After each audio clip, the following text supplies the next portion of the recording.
Good morning or good afternoon to most of you. Thanks for coming and joining us here on Michael Kittle Rare Coins. I want to thank CM Silver for popping in early, and Green Go OG22, Alfred R, Beth, and Archaeology Mikey already here. Lucky Star, how you doing? Good to see you as well. What we're going to do today is we're going to go through a bag of world coins. We've done this a few times before. We've gone through bags of world silver coins.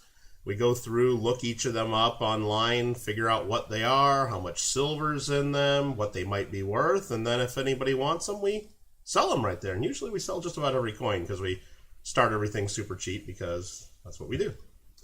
Today we got something a little different. It's not one of the bags of a kilo worth of world silver that we've done before, but instead it's a bag I got from a different dealer, and it's right here.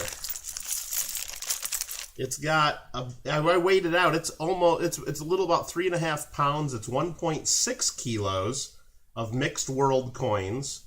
And it's a lot better than what you'd get at your local shop or online just buying world coin by the poundage.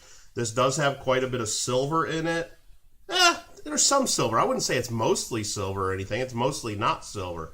But there's a lot of better coins, a lot of older stuff you wouldn't usually get in some mixed world junk. So we're going to go through these. Thought it would be fun. I had to pay up to get this a little bit, but the dealer that I got this from doesn't really deal in world coins. It's just stuff they've been accumulating for quite a while. And they knew I dealt with world coins and had fun with them, so here they are. So I think what we're going to do is, I said we're not going to start the auction or like selling anything until at least afternoon. So at least another half hour before that starts. But I wanted to start the stream a little early because there's a lot of coins in here, a lot more than we usually go through. So I think maybe we'll dump these on out and start looking through and maybe sorting them out just a bit. I think so. I think it'll be fun. Let's do it. And then if you guys spot anything you want to take a close look at, just go ahead and shout and we can start. Oh, there's too many coins to fit under the screen here. I know that. Some of them are in flips. There's a couple in little baggies. There's some good stuff in here, for sure.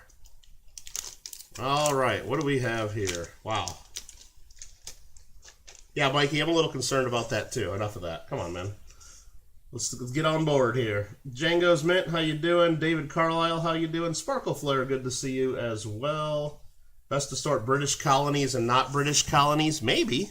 Maybe. Or at least get the baggies out of the way. This one has a bunch of Israeli proof coins. Not sure what year. I don't think they're silver. This baggie has some German proof coins from 1997. Okay.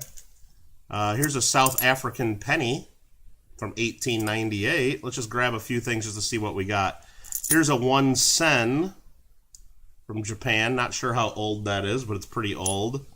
What else do I just spot right away? Here's an old Uruguay 1941.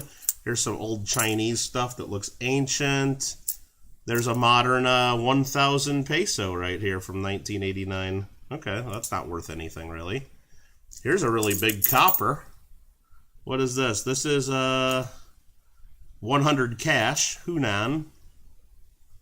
I thought there was even a bigger one in here. Here's a 1895 peso from Chile. That's silver. That's probably at least 10, 15 bucks worth of silver alone. There's a shiny pre-decimal penny, you think? Do I know where that's at in here? Here's a really nice Peru centavo, bright red from 1947. Those are worth some money. Here's a little baggie of something that says Sultans of Molwa. I don't even know what's in there. Oh, just a couple. Look at this. This is a little thick chunk of, I don't even know. Was that silver? Nah, I don't even know. How would I even know? I don't know. We'll keep those in the bag since I don't know what those are if they're not in this little baggie. Here's a medal from Taos, New Mexico. 350th anniversary. I think this is Medallic Art Company. Yes, it is. Medallic Art Company. I don't know what that's doing in there, but whatever. A baggie with maybe some copies of Chinese coins. Let's sort this out a little bit more. Oh, here's something that looks kind of cool. What is this? Dos centavos, 1892 from Argentina. That's got to have a few bucks value. Here's a 1852 Pfennig. I think that's... I'm not sure where that's from. It's really nice condition, though. Gringo's a Sultan of Swing. Yeah, maybe. There's all kinds of cool stuff in here. Wow, this is an old one. 1805 1 Skilling. I think that's yeah, it's got crowns on it. That's Swedish. Big chunky copper. Big chunky copper. Bottom right. Oh, this here? This is a proof. 1970. Wow, that's nice. That should probably be in a flip already. It's a 1970 penny. I'm going to set that right there. Keep me from getting my fingerprints on it. Here's another proof something. Proof 25 cents from Jamaica, 1971. Nothing too special. There's all kinds of crazy stuff in here. This one looks fun. What's this? East Africa 10 from 1922, 10 cents. George V. Said that's really rare. Which one, Django? Which one do you think's really rare? And I'm gonna miss stuff in chat. I apologize. There's almost too many coins. Oh, I saw these through the bag in the flip. These are colorized coins. This one here has a bird on it.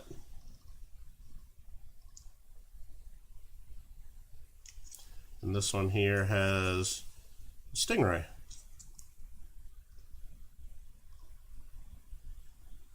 And these are both from Cuba. Republic of Cuba. 1 peso. And they are from 1990. One's 1994 and one's 1996, maybe? Okay. Here's a Russian Soviet Union. I think those are from 1967, a 1967 proof ruble. What else is in here? Here's a big penny from 1920 from Australia. Those actually have some value, the large Australian pennies. About as rare as an $87.50. Well, we'll start it at like whatever. I mean, pretty much. We'll look stuff up, and some of this stuff is going to be really common and inexpensive. Some of the stuff is going to be, you know, a little better.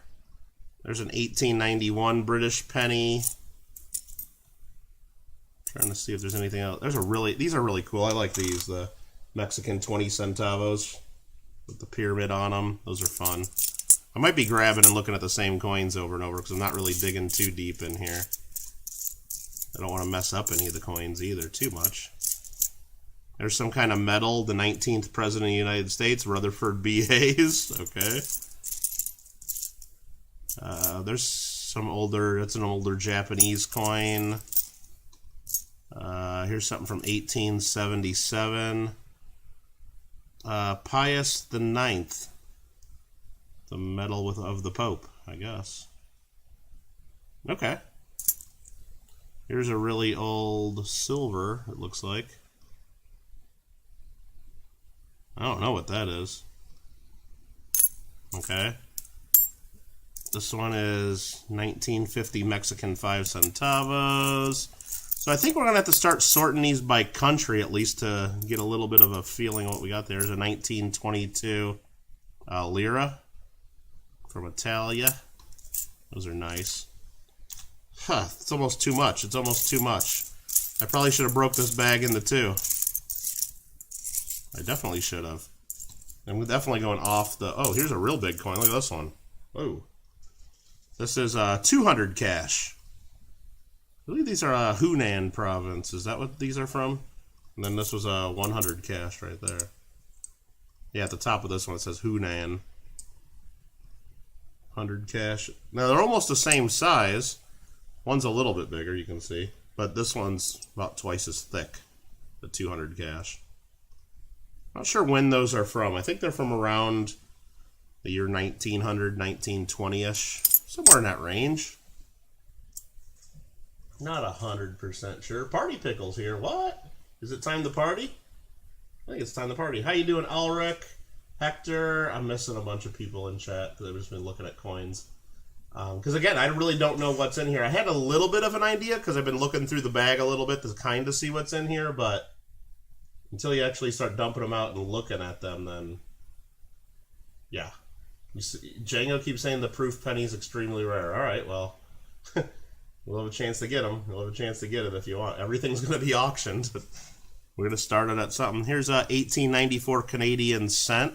Pretty good shape. Queen Victoria.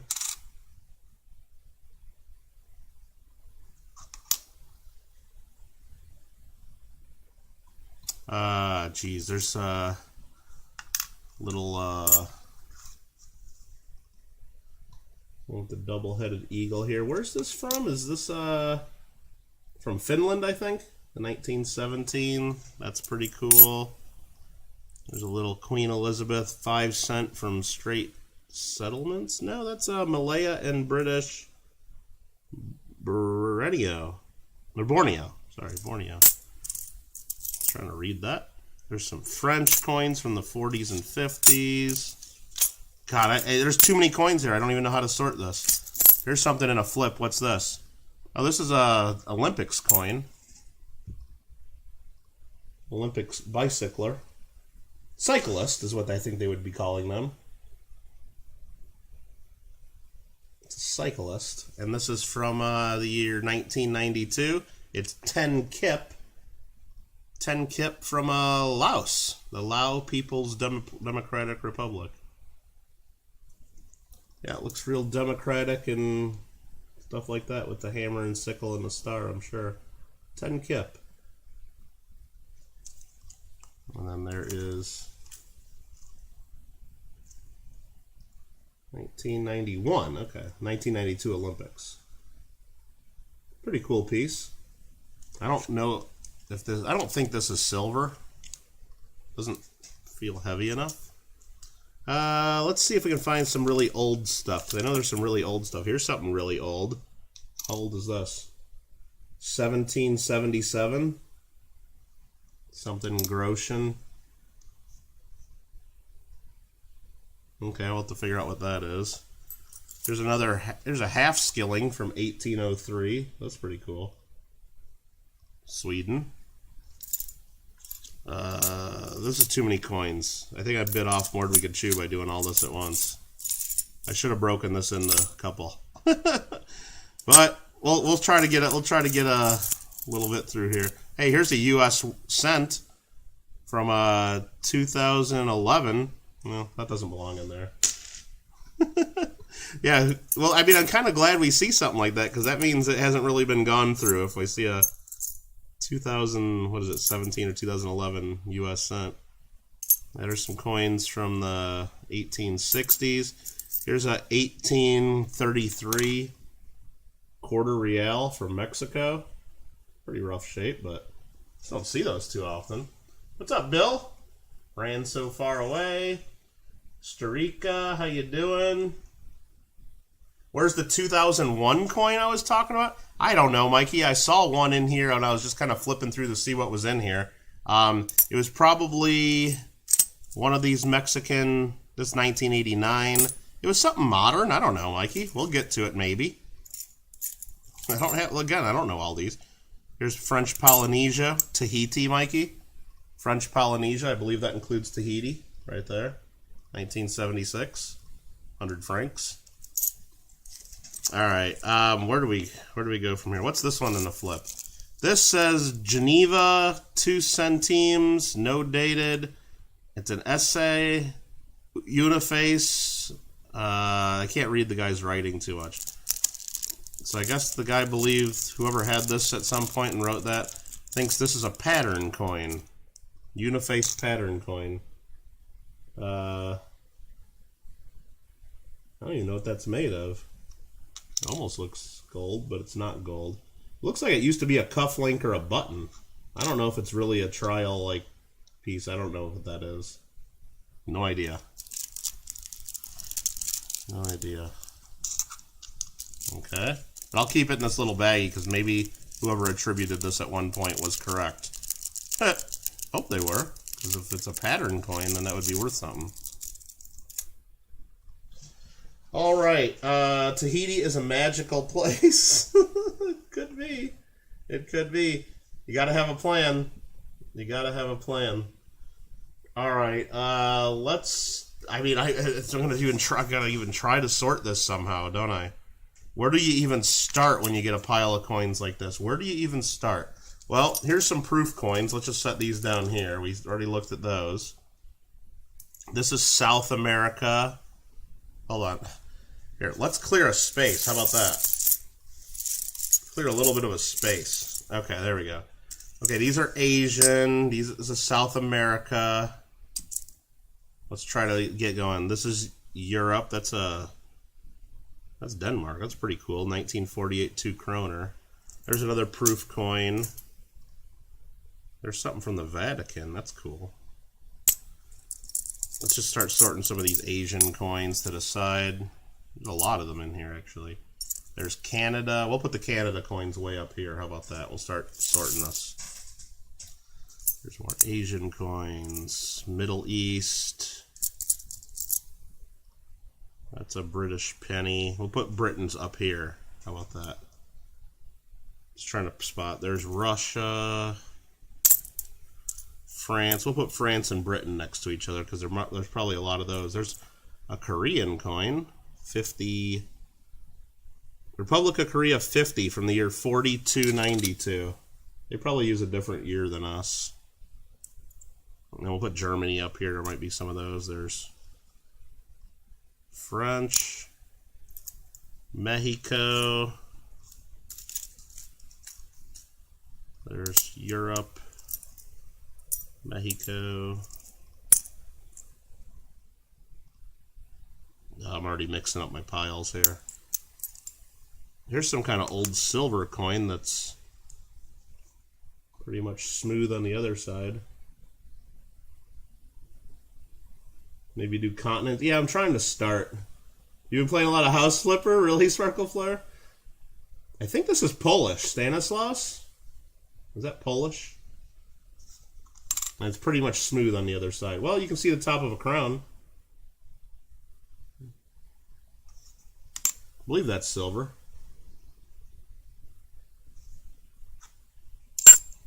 So that's Europe. There's Egypt.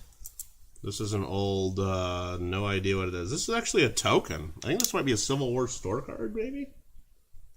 Notions from Dayton, Ohio, something. Gosh, that's in rough shape, isn't it?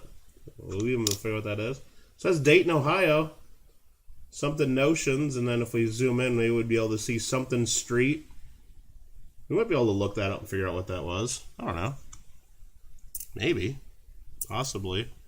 There's France. There's an old Chinese coin. Korea. Italy. Germany. France. Asian. I think that's Japanese. There's more. I'm going to put French and French Polynesia together because I can't tell the difference without really reading it all. There's a couple more Asian coins. There's a British penny. Put the Cuban coins over to the side. We'll put this stuff that's in the little baggies over to the sides. Yeah, and once we get a handle more what's in here, there's more Canadian penny, Mexico, Italy. We'll start selling these. More Canadian pennies. Another Canadian penny. Sorry, cent. Sweden. New Zealand halfpenny from 1957. We'll start a little pile for stuff like that. You got a feeling you may want a few of these, says Gringo. Only one way to start. Let's just go. Well, I told people we weren't going to start till noon, so I know we got a little bit of time to sort still. A little bit of time. Not too worried about that. Let me catch up on chat, though, because I'm like, wait. My chat just kind of froze, and I'm probably like 8 minutes behind in chat. Let me look. Yeah, ultra rare shields. And I was wondering why there was nobody chatting. All right. Tahiti's a magical place. Oh, I did read some of this. Okay. Community plays Bedrock. Alright, sort old to new. Maybe do continents. House Flipper. I saw that. Sorry about that, guys. I must have rolled back my chat and missed a few. Took me a little time to play that, didn't it? The House Flipper, yeah. The stream may make Kittle love Numista. You think so? I don't know about that. See some non-Germany on the right. Watch out for demonetization. Nano-Germany. I don't even know what Nano-Germany is, so I'm not sure what that is. But this here, we'll set that there because it's a flipping in my way. There's Chile and Argentina. Let's just set that by the Mexico there. Just try to sort this. Another Canadian cent. U.S. Philippines. There's more Asian coins. This big metal we can kick to the side. Let's try to go to the big coins. There's a British penny. What is this? British something.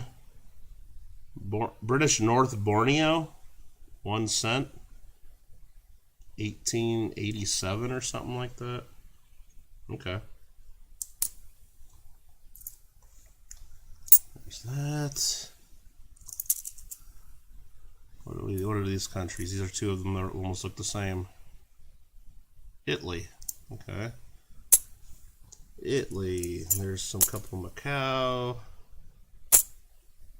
What is this big one? A 1 penny from the Commonwealth of Australia. Okay. There's another big European coin. What is this big coin? Hold up. Mexican. $20, 1984. Okay, that's probably not worth anything. There's an Indian 1/4 Anna. I'm not doing a very good job sorting this stuff yet. I'm messing this up. I think that's French. There's Republic France. French Polynesia, we'll just put that in France. There's something old. 1790. Cruiser. More old Asian.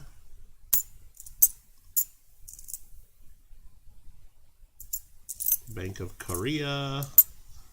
There are just too many coins here is what the problem is. That's not really the problem. There's German. There's another big Skilling. I don't know where that's from. More Asian coins. I'm not even able to understand and read half of these. You struggle to get through some of these.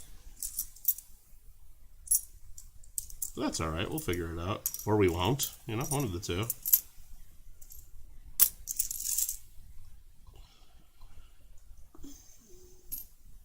What's South Africa? What's this big one? 2 sen. One of those. What is this? $10 from Hong Kong. Okay. There's 2 centavos from Colombia. You were thinking, you're gonna need a bigger desk. Something, aren't we? Gonna need something. You were thinking that when these bags get big. Well, this one's a lot more coins than we usually look at in a 1 kilo. What's up, Ashley? How you doing? What about Germana? I don't know what you were trying to say there. What's up, Josh? How you doing? Thought I was sorting these? I am trying to sort them. I got some piles down here. I just gotta roughly sort them. I gotta make some room here first so I can even try to sort them. There's something from 1796. There's more. I'm trying to pick out like countries I can spot real easily and get through this. Oh, this is a really rare coin. I bet your Mikey wants this. That's from 2007. Very rare.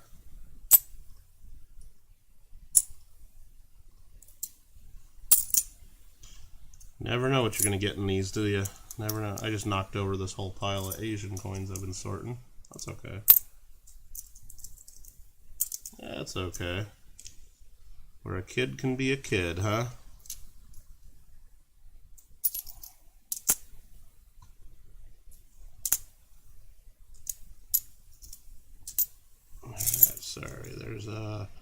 Commonwealth of Australia halfpenny from 1915. That's kind of cool.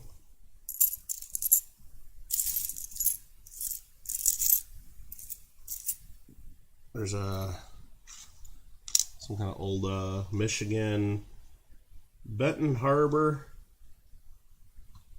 in St. Joe, Michigan. Good for one fare. Little transit token. Chuck E. Cheese. Emperor Jesus. Alright. Man, I didn't realize it was going to be this many coins, but I kind of did. There's an old German coin there. Which one is this? 1943 10 Pfennig. So put that in the German pile. There's Asia something. There's another British penny. I think this is Iceland here. That's kind of cool. Don't really get too many Icelandic coins.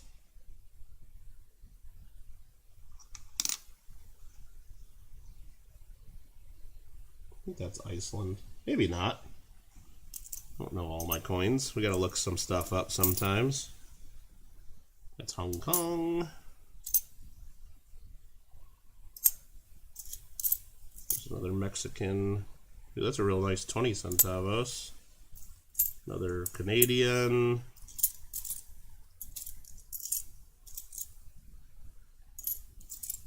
There's US Philippines. There's a farthing. There's a much older farthing from 1860 with Queen Victoria. I mean, we just might have to start getting into this. Oh, there's another one. One of those. That one's a lot nicer. 1942. Iceland. What is this big thing? This is a real thick, chunky copper coin. 1764. Yeah, nice. Definitely see a marathon auction here. Nah, at some point, Gringo, you know I'm just going to get frustrated with it and probably just say, who wants everything left on the desk, and just sell it all. Hi, Tony. How you doing? Rob, hello. Farmer John, how you doing?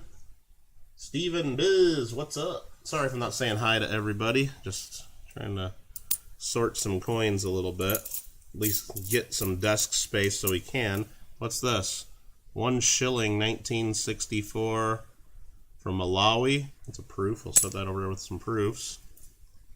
It's a real nice, I'm not sure if it's worth anything. 1968 Ireland. No. Yeah, Ireland. I like rabbits. Rabbits are cool. Okay, let's get... There's another proof coin. Which one's this? British Virgin Islands. There's a little tiny Mexican silver, 5 centavos. I don't know what country that is. There's more Asian.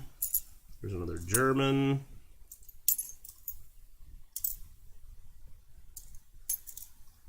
There's something pretty old right there. What country is that? No idea. That's Mexican there. This is Spain. France. That's a Pope medal there. We're starting to get this sorted. We're getting somewhere, people. There's Somalia with an elephant on it. Those look cool. Yeah, I think it's a little too modern to be worth much, but we'll see. I don't know. Maybe not. We'll see. You know, if we don't get through everything today, we'll decide, hey, when we're about done, and there's a little 3 pence with 2 holes in it. There's another German coin with a hole in it.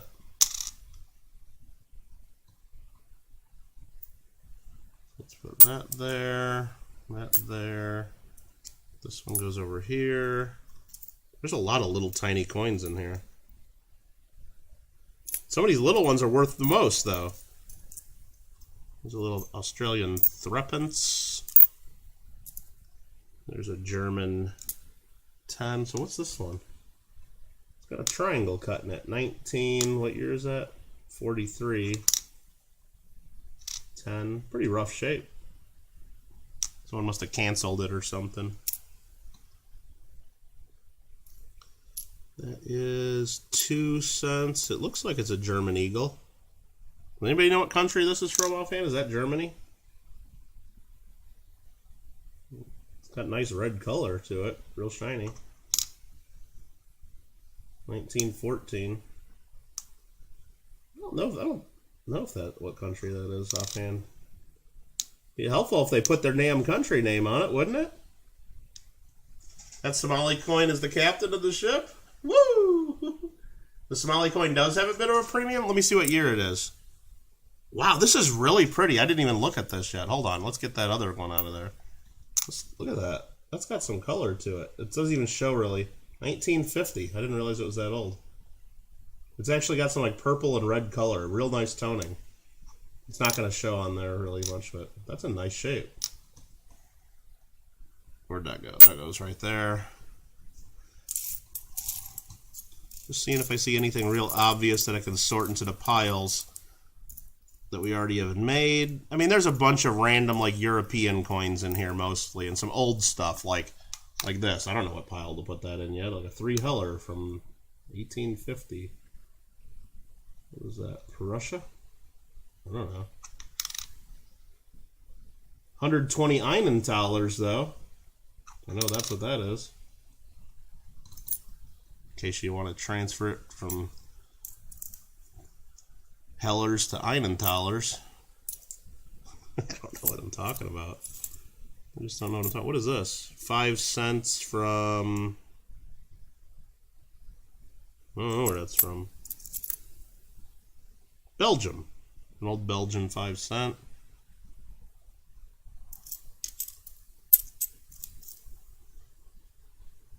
I think that's Iran, little Iranian silver. Gotten addicted. Ah, my chat stopped moving again. I'm sorry, I'm gonna scroll back.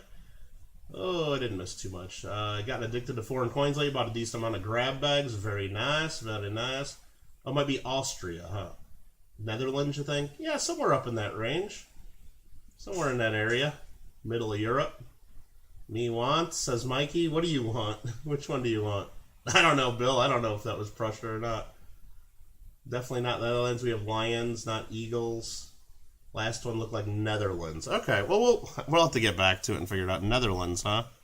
I'll put it in the pile I've been making with European coins. Yeah, this one's pretty cool.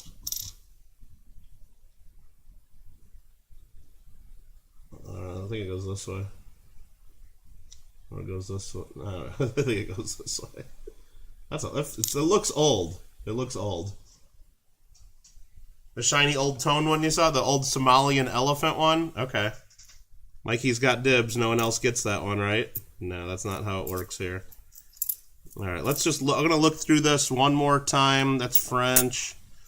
That's the Chuck E. Cheese token. That's an old, probably a fake Chinese coin. I don't know. East Africa with a hole in it. That there, I believe, is France or one of the French islands.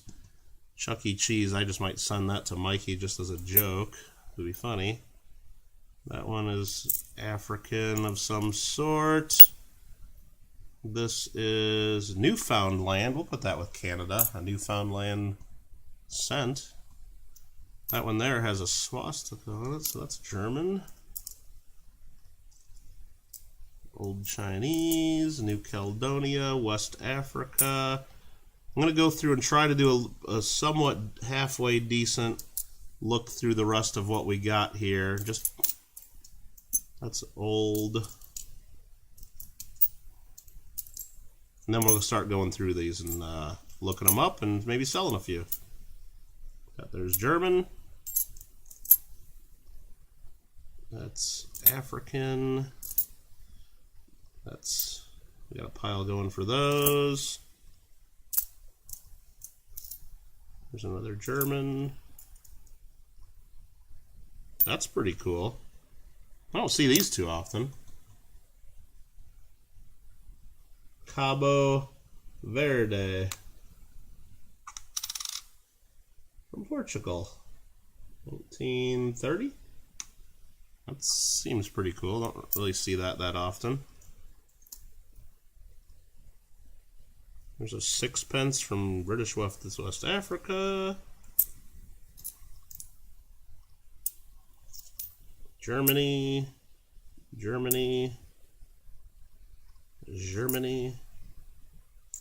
We're getting there, my friends. We're getting there. We're almost ready to get going. Almost. What is that? That is Canada, a little 5 cent. Is this another one? That's another one.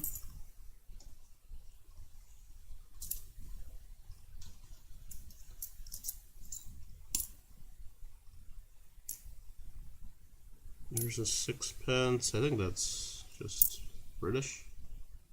It's a 1/12 Anna from India. Something else tiny. Archaeology Mikey's a Kittle fan. I know he's a Kittle fan. Why'd that just pop up? I don't know. What'd Mikey do?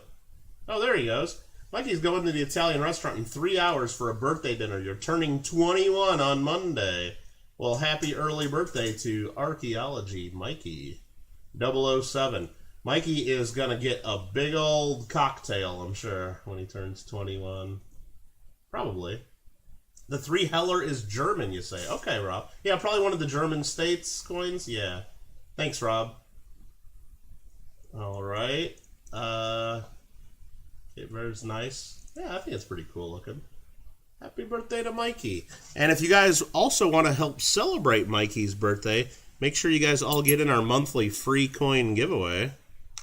There you go. 1765. Get in our monthly free coin giveaway. Archaeology Mikey helped sponsor this month's giveaway because it's his birthday month. That's British. Canada.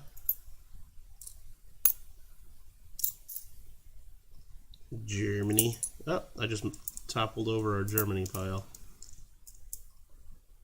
What is this? I have no idea what that is. Still don't know what it is. Let's look at the other side. Still don't know what this is.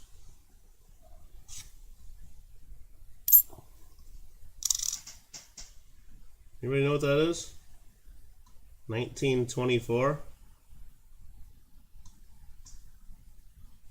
Yeah, get in there and get in that, yeah, Dutch East Indies, Alfred, that old one. That's pretty cool. Not in a great condition, but it's pretty slick, but still, it's pretty cool to have in a bag of mixed world coins. Make sure you guys get a chance to get that 007 coin. We'll be drawing that on, I think Friday is coming up. It'll be April 1st, isn't it?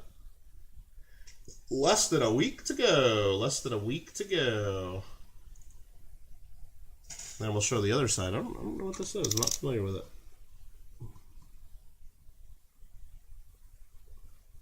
Let's try to read it. In losses, after Streiselbuslet. Okay, yeah, I don't know what that is. Not Geld of some sort? Oh, okay, that makes sense then. Yeah, 1920s. Okay. Well, maybe we'll set that next to the little German pile then. Okay, we got a little bit more to sort through here, then we're going to get started. Yep, there's a 1962 United States cent with a bunch of .925 counter stamps in it. Okay, well, it's pretty much garbage. Pretty much. I don't know why people do stuff like that, but East Africa, that's pretty cool. East Africa, 10 cent. That's a cool one. I'll put that with the rest of the African coinage that we got there. Little pile growing. That's something with Chinese writing on it. This one's really cool. Wow, look at this. Panama Pacific International Exposition, San Francisco, 1915. Some kind of token or medal from the Pan Pac Fair. Some of those were worth quite a bit. I don't know what that's doing in there, but I don't know what half this stuff's doing in there. Again, I got this from a dealer who doesn't deal in world coins. They've been just piling stuff together and offered it to me, and I'm like, yeah, I'll take it. I'll go through that. Oh, this one's real nice. Look at this. Edward the Seventh, King and Emperor, 1/10 of a penny. Kind of like that. 1/10 of it. This one's like in mint state too. What is that? British West Africa, Nigeria. What year is this from? 1908. Wow, that's like in mint state too. That's real nice. Jeez, that's got to be worth a few bucks, I would think. All right, we're getting this sorted out. We're getting it all sorted out. We're making some progress. And then we'll go ahead and start. If anybody has any requests for any countries or what coins you want to start with, or especially if you know you're going to have a birthday dinner sometime soon and you only got a certain number of hours to be here, you don't want to miss out, just let me know if you have requests. These are some really just old coins that we'll have to... This one's from 1750. 1750.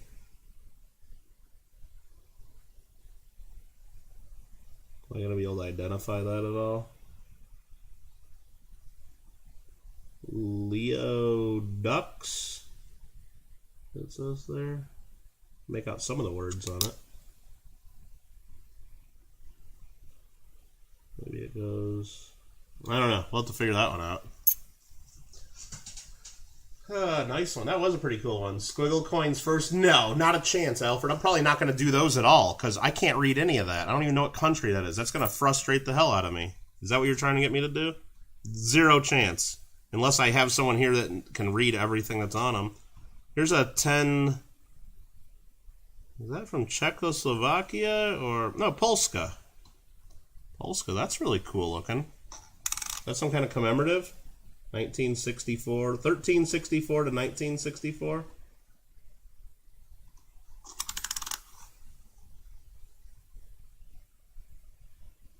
That's kind of cool.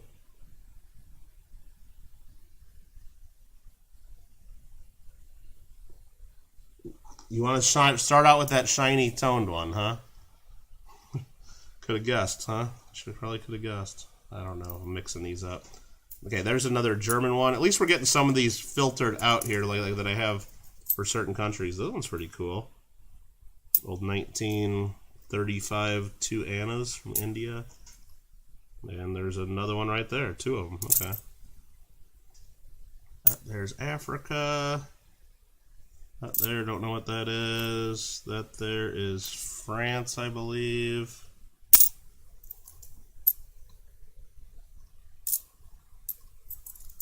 Germany.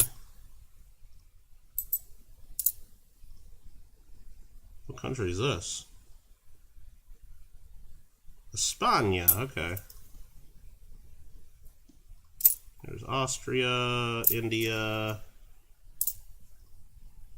maybe Sweden. This one's got George the Fourth on it, 1834. Well, it's got to be British, probably, or some sort of British.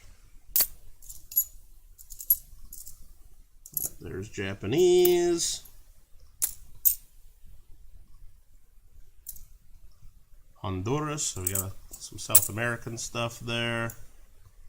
This is some kind of medal from the National Sunshine Club.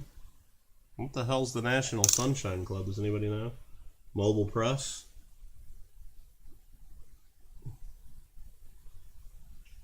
I like the little squiggly coins too, Rob, but I'm not going to start out with those. That's absolutely not going to happen. Let's start with something a little easier. What does that say? Probably the company that made it. Probably used to be a pen. National Sunshine Club, okay. Very good. What is this? That is Venezuela. There's a Denmark. I don't know what that is. There. And there's 2 left there. That's a farthing. That's got to be British. Works so. I cleared a little bit of space. Look, I can fit my hand. Awesome. Awesome, awesome, awesome. Newest Maniac, how you doing? Kyle, welcome. What do we got going on now? So where are we going to start? Fun is when Kittle tries to read them? Yeah, exactly. Canada's about as simple as we can get, says Onabushu. What's up? How you doing, Onabushu? Maybe some hippies from California. Yeah, the sunshine. Yeah, maybe it's a bunch of maybe it's like a nudist resort in Palm Springs, right? You like the camera setup, RJ? Nice, thanks, appreciate that. You really want to start out selling some Canadian stuff? Well, Mikey wants to start out with like one of the best coins first, probably. Let's do it. Whatever. It's Mikey's birthday, right? Mikey wins. If I can find it. Okay, here we go. First coin we're going to look up is this one here. I'm going to see if I can try to show the toning. You can kind of see it. It's got some purple color like all the way around the rim. It's nice condition. It's really nice. And what this is, and I'll show you, this will show us how it's done. It's a Somalia. Okay, let's go full screen and look at this. You want the Chuck E. Cheese? I'm just going to give Mikey the Chuck E. Cheese. I don't even care. That's this, Somalia. There we go. I'll try to tilt it. 1950, 1 cent. You can kind of see some color. There's even some green color in there. You can kind of see some color.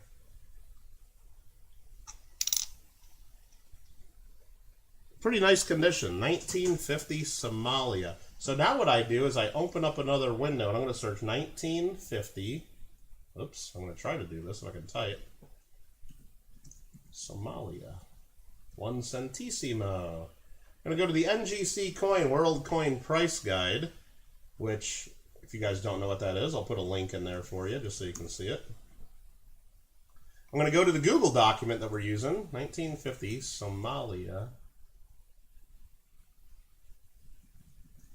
1 cent. I'm going to write out 1 centissimo. I'm going to try. No, I'm just going to write 1 cent. Kind of ridiculous. Silver weight, I'm going to write 0 because there's no silver in that. And this is a mint state one. I don't know, let's just start it out at $1. I think the estimated value is going to be at least $5 on this one. Just a really cool one. But so I'll put that in the little list there. And if anybody wants this, we can start the bidding at $1. Mikey, I believe, wants it. If you guys need to see anything in better detail or close up, let me know. I can always go back and zoom in on the microscope. Selective hearing sparkle flare. Uh-oh. You weren't listening? Yeah. Grinding achievements on your game. Nice, nice, nice, nice. Let's see. Mikey bids $5 on it. He just wants it. Really nice. Mikey likes tone coins. I like elephants. So Mikey's in the lead. So what we do is we just auction them off. Anybody else has any other interest in it? You can bid. If not, I'm just gonna sell it to Mikey. I don't think anybody wants to bid against Mikey because they know it's his birthday. So I will just type down 321 sold in chat, and that's how it works.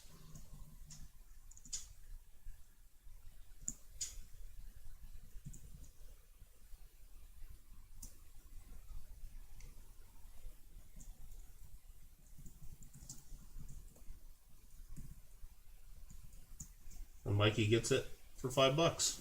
It's just that easy. Then I start piling up coins over here, and I try to keep them in order so I can bag them up properly later. Anybody else have any requests for anything they saw in this mess? Otherwise, I'm just going to start grabbing stuff and sell it. First one from the country? Nice, Mikey. Nice. Like, how about, I'm just going to start grabbing stuff here. Should I do it? Should I do it? Let's just grab this. 1964. I kind of want to know what this is. 1964 Poland. I want to know what that is. I don't know what that is. So I'm going to look it up right now. 64 Poland 10. I don't know how to say it. Zlotch or something like that. Zlotchi, or I don't know how to say it. What is this thing? It is copper nickel. It's not silver. So we're going to type in... I just deleted something there. Let me undo that. There you go. You guys can follow along with the Google document just so you guys know that we're doing this right. Poland 10... I think that's how you spell it. Zloty, or I have no idea. So this is copper nickel, so we're going to say that it's 0 silver. We have this spreadsheet set up usually for our silver auction.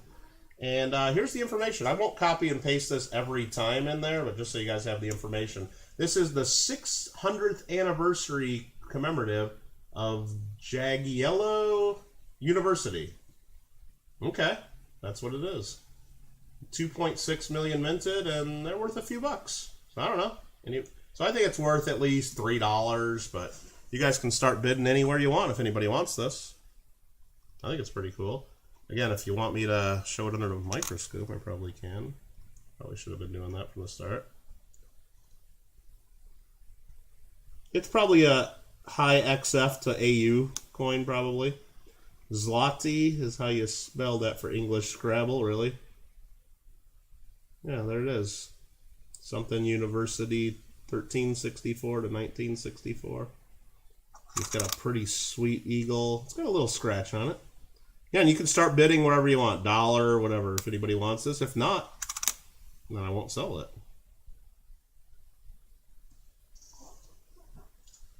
If anybody is interested at all, now is the time. Now is the time.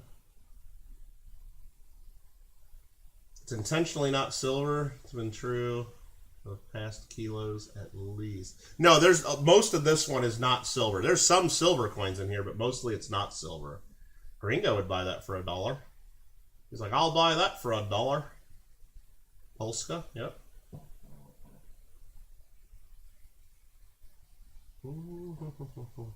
Any other interest or Gringo is getting this for $1. I just grabbed that one because I didn't know what it was and I wanted to look it up. So there. Lucky Star goes to $2. Right when I started counting it down. And I'm going to try to go a little bit fast on these, so hopefully you guys are watching live and on live chat and paying a little bit of attention. Lucky Star's at $2.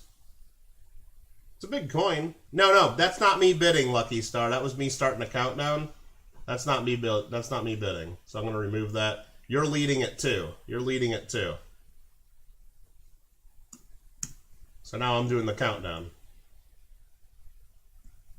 I won't be bidding on anything. I won't be bidding on anything, just to be clear.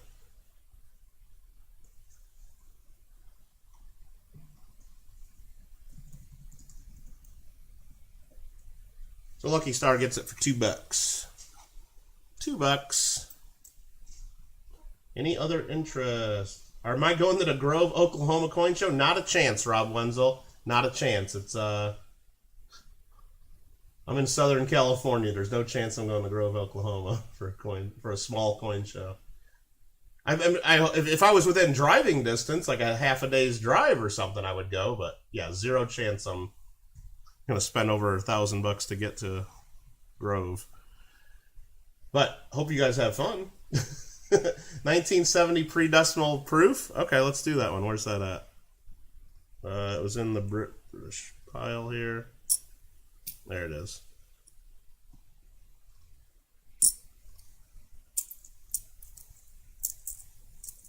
And I kind of just tipped over half the coins in that pile, but that's okay. 1970 proof penny. Don't expect it to be perfect because it's been in a bag of mixed coins, but let's take a look at it. Got a lot of little fine scratches on it.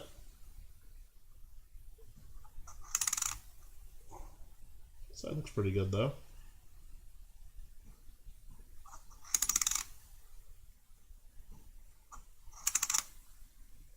$19.70. Looking good. Let's just start it at $1. I'll look it up anyway though. 1970. Trying to type. 1970 Britain penny. We'll go to KM 897 in the US, or sorry, NGC price guide. 1970 proofs, mintage of 750,000. They list the price at $10 in proof 63 condition. So this is worth at least $5 in this condition, I would say, because, I mean, it's at least a proof 60. It's probably a proof 63-ish. It's probably around there. Proof, British, penny, 0 silver in this one. Probably worth at least $5, but we'll start it at $1. Josh at $1, Lucky Star at 2. Django Mint at 3. Lucky Star goes to 5. And again, if you guys need another look at anything under the scope, feel free to ask. We'll try to do that for you.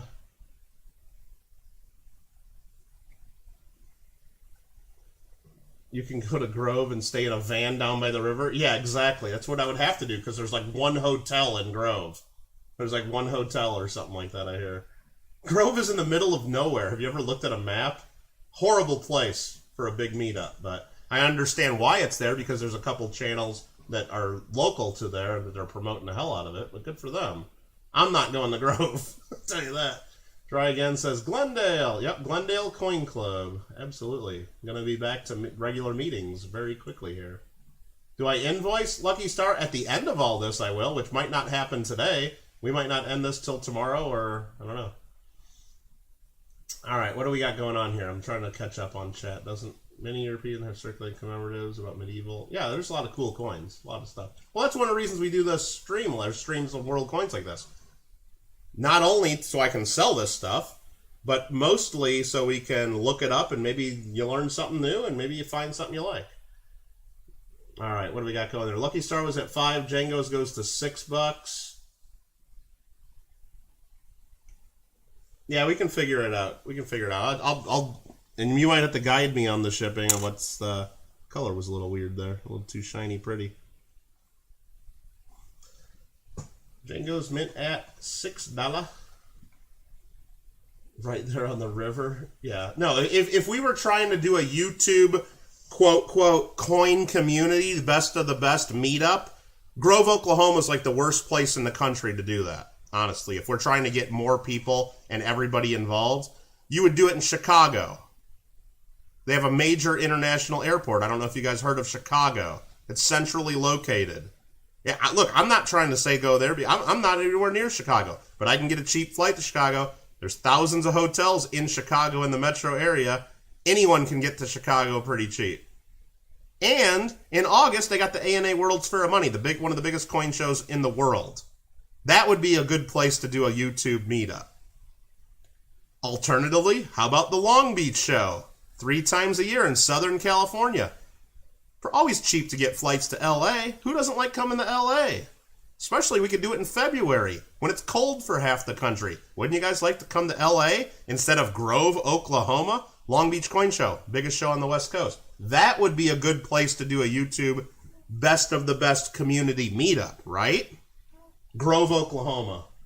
Have fun, everybody. I'm not going to Grove. I'll tell you that. I honestly do hope you guys all have a good time, but when people ask me if I'm going from frickin' California to Grove for a small coin show? Not a chance. Sorry about this, Django. I'm trying to sell this for you.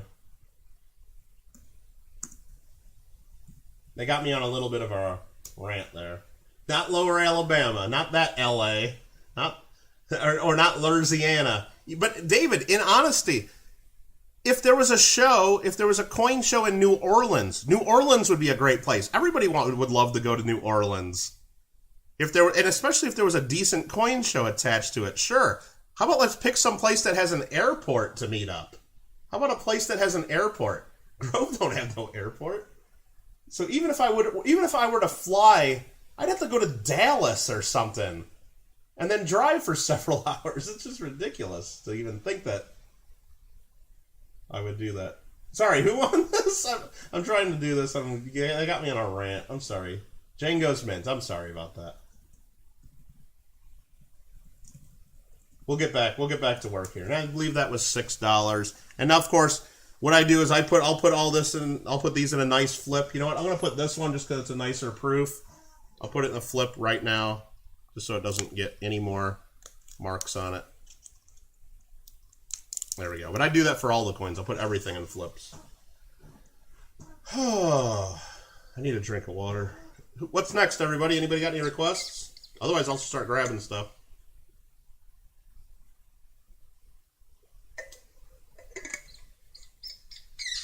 All right, that was good. Nice cold water. Nice cold water.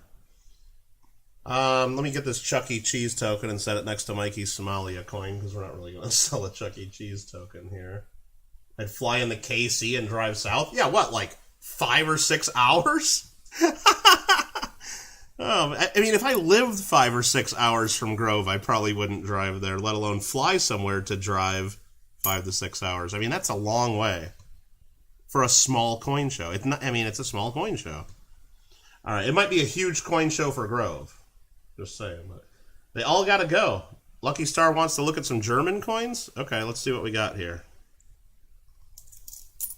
Let me just pick one. Let's just grab this one. This is probably not the best one to pick. It's got the G mint mark. 1954 mark. Let's just start selling them. 1954 Germany mark. 1954 G. That's that. I can tell already it's not silver. But if anybody wants this, start the bidding, whatever you want to bid on it. It's probably not worth too much, but I'm going to look it up nevertheless. 1954 G. I mean, they say in fine... Actually, this is weird. Maybe these are worth something. Let's look at the price guide and try to learn. Here's the NGC World Coin Price Guide. 1954 G, they say it's 3.4 million minted. They say in fine condition they're $4. VF 25, XF 425. Maybe this is a better date. Mint state $800 to $1,900. I'd say just based on that price guide information, this has to be worth more than 5, probably a bit more, if that is at all accurate. But Lucky Star is leading at $1. This coin is 23.5 millimeters in diameter, 5.5 grams of copper nickel, 0 silver involved. There's the information. I don't know. Let's look at the coin a little more. Again, it's definitely better than fine condition. It does have edge lettering for those concerned about that. It's probably a VF. The best thing to do in Grove is leave. Look, I want to be real clear. I'm not talking down the show itself. I hope everyone in the area and everyone going has a great time and does great business. I'm not putting down that show. I want to be real clear about that. I'm just saying it's extremely unreasonable to think that I'm going to travel across the country and spend it would take me a couple $1,000s to get there and back. By the time you get a flight, I would have to get a car, I'd have to get a hotel, and then I'd have to buy a table at the show. It'd cost me between $1,000 and $2,000 just to get there. That's if it was a major show like an A&A World's Fair of Money or something big, then absolutely it'd be something to consider. Anyway, how dare you guys for getting me on a Grove rant. All right, we got bids of $3, $4, $4, $5, $5, $6, $7. Gringo in the lead at 7. Again, I don't know exactly what this is worth. I just give you that NGC World Coin Price Guide. You guys have time to look up stuff on your own as well. But yeah, that's a huge jump. Maybe it's really rare to find high-grade examples of these for some reason. I don't know. Yes, Mikey, I agree. The fun show in Florida would be a great place for a YouTube meetup. It's in January in Florida. Who doesn't want to go to Florida in January? Everybody wants to go to Florida in January, and it's it's one of the biggest coin shows in the country. That's where you go to meet up. That's worth flying to. Is it really expensive to fly to Florida? Of course not. There's airports all over Florida. Yeah, and then you can tour the Space Center. Exactly. Lucky Star. Well, Gringo is first at 7. I'm sorry. Gringo is first at 7. No, Rob, it's okay. It's okay. It's okay. It's okay. I'm not. No harm. No harm. Gringo is first at 7. So I'm going to just... Lucky Star's at 8. Okay. Maybe strike issue? I don't know, Josh. It's just odd. Well, I mean, or it could be the price guide's wrong, but let's just look at this as well. I mean, or maybe it's just certain mints? Because the 54F has got big numbers. The 55D, like, but it's $2, you know, a couple dollars and fine. But as soon as you jump to XF, it goes to over 100, and this one's 400 and a quarter. It's just huge jumps. But if you look down through all these, a lot of them, like if you look at the mint state prices, every single one of them is in the hundreds, and some of them are in the thousands. I didn't realize that. I don't know. Maybe they're just really hard to... It's a better date, but not for... Yeah, 425 seems really high. Yeah, I don't know. Well, yeah, but it must be a condition rarity to find these like in XF or better. And this one's in pretty good shape, but I don't know. So we got Lucky Star at $8. Lucky Star at $8. Try Again just bid $420. Try Again's leading at $420. No, I'm just kidding. Lucky Star is leading at $8. Lucky Star at $8. What is the gaming channel command? I think it's just game. I don't know. Let me see. I'm going to go ahead and count down and sell this. Came here looking for this maybe 45 minutes ago. Not sure why I didn't show up. What's up, Steve?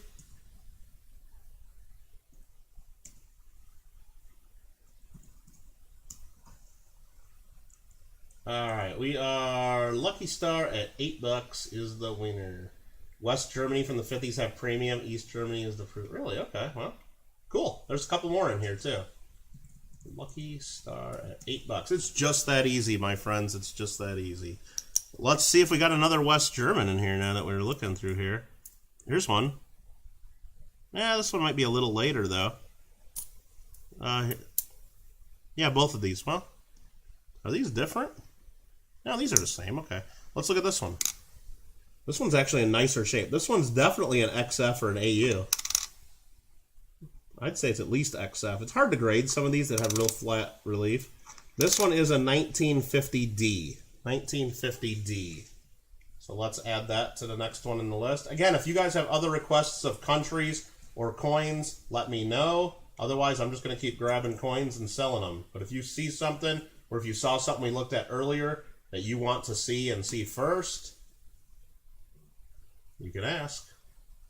Germany, Federal Republic, KM110. This is copper nickel, a 50D. This one's a lot less than the price guide. 60 million minted. So it's the same page on that price guide, I believe. 60 million, 60.4 million. VFs are $1.50. XFs are 12. Mint state 40 to 75. It's got to be worth at least $1 to somebody, but it's probably worth really $5 to $10 in this nice of a shape. 50D nickel. There you go. It's a 50D copper nickel. It's a little bit larger than a nickel. Again, these are 23.5 millimeters in diameter, so I think that's a little bit larger than a nickel. Got a notification when I started an hour ago. Well, I started sorting an hour ago. I didn't start selling. We've only sold 4 coins so far. We only sold 4 coins so far. You didn't miss much, Steve. You didn't miss much. You laughed about the video he did with RFT with the face filters. Which one's that? I must have missed that. Or missed what you guys are talking about. That's okay. Let's see. Lucky Star will bid $1 on this. Maybe that's all it's worth. That's fine. That's fine. But yeah, it's a pretty cool piece. I mean, did I show it in close-up? I don't know if I did. Sorry about that. It's probably XF. It looked nicer when I was... It's probably XF. Pretty cool eagle they got, though, right? Any Australian or New Zealand? Yes, there is. Yes, there is.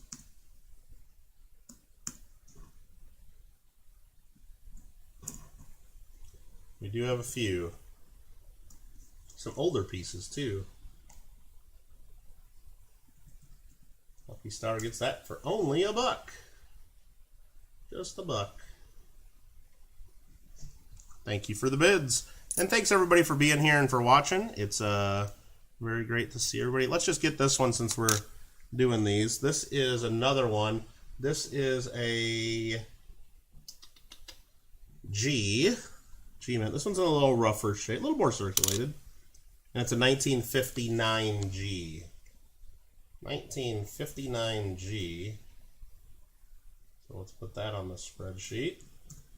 It's going to have no silver. It's going to be copper nickel. It'll be that same NGC World Coin page that we saw before. This one is a mintage of 6.9 million. Fines are $1, VFs are 5, XFs 40, and then mint state goes into the hundreds. Let's start it at $1, just for the buck of it. All right. Oh, when JW and RFT, and I believe Raven did a video with them. Oh, okay, yeah. I kind of remember that, Rob. I kind of remember seeing part of that. I know what you're talking about now. Sorry about that. What's up, Nubs? Yeah, it's just, I'm trying to pay attention to chat there, and I miss stuff sometimes, Rob, so it's just me here, so I apologize for that. Lucky Star will pay $1 for it. Already getting a few shipped, so might as well get another. Lucky Star for $1.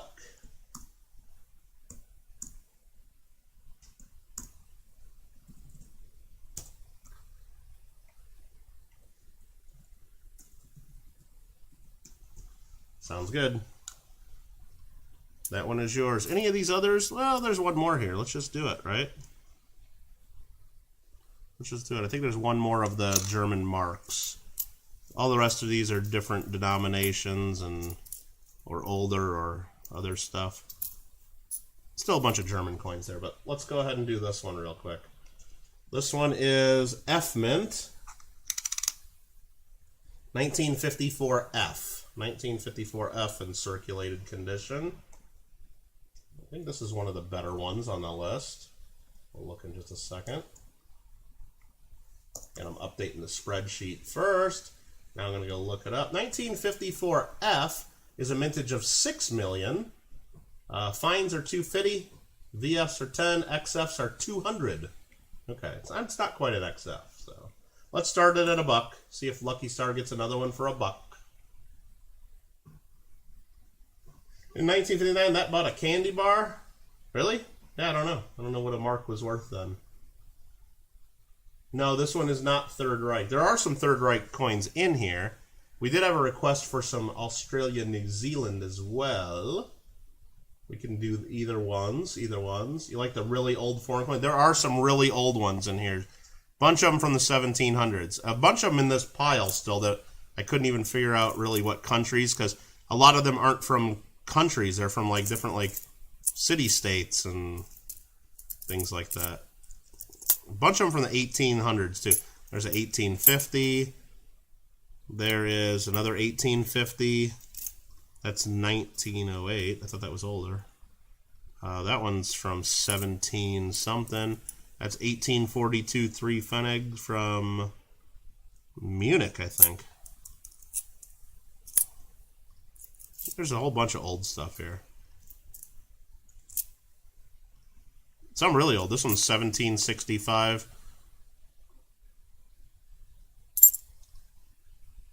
This one here's real old. What's this?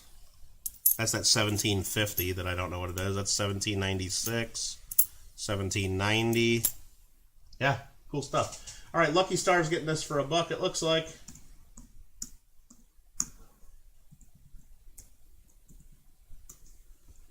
Thank you for the bids. Boom. And just like that, we've sold 7 coins. 7 coins. We're gonna make a big dent in this at some point. What are we doing next? Let's do a couple more German coins, and then we'll go do Australia and New Zealand. Gringo said he wanted something from Third Reich, so how about this one? What is this? 1938. 38F10. 1938 10 Pfennig. 1938 F Germany 10. Let's see what this is worth. That's not going to be silver. We'll put 0 for silver weight. Let's look this up. 1938 German Reichspfennig KM92. Aluminum bronze is the and here, just so you guys know, this is, and we'll do a couple old coins too, Rob. We'll do a couple of those. This is the information on NGC World Coins Price Guide that I'm pulling up right now. A 38F has a mintage of 12 million. Fines are worth 50 cents. VF $2, XF $2.75. Mint state going to the double digits. Let's just start it at $1. Let's just start it at $1. We'll take a close-up look. I'd say it's at least a VF, maybe XF. It's got some mint luster remaining left in it. One little tiny scratch there. Medallic Art Company metal. That's it looks like this.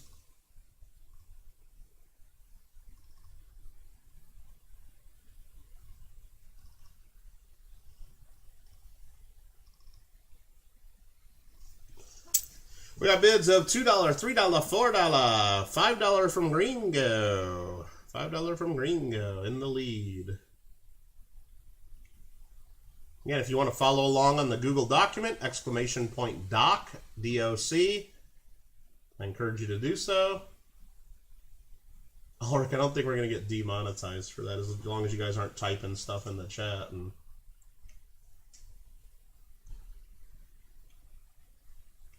All right. Gringo at $5. This is not silver. This is not silver, try again. This is aluminum bronze. The Medallic Art metal is also bronze, if that's what you were asking about. Gringo in the lead at 5.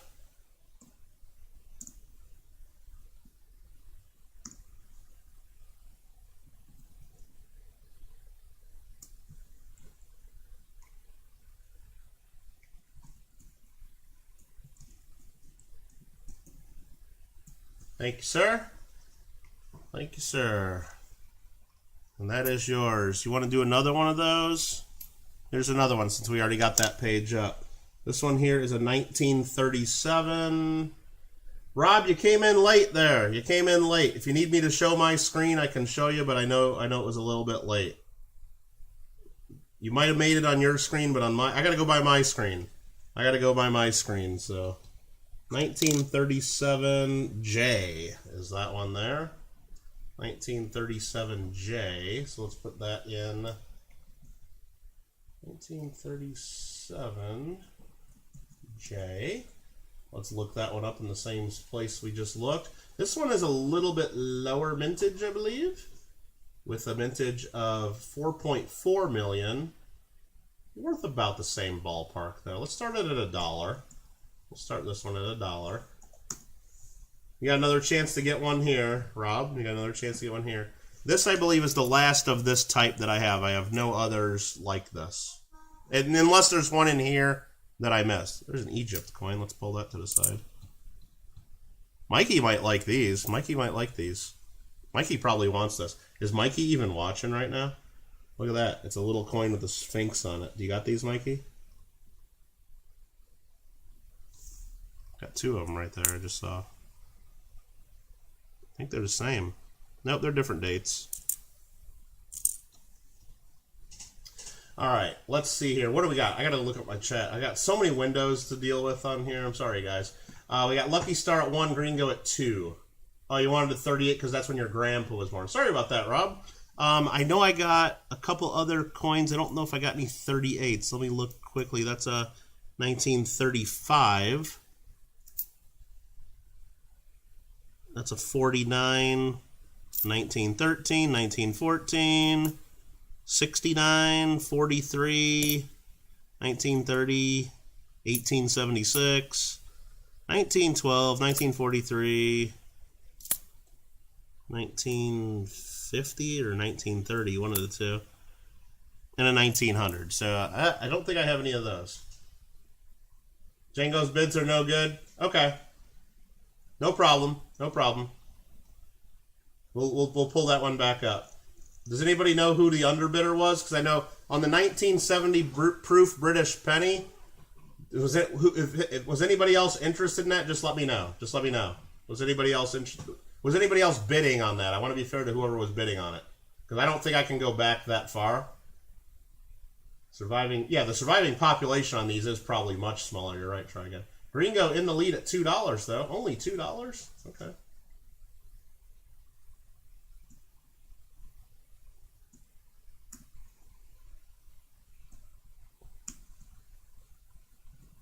Yeah, it's definitely too far back to go back and see who the underbidders and to know for sure, but Gringo got that one for $2. That's cheap.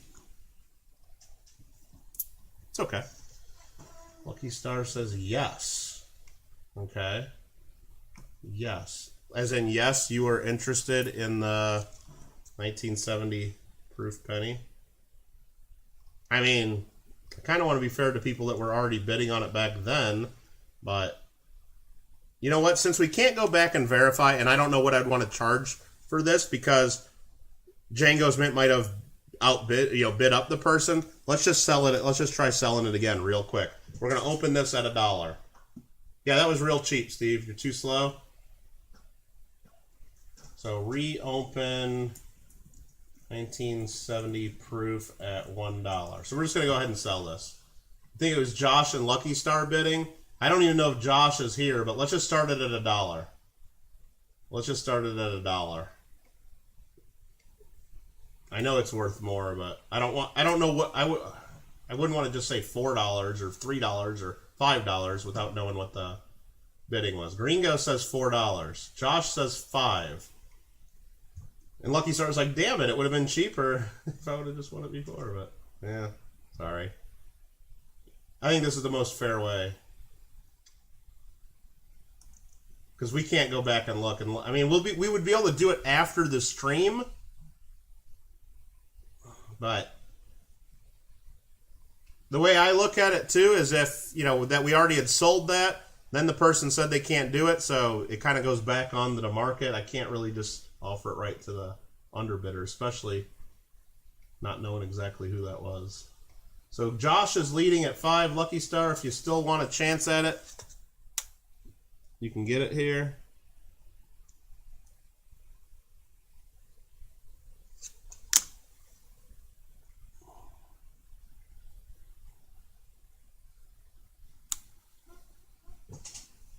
Josh Schultz leading at $5.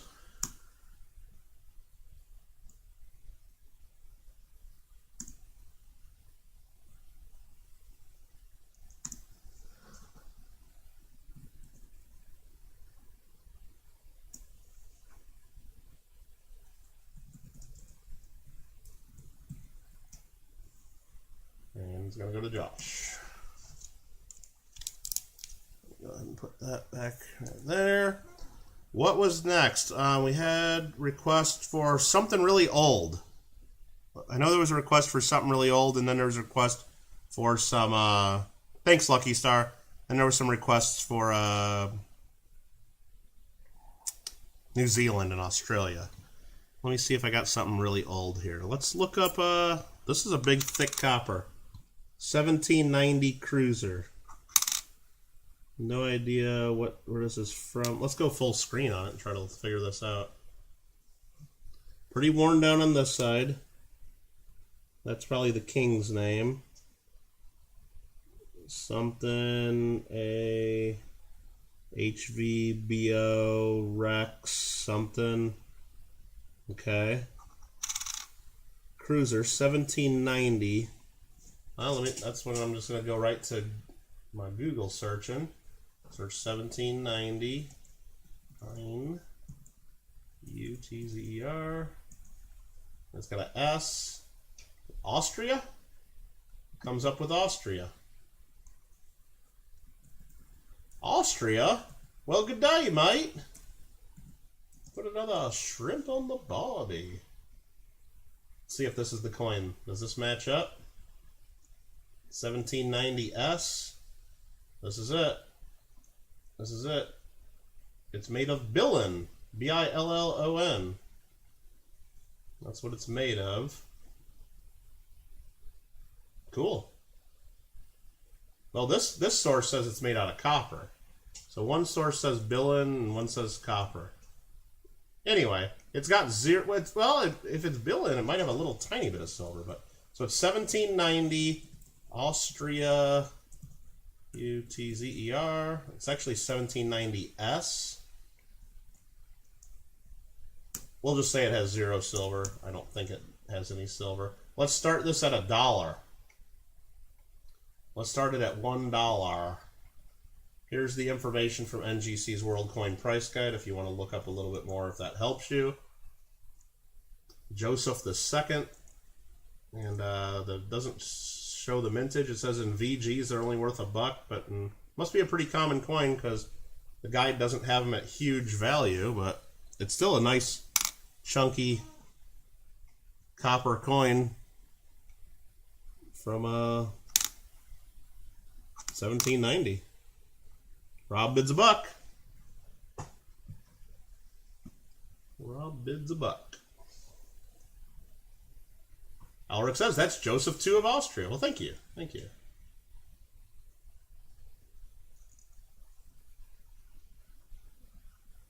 Yeah, one source says Billin, and then the other source said copper. Numista says copper. NGC says Billin. Who knows? Who knows? Alfred's going to bid $2. Again, if you want to see the coin in any more detail or go back to the microscope, just let me know. Just let me know. It's a mystery. It looks copper to me. Rob Wenzel goes to $3. $3 to Rob Wenzel. And let me find one more old one to do. Now that I'm looking at old coins. Let's just kind of figure it out. This one's in really nice shape. Let's do this one next. That one's really nice. And then I want to figure out, this one's been bugging me ever since I saw it. Where is it again? This one. I got to figure out what that is. I need to know. I need to know. Alfred goes to $4. Got a $4 bid now. Anybody got a $5 bid now? Need a $5 bid now. Got a $4 bid. Got a $4 bid now. Come on. Who's bidding on the 1790 Austria? Got a $4 bid now. Need a $5 bid. Need a $5 bid. Can we do the Laos coin? Yeah, we can do that one. There's just one of those somewhere. Where was that? Did I put it in this spot? Yeah. We'll add that to what's coming up next. Or coming up soon. And then I got to grab before, I think it was Steve or somebody asked me. Stop that, says Gringo, with the 22-month fan. Okay, no more auction calling. We'll pick a couple Australian coins. Pick a couple Australian coins here. A couple really nice old Australian coppers. Again, whenever we do the silver lots, we never get to see stuff like this, so it's really cool. I only got a couple Australia and New Zealand, and my friend Marmelo's not here. He would be loving these right now, but we'll do those 3 right there. Any Vietnam? I did not see any Vietnam. Alfred R at $4. Alfred R is at $4 on this.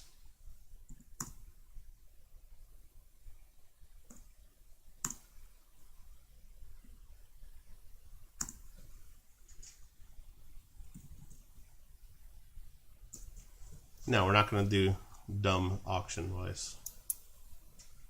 Rob bid $5. I think he got in. I think he got in. What I'm going to do is I got to refresh my chat. I think Rob is in. Let me double check. I have that, just so you guys know how I do this. I have it open on my computer, and I also have it open on my phone. It showed him in on one, not on the other, and he is definitely in. So I'm going to retract where I said sold. He's definitely in. It looks like Alfred agrees because he already bid 6. I'm going to say Alfred are leading at 6. Bid goes on. No, bid goes on. I tried to say that.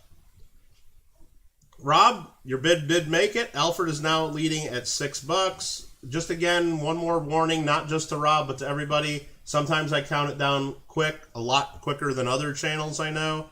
So if you know you want to bid, you should bid when you're ready to, when you can, because sniping doesn't work too well on my channel a lot of times, especially when we have this many coins to sell.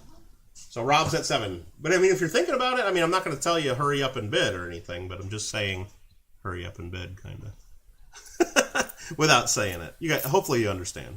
Hopefully everybody understands. Rob Wenzel at $7. Rob Wenzel at $7. And you got to pay attention to what you see in the text chat. What happens on that's what we go by, not by what I'm saying. You might be hearing delay. Alfred at $7.50. Alfred goes to $7.50.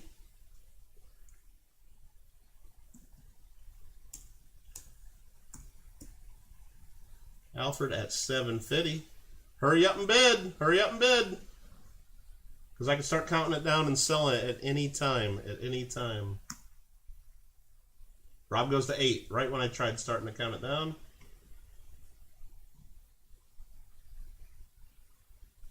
Rob Wenzel at $8. $8 bid now. Josh has some popcorn. Alfred jumps at the 10 when I tried counting it down again.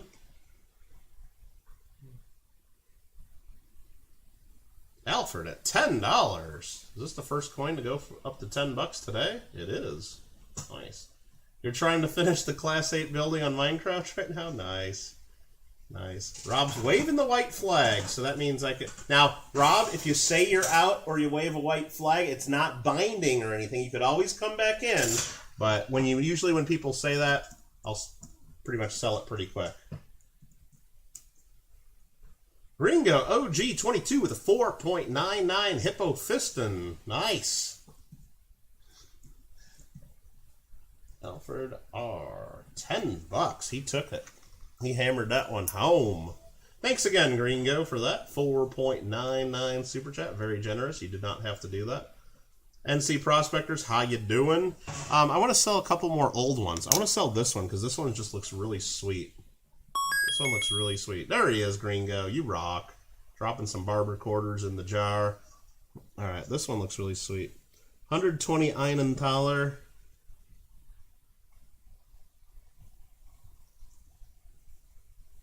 Lots of detail. Eagle with a sword. 1842A. 1842A. German States of Prussia, says Fran.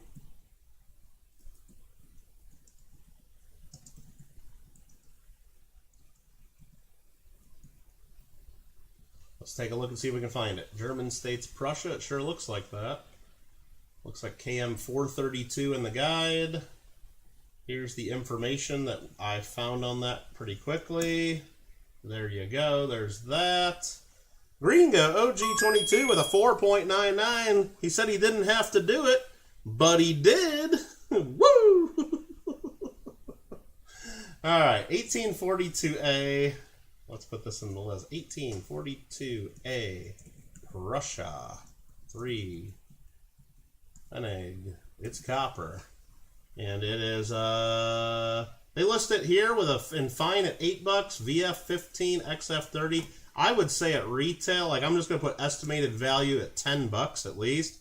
Let's start it at 5 though. We don't need to start this one at 1. It's going to go for more than that. Let's start this one at $5 because this is a nice coin. I mean, it's got some corrosion to it, but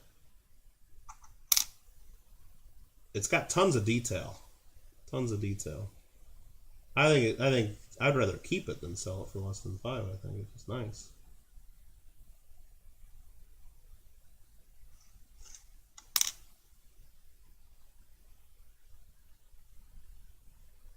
Any interest in the 1842A?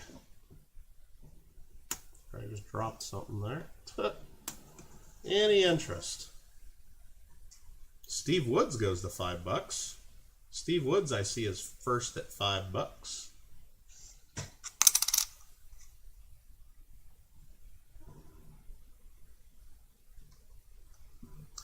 Steve Woods first at 5. Then Gringo came in at 5. Okay. Any other interest, or is Steve getting this for half of what I think it's worth at least? Could be. It's possible. We do that all the time here on Michael Kittle Rare Coins. Fair enough. Steve leading at $5. Looks like a metal detector find. It could be, but you know what? It's got tons of, I guess, Metal detector does add a little corrosion, you know, being buried, I mean, adds a little corrosion, but a lot of the original detail remains, but very possible. Yeah, maybe it wasn't as good as I thought. Gringo likes it, though. He'll be happy with that. No, shit, I'm sorry. I said Gringo. It's Steve Woods. Sorry. Steve Woods. Sorry. Steve Woods was first on mine. If hopefully I said that right. Hopefully I said Steve Woods bid first. Hopefully Gringo didn't think he was in the lead the whole time. Hopefully I didn't screw that up. All right. Let's try to figure out what this is, because this one's been bugging me ever since I saw it. This is 1750. 1750, and I don't really know exactly what it is. Hold on, let me look up a couple things. Let me see if I can figure this out.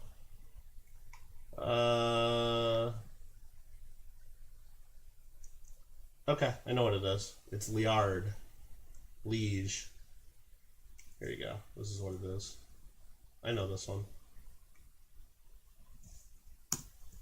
That's this coin right here. 1750. Sorry, I got to bring up the other window. I had I kind of, I don't know, kind of popped into memory there. I have seen these before. I think that's what we're looking at right here.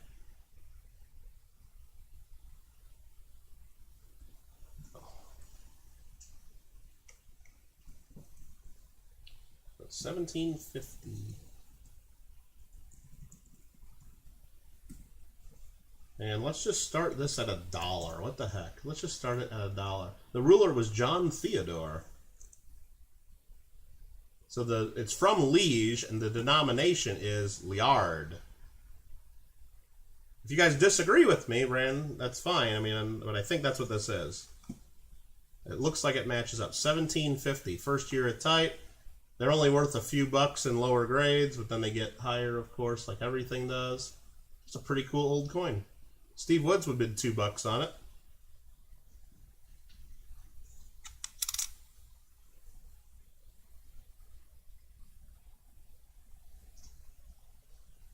Pretty good. Lucky Star goes to 3.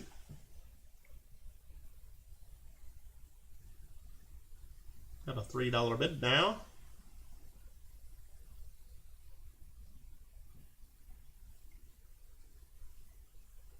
Lucky Star at $3 on the 1750.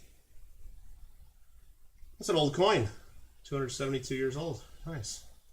Nice. 272 years old. Lucky Star at $3. $3. Lucky Star in the lead.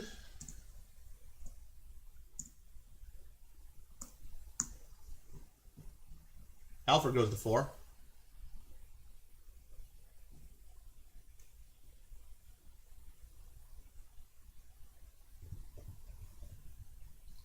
I think next we'll do that Laos cyclist, and then we'll do the Australian and New Zealand. America wasn't even America. You're right. You got that right. Alfred at 4.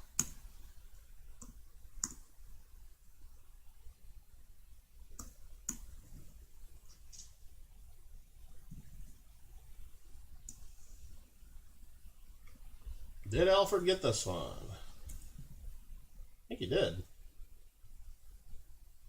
I think he did. We'll double check. Lucky Star said out right there. I think Alfred got it. Congratulations. That's a cool one. Seems like it should be worth a lot more than that, but nope. Okay, this one here is from Laos, Barcelona Olympics, 1991, cyclist. And it is, I put it in the flip here just because it looked real nice. 10 kip. 10 kip. The Laos People's Democratic Republic. 10 kip. Let's look this up and see what this is.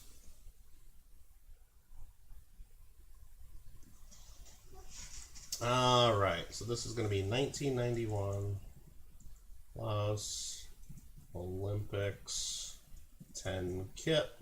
I don't think it's silver. I don't think it is. Doesn't feel like silver. This is a cyclist from the Barcelona Olympics. It is nickel-plated steel, so it does have 0 silver in it. Got a sickle and a hammer on it, I know that. KM number 46 is where you look it up in the World Coin Books. Let me see if I can find any more information. Looks like it's low mintage of only 5,000 coins. Real low mintage. There's the information on it. Looks like in Mint State 60 they go for 18 bucks, but this is one where the price guide just is weird. They say Mint State 60 $18.50, 63s are 10 bucks and 65s are $12.50. I know all day long I could sell this for 10 bucks or more if I had it at a coin show. But let's just start it. Let's start it wherever you guys want. Let's start at $1. Rarely see communist coins with silver. Yeah, especially towards the end there. Especially towards well, at least, you know, after like the 70s, 80s, 90s, yeah. Maybe early days you might see it, but let's just start this wherever you guys want it. If anybody wants it, just bid on it.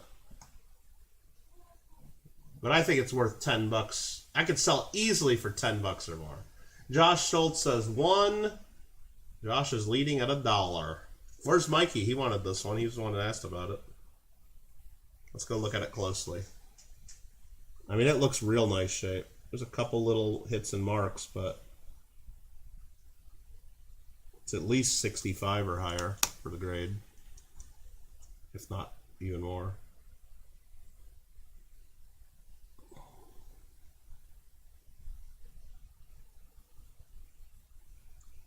Gringo goes to 2, Josh 3, Gringo 5. Gringo is first at $5. Mintage of only 5,000 coins. Josh at 6.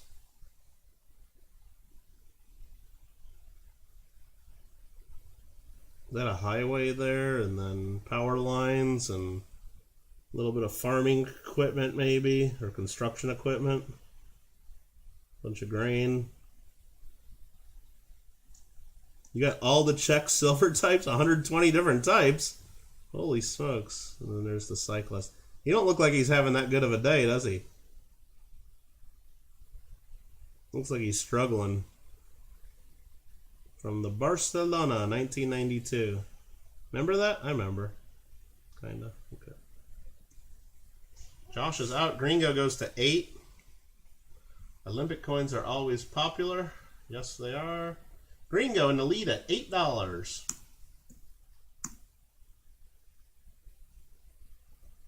I know Mikey was asking, he said, let's do the Laos coin. You know, he's asking about it.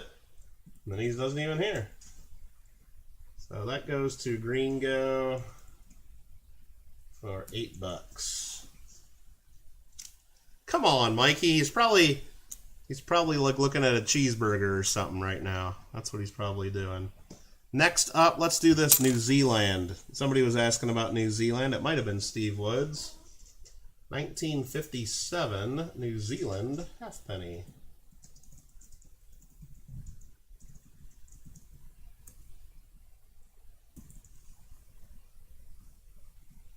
Copy that, do that, look this one up. New Zealand halfpenny is made of bronze. And this one's in Mint State or so. Worth a couple bucks, I think, in this grade. Let's start it at $1. $1 here. And Gringo says, send it to Mikey. Happy birthday. All right, I'll do that. Send to our Mikey 007. And because you're sending it to him, let's cut the price in half. I'll do it for, let's just cut it to $4. How about that? I just updated the spreadsheet, so you're only paying half since you're giving it away to Mikey. So it'll be half from me, half from you. How about that? But it's from you.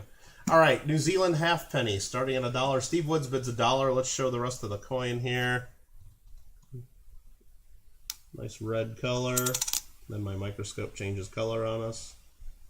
Elizabeth II. If Amanda's here, I'm having roast beef with lots of sauce. Oh, man. Nubs.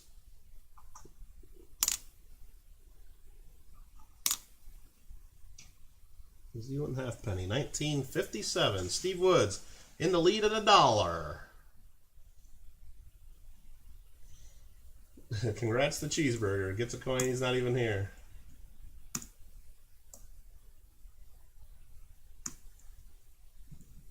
Got the 2 for $5 Arby's. I don't think they have that here, Nubs. I think it's like maybe 2 for $6. Yeah, it's definitely like the tiki guy or something. I don't know what it is, but his head like sideways or... Definitely interesting. Steve Woods gets that for only $1. Nice buy. Nice one. I think that's worth it. It's got to be. Well, we just saw it. Hopefully, Steve, I know you said you're having lunch or whatever, but hopefully you can bid on these because I know you were interested. This next one is a 1950 Australian halfpenny. Let me put that on here, 1915. This is going to have no silver in it, of course. Trust me, there are silver coins in here. We're just not doing any of the silver ones yet. 1915. And this one, mintage of only 720,000. It says it's a 1915H. Let's go ahead and put the information in here. Where's Marmello? I know, he'd probably be bidding like crazy on this one, but this one here, it says fines are worth 23. It looks like this is a better date.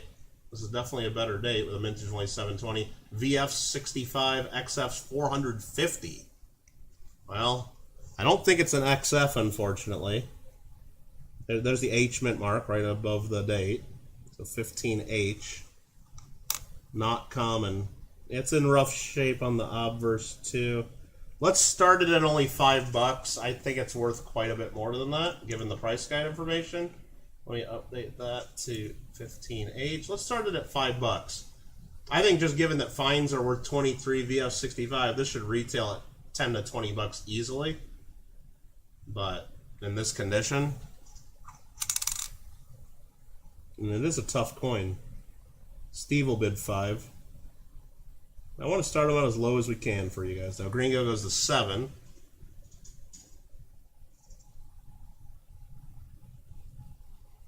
Let's see what other... Got one more Australia. There we go. Yeah, that's pile. Steve goes to... Well, Lucky Star is first at 8. Then Steve goes to 8. Lucky Star in the lead at 8. Then Steve was at 8. Then Josh was at 8. Lucky Star is leading at 8. Lucky Star first at 8. Lucky Star in the lead at 8. If anybody else wants to get in.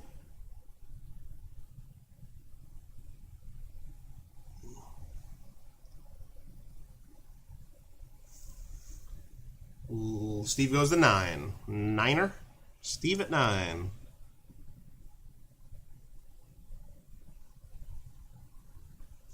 Steve Woods, $9 bid now. Any other interest in the Australian halfpenny from 1915? Better date for sure.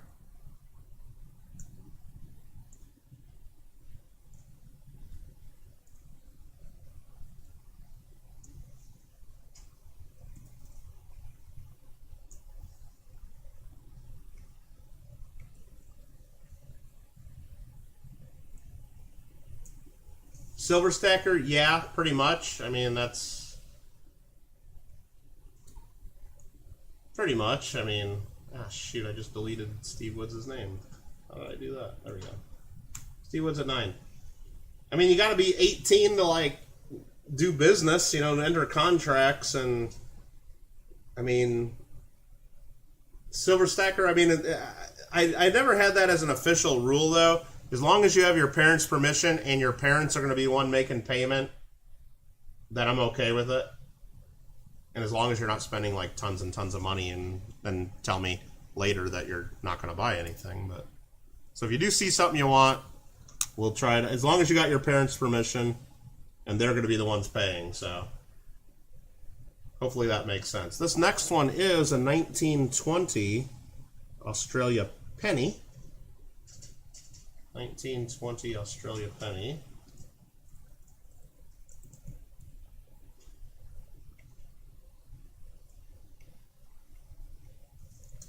Let's look this one up. Oh, copied the wrong information over. 1920 Australia penny. Where's that at? It goes right there. KM number 23. There's several varieties of this. Great. There's ones with dots below and the scroll and above the upper. There's ones without dots. There's ones with dots below the scroll. There's proof examples. Let's see which one this is. There's the scroll above and below 1 penny. This one here is the variety, it looks like with no dots. No dots. So I'm going to write that in here because that's a better variety actually, but thank goodness. Thank goodness for me, I guess, right? Let's see. Let's copy this information here so you guys can all see this. All right, there you go. So this one here is the 1920 without dots. And they list it as fine at $17, VF's 125, XF's at 700. XF's at 700. Holy crap, they jump up quick. Based on all that information, again, this would retail $10 or more easily without even thinking about it. Probably a lot more than that. But let's take a look. It's got a little bit of dirtiness along the rim there. A hit above the P of penny. One little rim ding below the 0. It's a nice coin, actually. Some die cracks and stuff through the word George. Yeah, this would sell for a lot more than $10. I know I could if I listed it on the eBay individually. But there you go, 1920 penny. Start it wherever you guys want. I don't care if anybody wants it. 1920, no dots. Again, it's probably worth $20, $25 in this grade, I think. That'd be my guess for retail. Who knows? Who knows?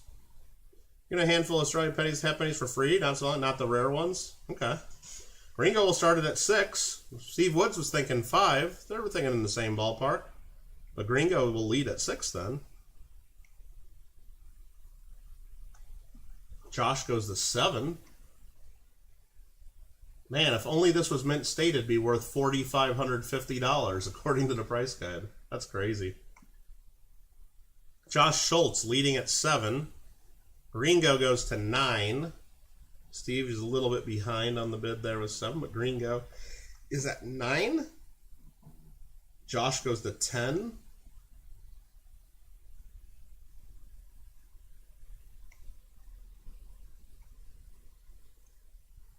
Steve comes back at 11.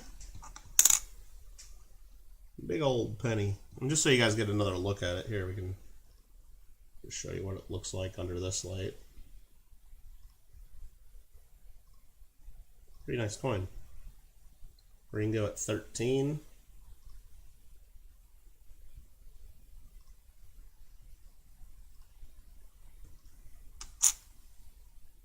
Sometimes the scopes just show them in weird color, or they're so close it makes the coins not look that good sometimes. Steve goes to 15.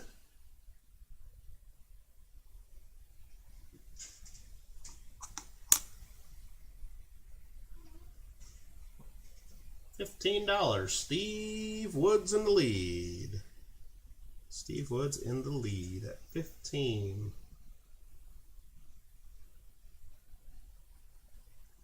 Is that going to be enough to take it home?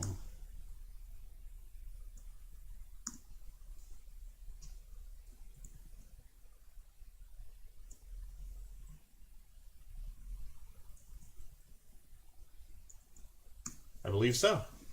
I believe that did it. Thanks, Steve. Thanks, everybody, for all their bids. One more Australian I saw here, and that's a beautiful,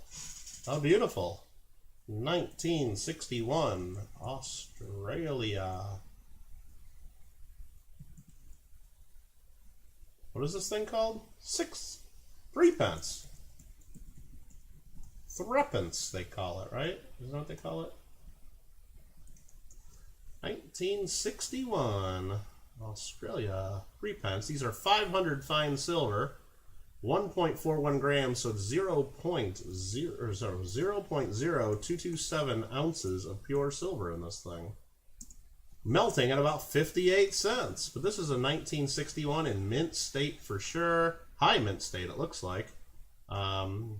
Since I got the page up, you can take a look at the information. Let's start it at $1. It's got 58 cents worth of silver in it, but let's start it at $1 because it's worth more than $1. Well, let's show this if you guys aren't familiar with the coin.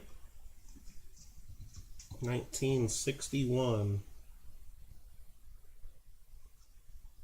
Same date upside down, look at that.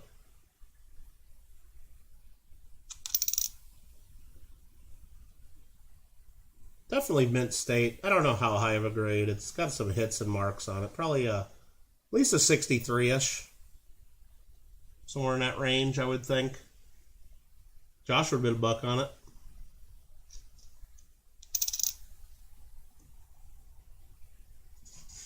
$500 fine silver, 50% silver is the fineness. Actual silver weight is 0.0227 ounces of silver. 500 fine, 1.41 grams, 16 millimeter diameter. Ruler is Elizabeth II. Elizabeth II. Lucky Star goes 2. Steve Woods goes 3. Steve Woods at $3. What is this? Oh, it's a shilling. Okay. Thought I had all the British stuff separated. Okay. I'm still sorting this a little bit. That's German stuff there. That's India, and that's India. And that's India, I think. And that's India. Maybe I can start making another pile.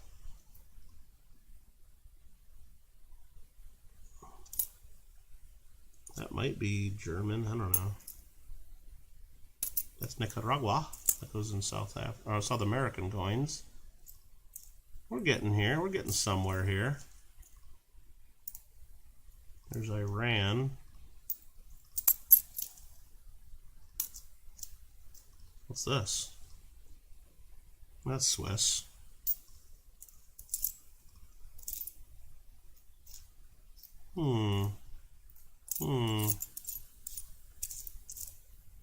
That's something really old. That's that one I keep looking at, that Dutch West Indies, 1765. All right, are people bidding? Oh, sorry about that, everybody. Steve Woods was at 3. Lucky Star goes to 4. Steve Woods at 5. Upside down, they call that strobogrammatic. Try again. Same upside down and same either way. Strobogrammatic. All right. Steve Woods at $5. Yeah, you missed it, Mikey. You missed it. Damn it. But it's yours anyway. You say thank you to Gringo. Say thank you to Gringo. He saved you. He saved you.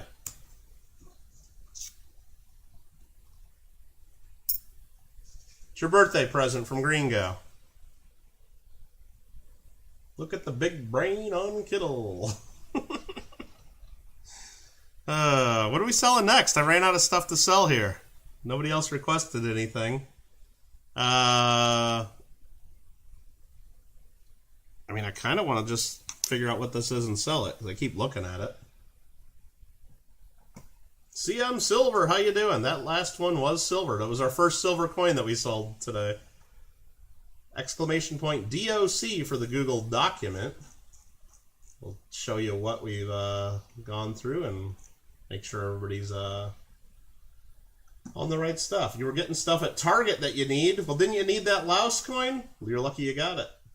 Just say thank you, Gringo. Say thank you, Gringo. So let's figure out what this is. Let's go to microscope. 1765. 1765. Let me see if I can find that. Dutch East India. Let me see if I can look at the pictures here and see if I can match one up. Is it that? No. Is it this one? No. Just gotta figure out what the denomination is. Feels like it might be silver. Let me drop it a couple times here. Probably silver. Probably. What the heck is this then?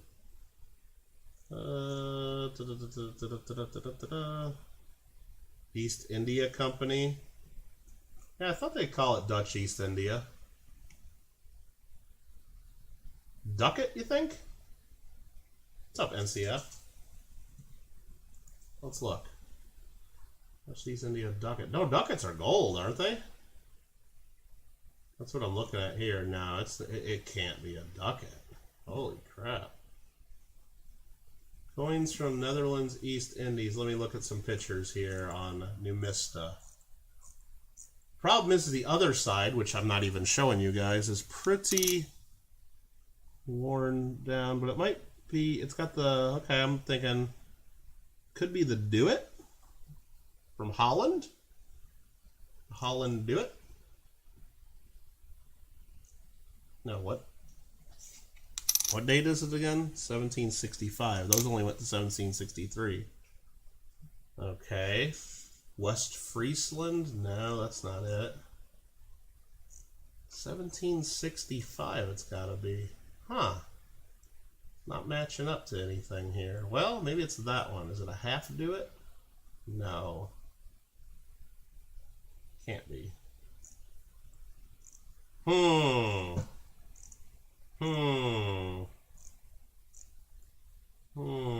Trying to figure this one out. This one's stumping me. Okay, let's look under just so. Maybe it's a one Do It. Maybe that's what this is. I think that might be what this is. And is it? I'm trying to match up the country, the different looking shields they got, and it looks like this one matches Holland. So let me just now search. What date was it? I can't even remember. 1765. Do It. Holland. Anything pop up?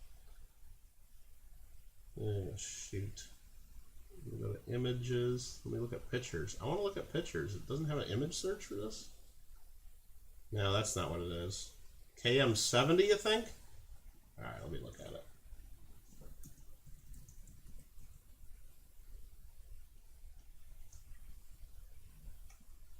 Yeah, that's probably it. So it's copper? Okay. Sure. Let's just go with it. 1765. And what are we saying this is? Holland?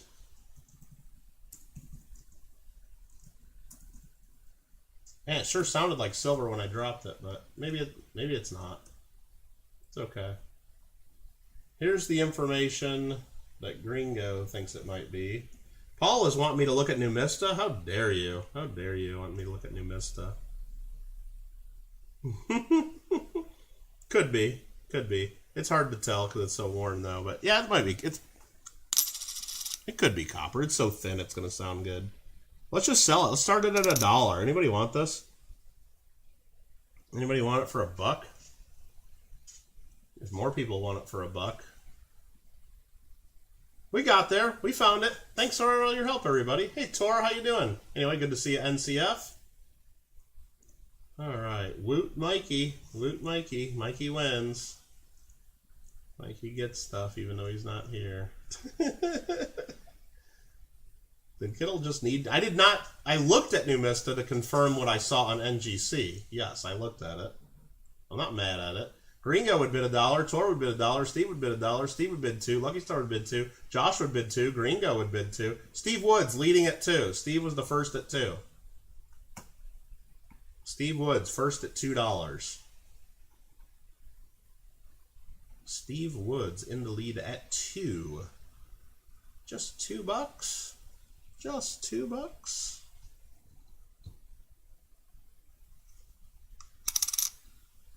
Yeah, I ranted about Mikey asking me to sell a coin, and then he wasn't even here. That's what we ranted about, Mikey. Mikey asked me to sell a coin from Laos, and then he wasn't even here to bid on it. Alfred at $5. Alfred at $5. Jumping to bid a little bit. Here, let me write Netherlands East Indies, because that's really what it should be called. Netherlands East Indies, do it. Just do it. Alfred at $5. Any other interest? I don't think there's gonna be, because they were bidding at $1 and $2, but we'll give them a chance. What is shipping to Europe again?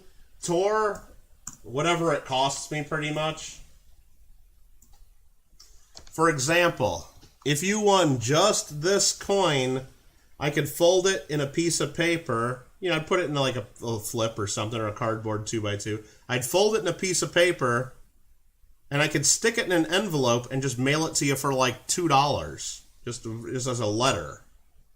But if you bought a few things and we would need to send it in a bubble mailer and do a customs declaration and stuff, I don't know what it costs. Depends on your country and all that and the different, I don't know.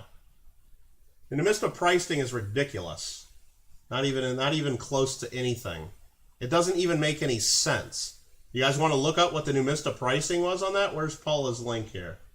Where's Paula's link? Let's look at this. Where's Paula's link for that thing? Where's that even at? There it is. What does the pricing say on that? Okay, let's just look at a 1734. A VG is $1.65, a fine is $2.98, and a VF is $5.49. Like, again, the price guide doesn't need to go to like the exact cent. I mean, it's just ridiculous pricing. It doesn't make any sense at all. It doesn't make any sense. There's no indication of when and where they got any of those prices from. Numista pricing is absolutely garbage. Absolutely garbage. Okay, no, it doesn't come from anything, Rand. Numista's garbage. Now, the NGC World Price Guide, those all come from the Kraus World Coin Books, which are put together by dealers who actually reach out to other world coin dealers. They look at auctions, they look at all kinds of places they've sold for real, and they actually come up with realistic pricing that makes a little bit of sense. Now, is it always accurate? No. But does it make sense? Yes. And does everybody that deals in coins use that? Yes. Does anybody that deal in coins use Numista? No. No, they don't. They absolutely don't. I don't even know who won this. Alfred won it. Okay, let me... Alfred R. $5. All right, thanks, Alfred. What else do we got going on here? They are what users put it. Yeah, well, then if the users put in as value, then it's even worse. Because I could go in and put my coin. For example, I was watching a channel last night, Tor. They had a medal for sale. I'm not going to name their name or anything, but they had a medal for sale that I wanted, I was interested in, and it's worth anywhere between $500 and $750. That's the retail price of that medal they're selling. They looked up online and found an auction sale that was like $1,500 for one that was a grade higher. Okay, fine. I found one that was 2 grades higher that went for only $600. Okay, so where do you go? His was 2 grades lower than one I found, 1 grade lower than one he. Whatever. He thinks his is worth maybe $2,000 or $1,500. I'm like, well, that doesn't make any sense at all. So if that person was able to put in the price of their item in their thing, the price guide means nothing. I mean, people always think their own stuff is worth more. You'll see me when I'm selling this today saying, oh, this should be worth this should be worth, and then it's going to sell for less, and I'll be like, oh, okay. Because they're mine. Of course I think my stuff is worth more. Anyway, that's a horrible way to do a price guide, letting people put what they think their own stuff's worth. Okay. What are we selling next? Does anybody want any of this stuff? Or are we just gonna... Numista is not a good price guide. I would never use that for anything. Alright, what are we going to look at next? Should I just grab something that I want to sell? Sure, how about let's do that. What do I want to sell? Geez, I don't even know. Well, Gringo was asking about this. Let's do this medallic art medal from Taos, New Mexico. It's 350th anniversary. Medallic Art Company, New York. It says that on the edge. Real small. Let me make sure it says that. Medallic Art Company, New York. Taos, New Mexico. It's in a little bit rough shape, but we'll take a look at it. And I believe it is from the 1960s. Let's take a look. Taos, New Mexico, 1615 to 1965, 350th anniversary. So there's some people standing in front of some buildings in New Mexico. That's probably the people right there. Paul Keith, 64. Is that the guy that designed this? Cultures of Taos. Nice concave metal. And the other side, it's a little bit convex. Taos, New Mexico. Anybody want to bid on this? Starting at $1. Some of these old medallic art metals do go pretty good though. 1965, Taos, New Mexico, 350th medallic art metal. No silver. Starting at $1. It's worth more than that, but Gringo will bid $1. Gringo is leading at $1. Steve was just after him. Gringo leading at $1.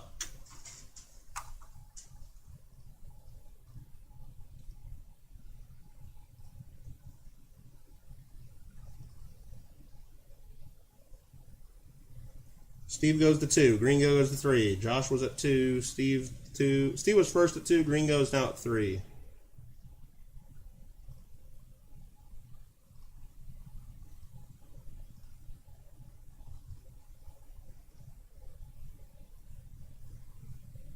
Looking good.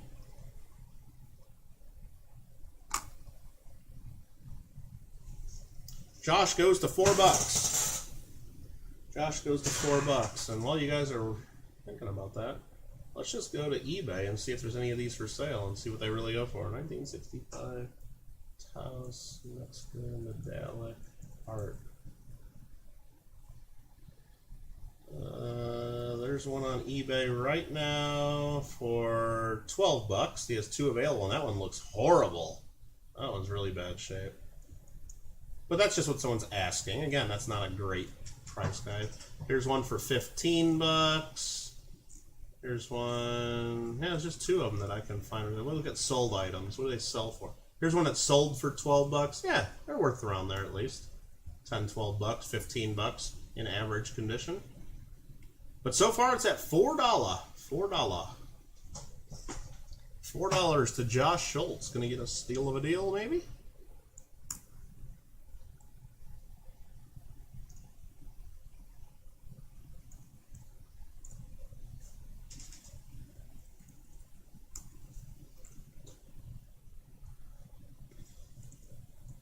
Josh Schultz at $4.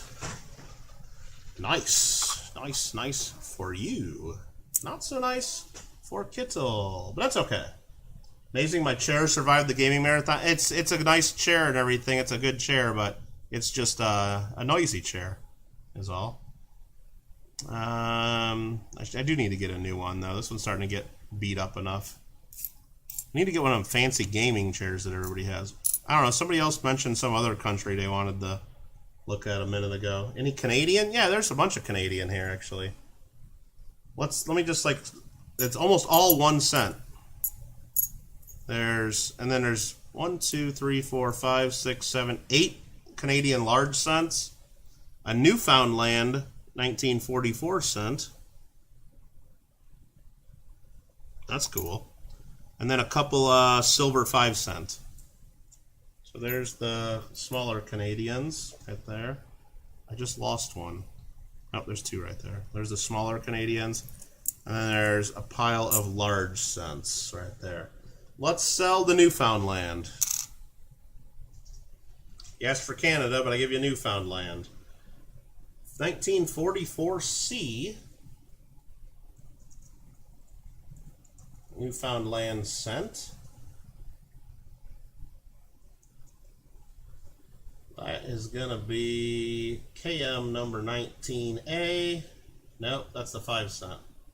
This is going to be the 1 cent. Come on, where's the 1 cent?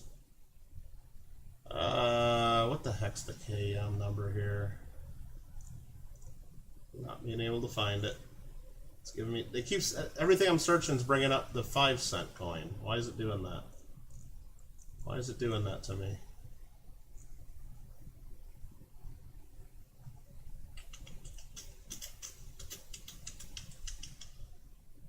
KM number, why the hell can't I find it? I know these are worth a bit. I just have to get out the book. Alright. Let's try this again. 44C 1 cent. Maybe I typed it in wrong. Yeah, Newfoundland small cent. There you go. That works. 44C, mintage of 1.3 million. This is what it is. This is where we're at. Sorry about that. Kept bringing up the 5 cent for some reason. There we go. So now let's look at the coin. It's actually a nice shape. I mean, the shape of it's circular, but lots of detail. And, wow. This might be an error coin, because I don't think that's damage. Look at that. In the field. I think that's like a strike-through error. Kind of goes under the letter almost. I don't know if that's damage. I think that's a strike-through. Why their own cent? Why not? I have no idea. Was Newfoundland like not part of Canada right then during those years? I don't know. I mean, Hawaii had their own coinage before they were a state, right? I think that's a strike-through error. I don't know. This would be a really good one to send to the live coin Q&A. You know, the one that Paula runs, that live coin Q&A. So they have VGs and $1.50, fines and $2.50, fines and $9, XFs $35, and AU and $100.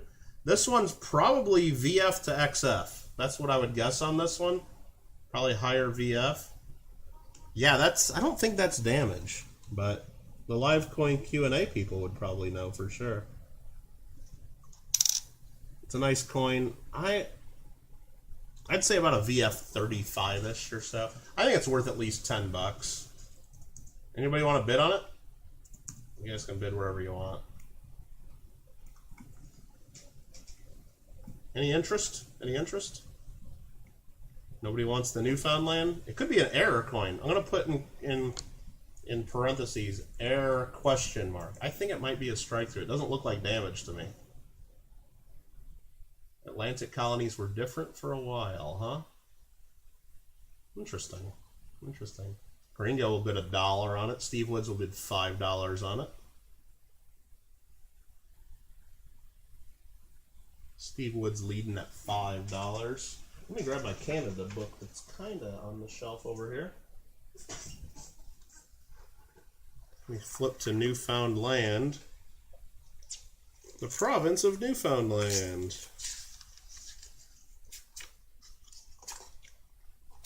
Province of Nova Scotia and New Brunswick. Oh, these are all pattern coins. Oh, shoot. Where the heck's the regular coins? Oh, they're in the front. They're in the front of the book. Okay. Steve goes to 6. Steve at $6.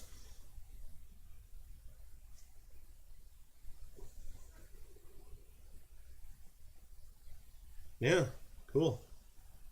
During World War II, Newfoundland cents were coined in Ottawa rather than England to avoid the risks of transatlantic shipping. Neat. Yeah, they list it going up really big in value in EF and AU condition as well, 44C. Cool. All right. The reverse design adopted for the new small cents in 1937 is a very lifelike rendition of the pitcher plant in bloom. The plant is native to Newfoundland and is one of the insectivores of the plant kingdom. The large leaves are pitcher-like receptacles, the inner surfaces being covered with a downward-sloping bristles. Insects are attracted onto their leaves by a sweet, sticky syrup at the bottom of the bristles. And the bottom of the bristles help prevent their escape. The digestible portions of insects are then absorbed by the plant. Interesting. All right, let's get that out of the way. Steve Woods at $7.50. Steve Woods at $7.50. Still a bargain in my opinion, but Steve Woods. Yeah, well, you could take a picture and send it to the live coin Q&A, but can I do African coins? I can do some African coins, sure. It's a killer coin.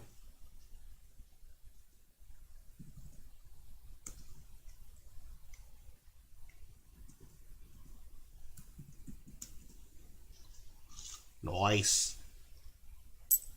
Should we sell these as a pair so I can start moving a little quicker maybe? I don't know. What are these? Let's look what these little guys are. That is a 1900 something. Can I even see what the date is? 1902, I think. And that's a 1910. 1902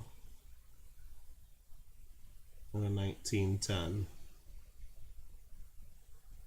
1902 to 1910. So I'm going to write in here 1902 and 1910 Canada 5 cent.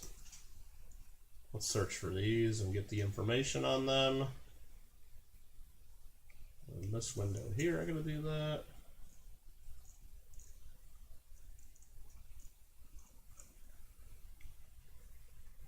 It's got Edward number 7 on there. Is that one cleaned? I'll take a look in a second. I'm not 100% sure, Mikey. These are silver, 0.0346 ounce for the 1902. Oh, well, first let's look at the 1902. There's a couple varieties. There's the 1902. Does it have an H mint mark at the bottom? God, I don't know. Looks like it might actually. The light sucks right here. Hold on. Let me turn on my microscope light. That didn't do much. I don't know. It's too dirty to tell. The value is not much different unless it has the small narrow H mint mark. And then let me look up the 1910 to make sure it's the same. Let's see, 0.0346, 1910.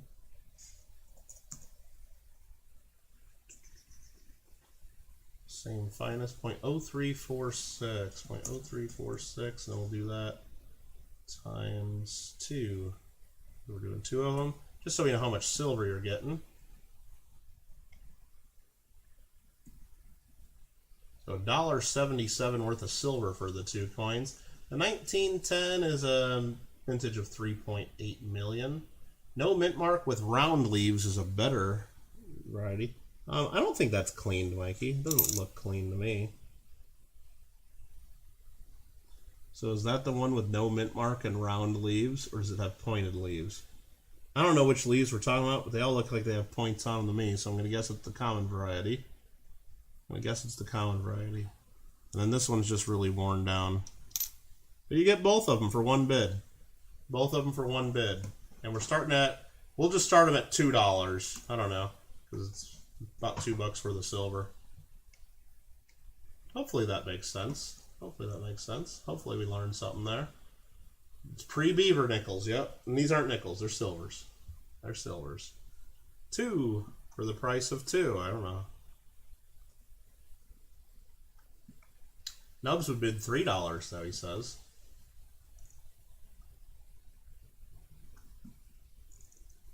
Moran goes to 5 for the 2 little silvers.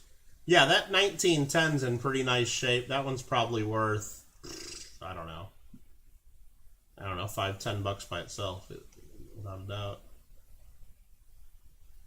Without too much doubt. Steve goes to 6. Steve is first at 6, and then Delilah says hello and bids 6 at it, but Steve is leading at 6. Nubs tried to bid $5.50, but Steve had already bid 6.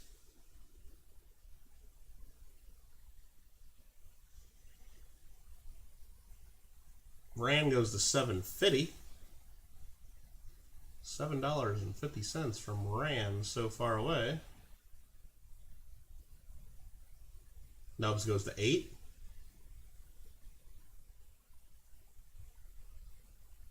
Man, I'm selling these so slow today. Why are we selling these so slow? What am I doing wrong today? Am I taking too much time? Are we taking too much time to look stuff up, or is it always this slow going through world coins? Seems like it's slow. I mean, there's more this time, so there was more to sort out, and still didn't even sort them out. Shiny Purdy Gmail. Nugs goes to 8.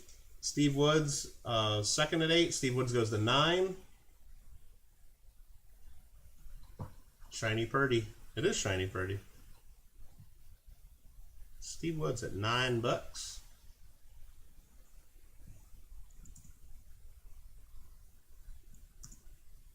About the normal pace, yeah. Greater variety, yeah. That's probably what it is too on Abushu. That makes a lot of sense. Yeah, with the world silver, I've looked at enough of the silver coins. I kind of can spot things right away and sort them out, and it's a lot easier to look stuff up. But I mean, hopefully this is a little educational for not just me, but for y'all.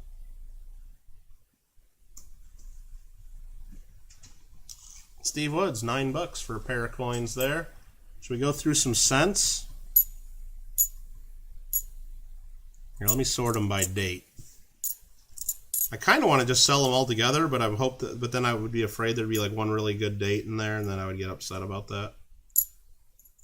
Let's sort them by date. That's a 1911 in really nice shape. 17, 1876, 1894. 1976, 1911, 1908, 1907. Okay. Let's just go through these pretty good. Starting with an 1876H.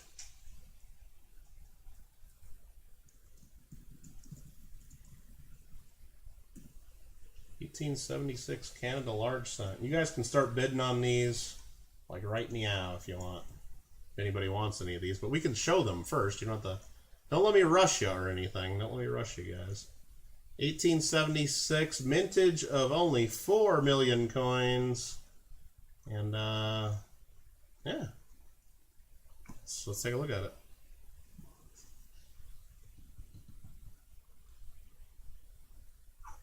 Steve says $3. Victoria. It's in all right shape. I'd say it's in fine the VF. Probably VF. Steve Woods at $3 in the lead. And here's the NGC price guide for some of the Canadian cents, for those of you guys that have the information.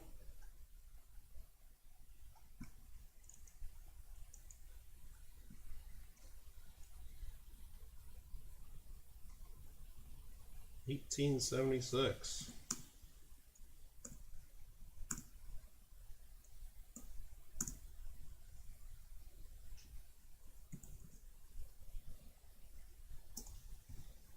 Steve gets the 1876. For only $3. Okay. I'll do it. I'll do it. Next up is an 1888. Let's take a look at this one. This one's probably been cleaned. It's a little bright. Definitely. It's got a little bit of a scratch in the field right in front of Victoria's nose. 1888. And this is mintage of 4 million as well. Any interest in the 1888?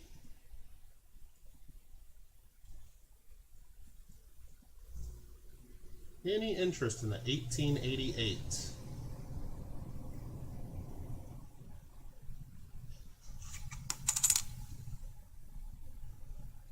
Steve would bid $3 on that. Okay. Okay. Fair enough.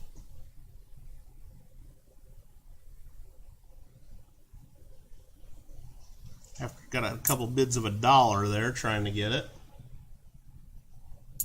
So Those two are a little bit better dates. Just trying to look ahead to see what we got here.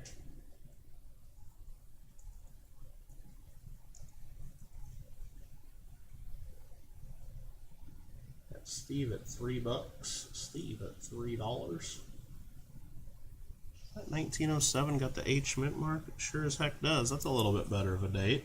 Mintage of only 800,000.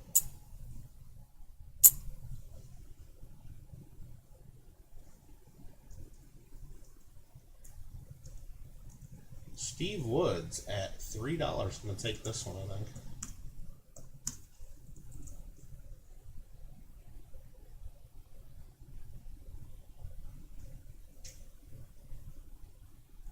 Thank you, sir. Next up, we got an 1894. Let's take a look at this one. I'll go ahead and put the 1894 Canada large cent.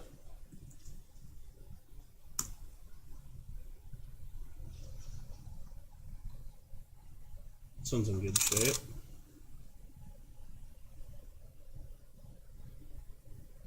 Couple really light scratches, kind of mostly hidden in there. 1894. And the 1894, just so y'all know, is a mintage of only 1 million coins. Goods are worth $8, VG 10, 11, fine 15, VF's 20, XF 40.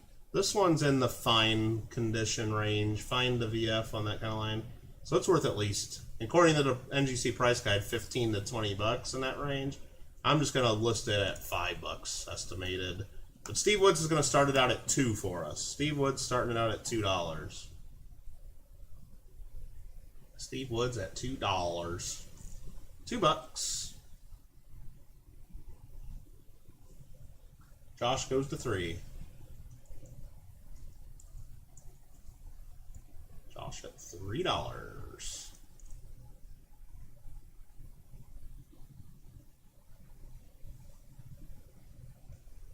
Definitely worth that. Definitely worth that. Got lots of details. Steve goes to 5.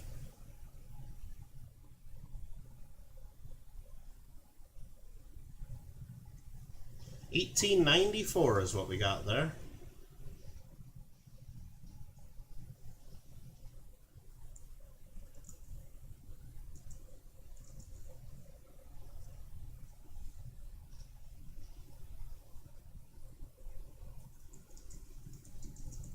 Josh goes to 6.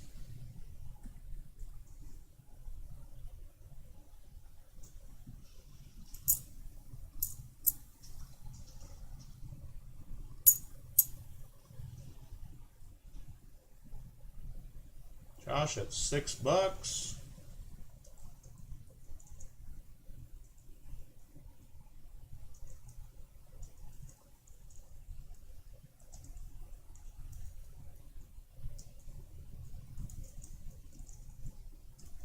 Trying to fill out some of the spreadsheet ahead of us a little bit. Josh gets that one for $6, it looks like. Congratulations. Next up is a really nice 1895. The 1895 is a little bit better as well, with a mintage of 1.2 million. There is a mark right there in the middle of the word sent, a little bit of a pock mark. Lots of detail in the leaves. Something going on with the I of Victoria, though, the letter I. Might be just a crack through the letter, it looks like. And then even through the word, yeah, look, there's a lot of die cracks on this. So that's not damage. Really cool. It's all cracked up. Any interest in the 1895? 1895. Victoria, Canada, cent. Mintage of 1.2 million. Goods are $3. VG's 5. Fines $9.50. VF's 13. It's around a $5–10 range if you're looking in that price guide, I would think. Steve starts right at 5. Mikey says die crack. I said, yeah, die crack. I believe so. Do you doubt it, Mikey? Do you need to see it closer? Or were you just making sure you heard me right? Yeah, die crack. Indeed. Correct. Correctamundo. Steve Woods at $5 in the lead. I'm gonna take care of this one pretty quick here. Just making sure, okay.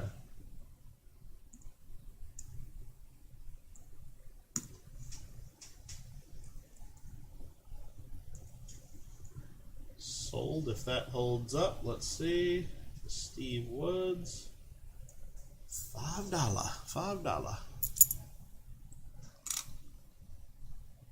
Next up is the 1907H. 1907H. And I'm going to copy NGC's information in for you. So you have that handy. It's right there. 1907H is a key date. 800,000 minted. Goods are about $10. VG's 12. Fines, and they go up and up and up and up. This one's in pretty rough shape, though. It definitely has some corrosion. Not sure what it's really worth. It's kind of messed up. But it's a key date. Started at $1 if anybody needs to fill the hole. I probably should have checked my Canada Large Cent album first. Do I have that handy here? Hold on. Hold on. Do I have that album handy? Because if I do, maybe I'm not even going to sell this. Hold on. Canada Large Cents. Let's see what we got here. I just kind of got one that I have that I kind of fill coins in every now and then, but I always forget to. I don't have this one. I didn't have the 1894 or 1895 either. Dang. Okay, well, I already missed a couple. Maybe I should have been bidding on that one. Steve's at $1. Deanne's at $2. Yeah, my Canadian Large Cent album's pretty sad. Because I always forget to look when I have Canadian Large Cents. My Small Cent album's even worse. Now this one's not even mine. That's a one I got. Could buy them back, maybe. Oh no, all my Canadian pennies fell out of that one. Alright, let's just put this back on the shelf. Dang Whitman folders, the coins pop out of the holders. Alright, let's put this back before I make a mess of these.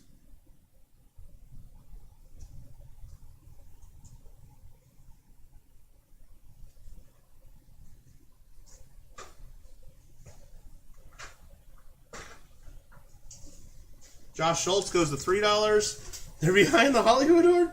No, we got the Hollywood Horde. We got the Hollywood Horde. We got that. It's still here. We will do another one of those soon. I've probably been saying that for a while though, but I do want to go through another box or two of those soon. I might have to like re-release my original video about it so people remember what the heck we're even talking about, but all right, Josh is at $3. That's probably enough time.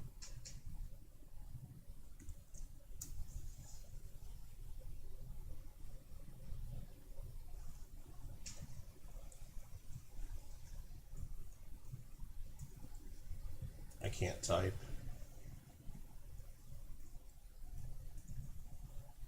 There we go. $3. Congratulations, Josh. Next up, 1908. 1908 should be on that same page that we already have open. 1908, no mint mark. You guys can see the information on that. It's probably worth a couple bucks. Feel free to bid if you need it.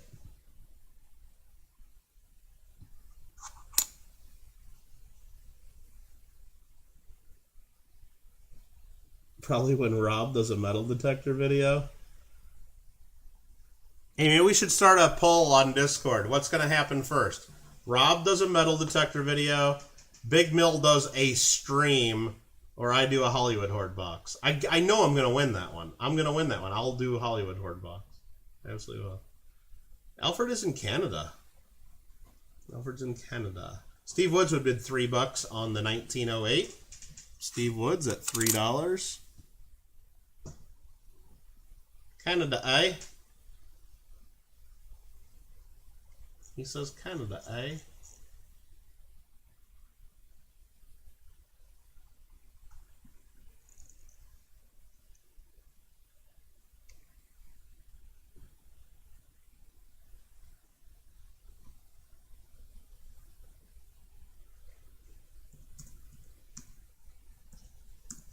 Oh, you know Canada, but where? Okay.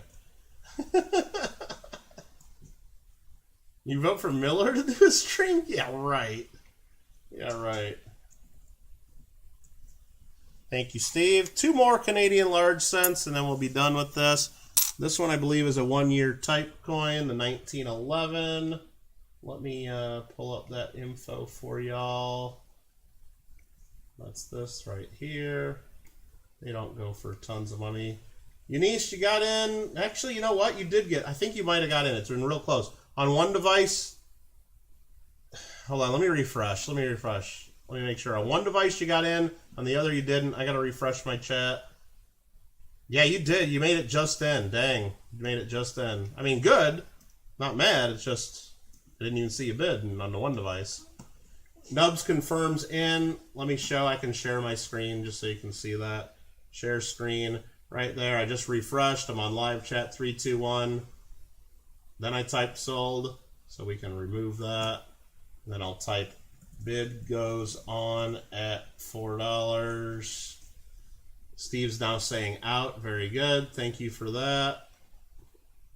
Again, thanks for the bids.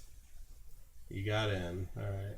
Let me type down 3, 2, 1. Sold again. See if this sells.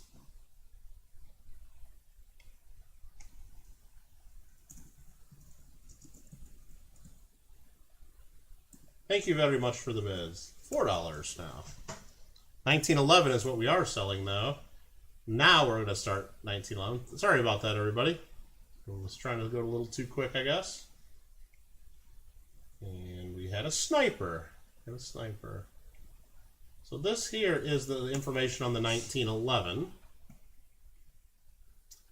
The 1911 is 4.6 million mintage, and this one's in pretty good shape. Let's show this. Steve's going to start it out at $2. There's some red color left in this one. This one's probably AU condition, I would say. Price guide has this at least in the $10 to $20 range.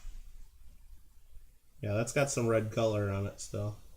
Popping through. So you're going to be at the AU. It's not mint state, I don't think. I see a little touches of wear on the high points. They call these the godless coins, right? Yeah. This is a really nice one. I almost want to outbid Steve on that one. That's a nice one. 1911. Josh goes to 3.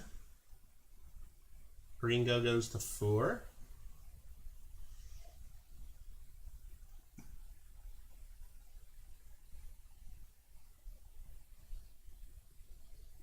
Josh goes to 5.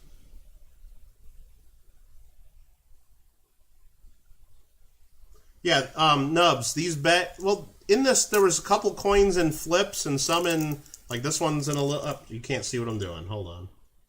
Like this one had a little note on it that was in the bag. This one, these are 2 Cuban pesos that are colorized. Those are pretty cool.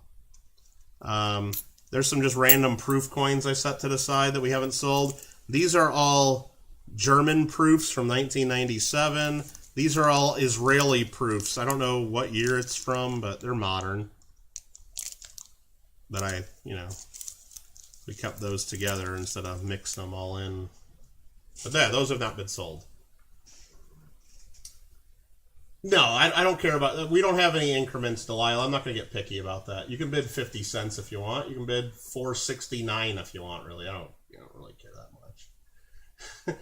All right, so Josh was at 5, then Steve goes to 7. Steve is the first bid at 7. Steve is first at 7. Steve is first bid at 7. And we got one more large cent, and then we can go to whatever we want. We can, if anybody has any requests on certain coins that they've seen or countries that they are interested in. We got a bunch of South American stuff here. Mikey asked about Africa, so there's a pile of some African coins here.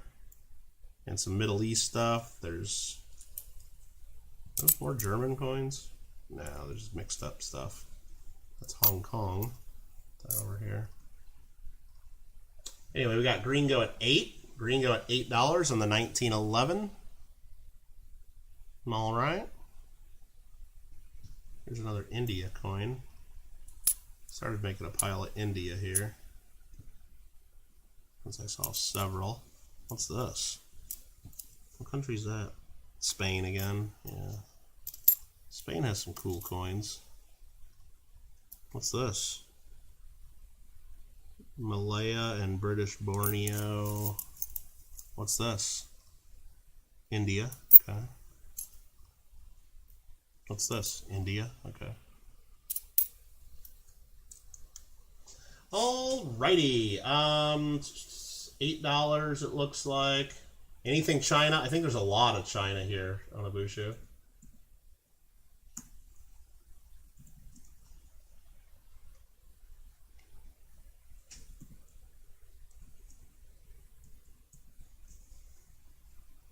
Did Gringo get this? I think he did. I gotta wait a second because sometimes it pops up a little bit after. Alright, last up for the Canadian that I found so far is a 1917 large cent. 1917 Canada large cent. Here's the price guide if anybody cares about that. That's that. Looks like in this condition, what condition are we in? VF probably. Maybe just short of XF, probably a mid VF. Looks like they're worth a few bucks. Started at $1. Anybody wants it?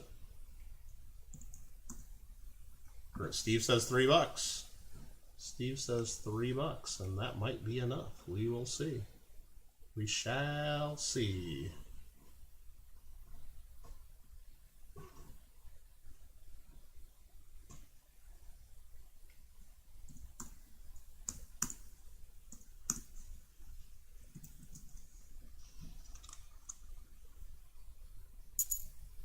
Perfect. Perfecto.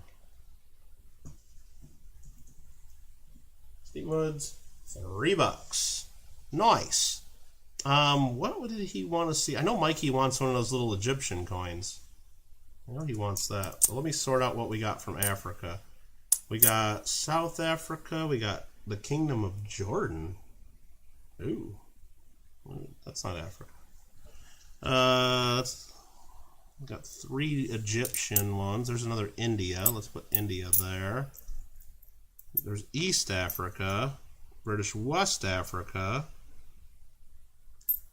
I'm probably off camera doing this, but let me just sort in like country a little bit because I just piled them all up in the one pile there. I don't know what country those are. I think that's Egypt. Dutch West Africa. Ooh, there's that really nice West Africa, British West Africa. And then what's this one? East Africa. Okay. Yeah, there's some nice ones here. Okay. But Mikey, I think, wants... Is Mikey here right now? Mikey's here. Oh, he says East Africa. Give you 5 for the bag of German proofs? Well, there's might be other people interested, but let me put the proofs up here. We'll do those right after we do a couple African coins. Maybe you'll get it for $5. I don't know, but I'm not just going to do buy it nows randomly here because the big 25 looks like something cool. This is from Jamaica, 1971. There's one with a bird here from British Virgin Islands, and then there's a Malawi 1 shilling from 1964. Those are the other proofs here. And then we got the colorized Cubano coins. All right. What was I just going to do? African coins. Mikey wants East Africa. Let's start out with East Africa. How about a 1930 East African cent, it looks like.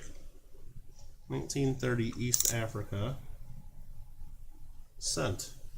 Let's look this up.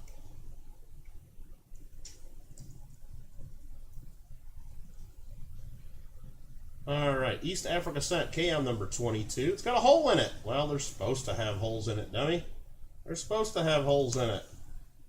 The ruler is George V, and these have a mintage of 15 million. We're going to start it at $1. It's got some red color left in it, worth a few bucks at least in this condition. Let's just put it in there at a few bucks. 1930 British East Africa cent. So the Brits did make a cent after all, didn't they?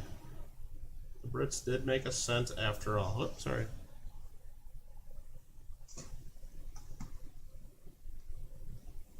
$19.30. Got some red color left in it. Anybody want this? Starting at $1. Starting at $1. Just to, no, it's okay, Lucky Star. Fair enough. Fair enough. East Africa. Gringo will bid $1. Mikey asks about it, and he doesn't want it. Okay. Fair enough. No problem. Not trying to make anybody buy anything. Gringo at $1. Josh says Team Penny, right?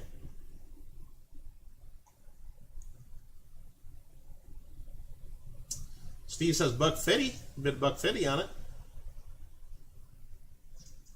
Okay. Okay.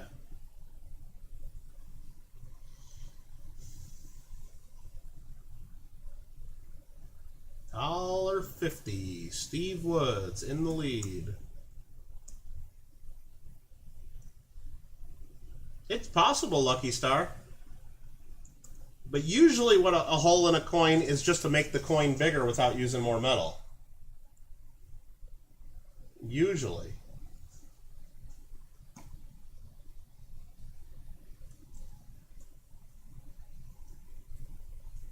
Steve Woods for $1.50.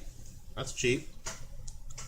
No, because think about it. Like, this is the size of the coin with a hole. If this coin didn't have a hole with the same amount of metal, it might be this size instead.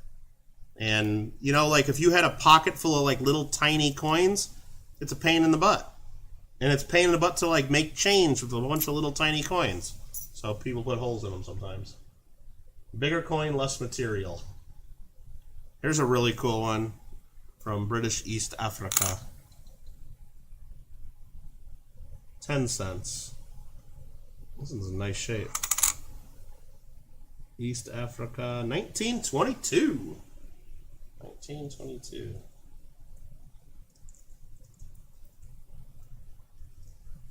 $0.10.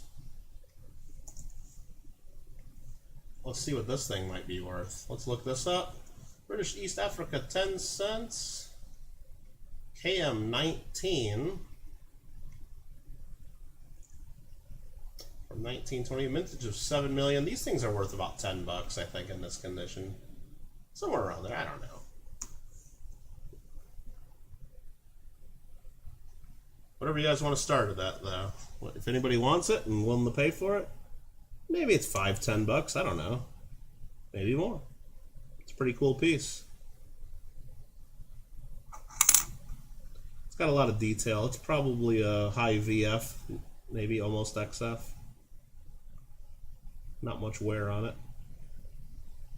Just hints of original luster surviving, but it's maybe, yeah. Just hints of it in the real protected areas.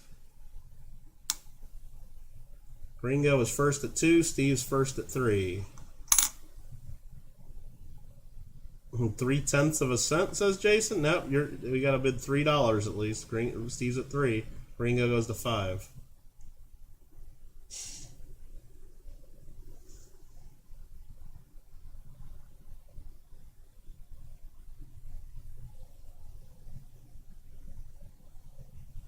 Monopoly money notes. Pretty much.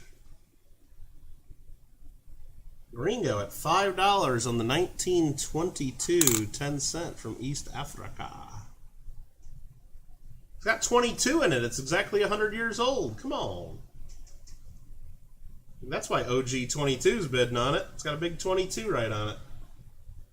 Now, by the time he actually has me ship him his stuff, because he puts things on hold for a while, it might be 2023, right? By the time you see it in the Gringo mail call. Nah, maybe not. I don't know. If Gringo wins it, that is. $5 is the leading bid on the 1922 East Africa. 10 cents. 10 cents. Silver Mountain comes in, goes to $6 right when I started the countdown. Right there. You got this year in a PCGS slab in one of your videos. Really, Mikey? Nice. Do I take layaway? Sure, Goldman, I would. Depends on how long, but if you need to do layaway on a $6 coin, though, maybe you shouldn't get it. Just saying. Just saying, maybe you shouldn't get it. Maybe you should pump the brakes a little bit on your coin buying. Silver Mountain at $6.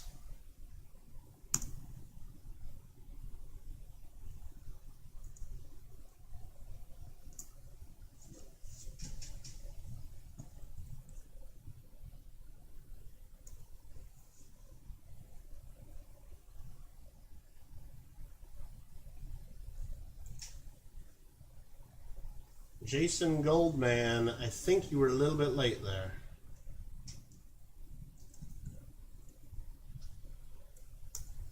Silver Mountain, $6 is the winner. Winner, winner. Spicy chicken sandwich dinner. Let's do a cup. This one's real cool. Or do I want to do that one, or do I want to do that one? Let's do this one. This one I want to keep. That one I almost want to send into ANAX to get graded.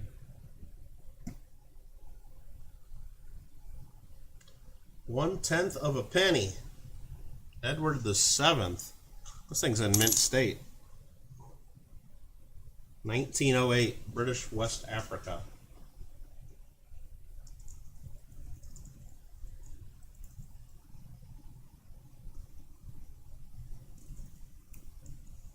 One-tenth of a penny. The heck is this thing worth? Let's look it up.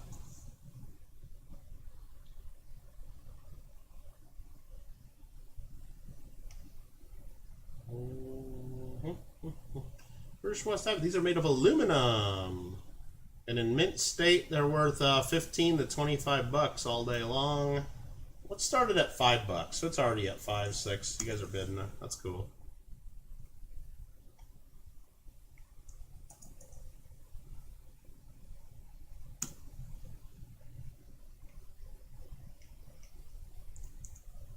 Real nice coin. Let's show it again. It's even got a little bit of toning in the aluminum. Not much, a little bit. Tons of mint luster. Looks real nice. Ringo at 8, Mikey at 9, Josh at 10. Mikey 13. Beating out Gringo's dozen.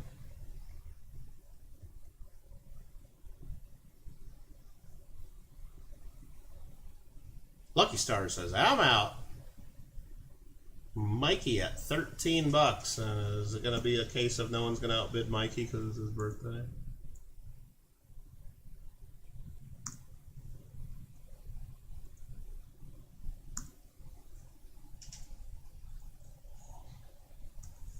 Could be.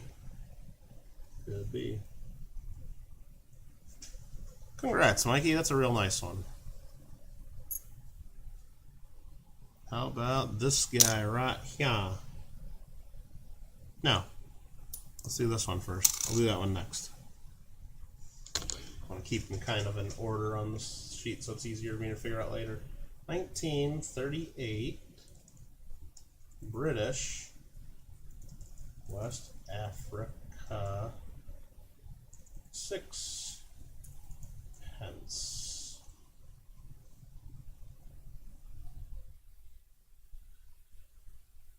He's gonna milk it for sure, isn't he? British West Africa 6 pence is nickel brass. And let's start it at $1.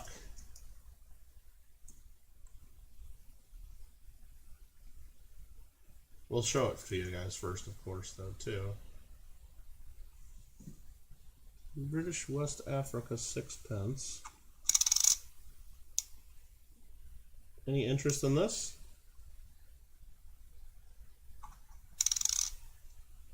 It's got a cool edge. I don't know. You kind of make it out on my microscope. It's kind of like cut in. It's got a design in there. Steve would bid $1 on it. $5 check from Grandma. I'll take it. Sign it over to me. Sign it right over to me.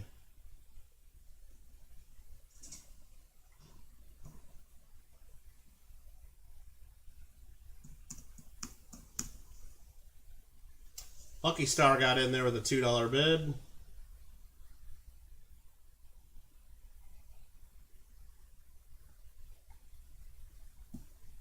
Lucky Star at $2. Give Steve a second to think about it if he wants to come back in. No pressure either way.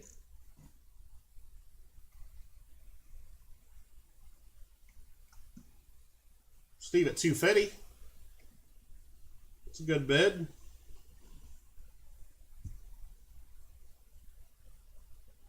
We got one more West Africa after this. It's a shilling.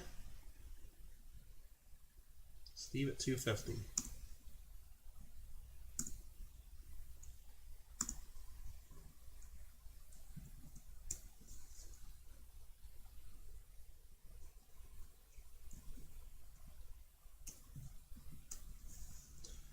Thank you again to all the bidders. Thank you, thank you, thank you.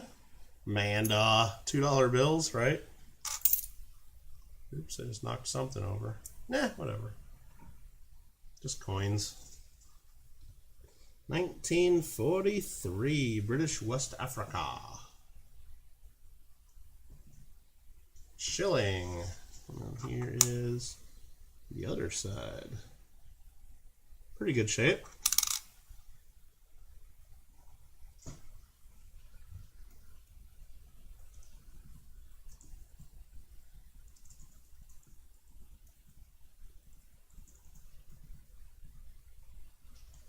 I think we might have to continue this tomorrow. We're not getting through all this today, are we?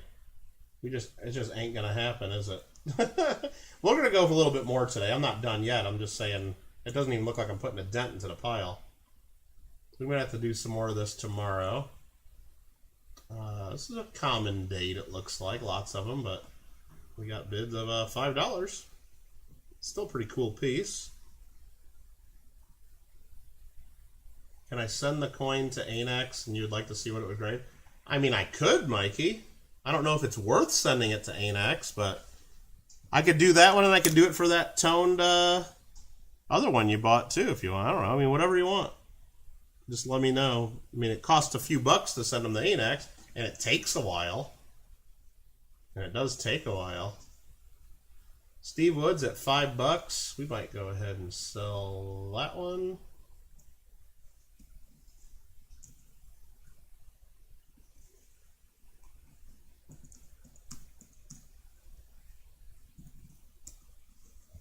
Amanda, hope you're doing well. Hope you're having a good day. There's that coin. You know what? While we're on Africa, let's just do this one too.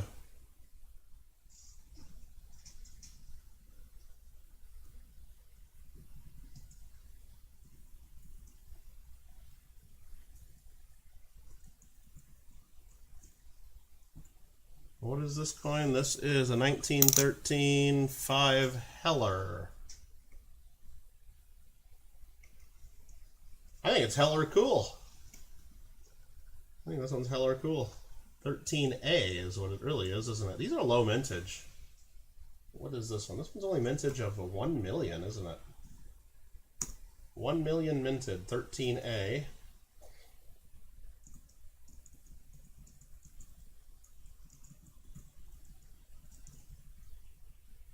And her copper nickel.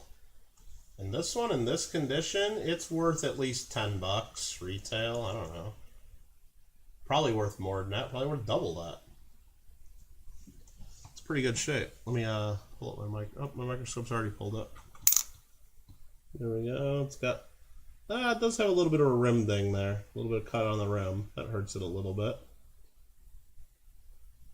Gringo says $5. Still a pretty sweet looking piece.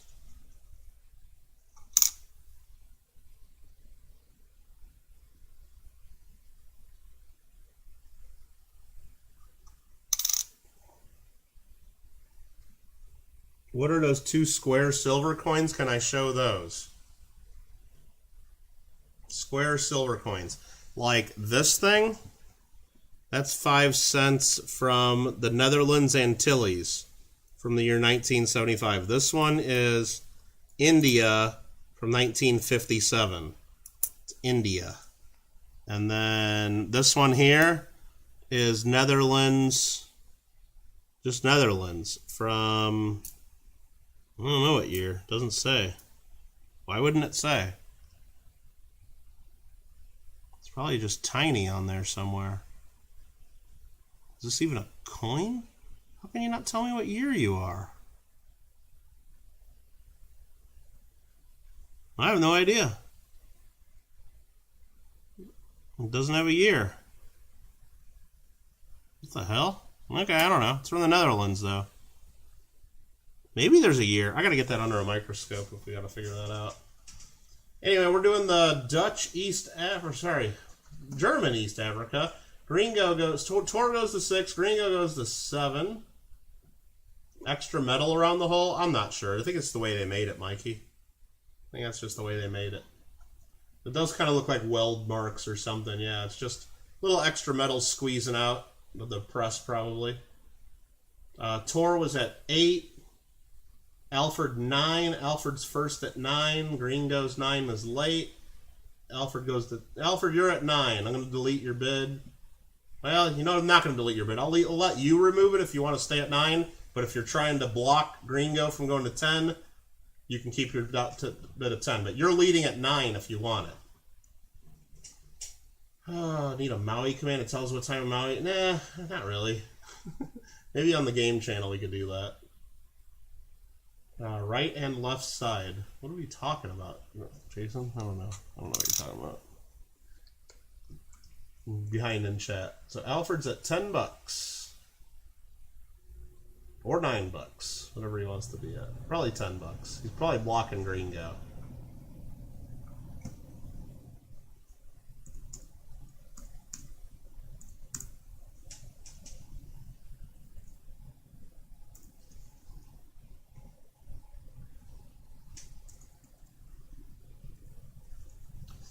Beautiful. All right, what else are we going to sell? What else do we want to sell? Now, when we do this again tomorrow, we'll continue selling stuff. The second day always goes a lot faster because if I get time later today, I'll start sorting these out a little bit more and I'll start pre-filling in the spreadsheet with the dates and stuff so we won't have to look as many things up. We'll still show everything. We'll still take our time and auction things. But the second day is going to go a lot faster, no doubt. That's British. Did I knock over the British pile? That's what I did. All these are British coins.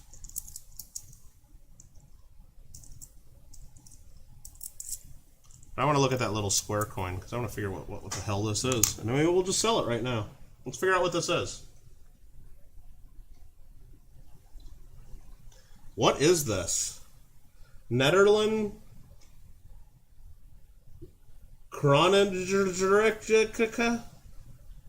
Netherlands? It's Netherlands. I got that. I get that. Did he retract the 10, Josh? He retracted after I sold the damn thing? Here, Alfred. I'll just give it to you for $8 just to jack with Gringo. How about that? I changed the spreadsheet to $8. Just to mess with Gringo a little bit. Okay, there you go. Netherlands. So let's see what this is. 5 cents from somewhere. Oh, it's in the shells. 1943. That's why it was hard to read. Jeez. That's really cool, isn't it? Holy crap.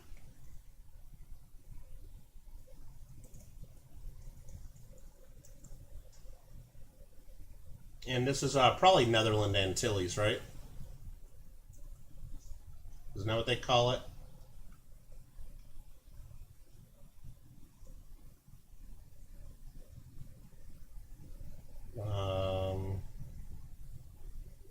So what is this thing?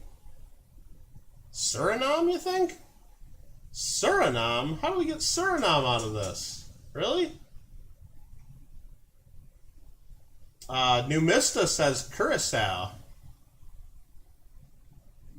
You wrote me that it was in the shells? I'm sorry, Rand. I didn't know what you were talking about. Numista says Curacao. Let me search this again and see if I can find a real page like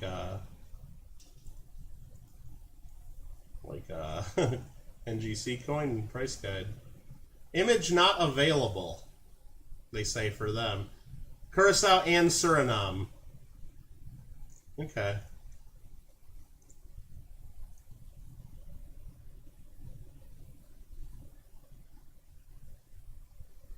They were struck for both Suriname and Curacao. Yeah, here's what it says in NGC. Just so you can see that. There's a cool coin no matter what. And it's got some value. It says it doesn't bear a palm tree or a tree privy mark. Let's see if... It shouldn't have a palm tree or a tree privy mark. Okay. Where would it even be? I don't see any privy marks on it.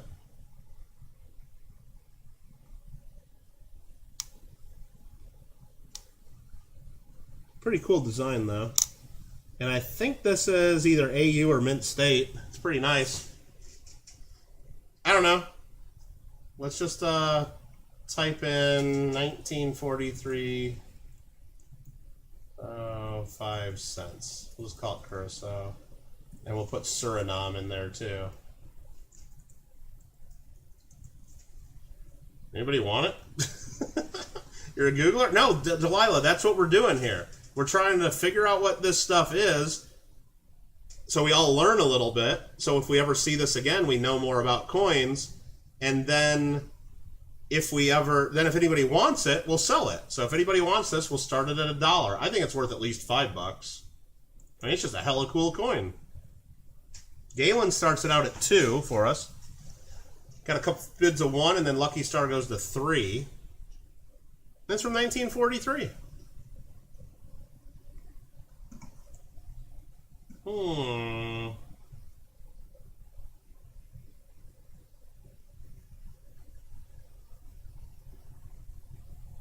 Use Coinoscope. I do that sometimes too, Gleason. When I'm really stuck on something, I'll use that to take a picture, and sometimes it narrows down what country, or it tells me exactly what it is. Galen goes to 5. Thanks, Galen. Nubs at 3.5, Josh 4, but Galen is leading at 5. Let's flip it and show the other side again.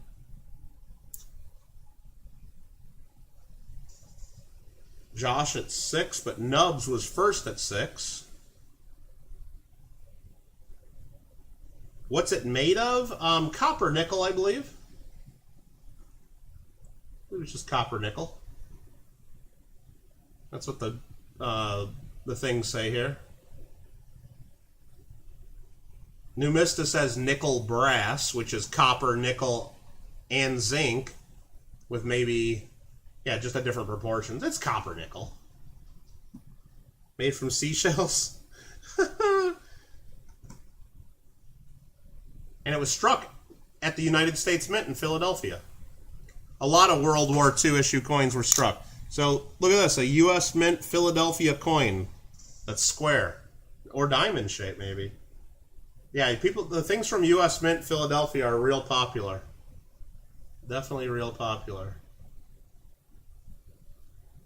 And it says many of them were actually struck in 1944. Let's see.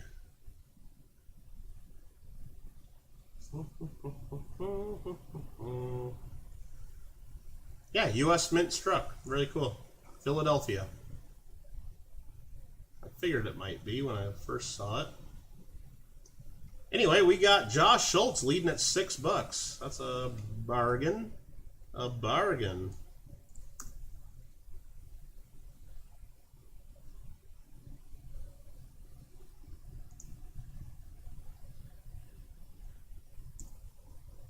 Jason, you selling some tube steak? Could go for some tube steak right now.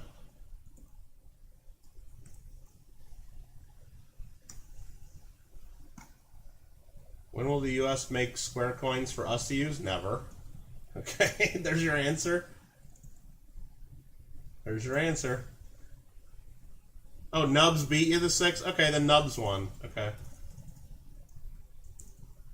Nubs hunts treasure. Sorry about that. Let me double check to make sure I agree with you guys. Yeah, Nubs was in the lead. Hopefully I didn't keep anybody from bidding or doing that, but thanks, Josh. That's a cool piece. What's this one? That's Netherlands Antilles. Let's just... Anybody want that one? Netherlands Antilles, since I grabbed it and looked at it. 1975. It's more of a modern, but might still have a little bit of value to somebody. 1975 Netherlands Antilles, 5 cents.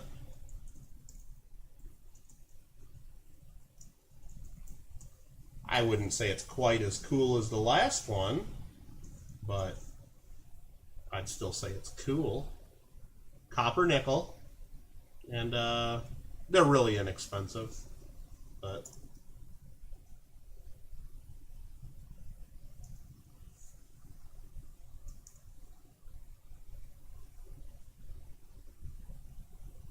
any interest in it? Anybody want it? Mikey likes different shaped coins. So how about let's just go 3, 2, 1. Oh, Lucky Star got a bid in. Dang. I was going to try to just give it to Mikey for free, but nope, Lucky Star bid $1. I tried, Mikey. All right. Let's see. Squares are hard. You like different shaped coins. Netherlands Antilles. With ketchup. Yeah, gotta have a hot dog with ketchup. Of course you do. Ketchup's good. I like ketchup. Rand goes to $2. $2 bid now. $2 bid now.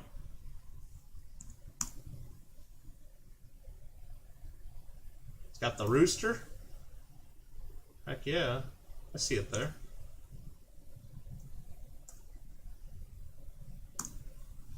I think that's what it is. Let's see if Rand gets that. Yeah, there's a rooster. And a snake thing, the medical thing, whatever that means.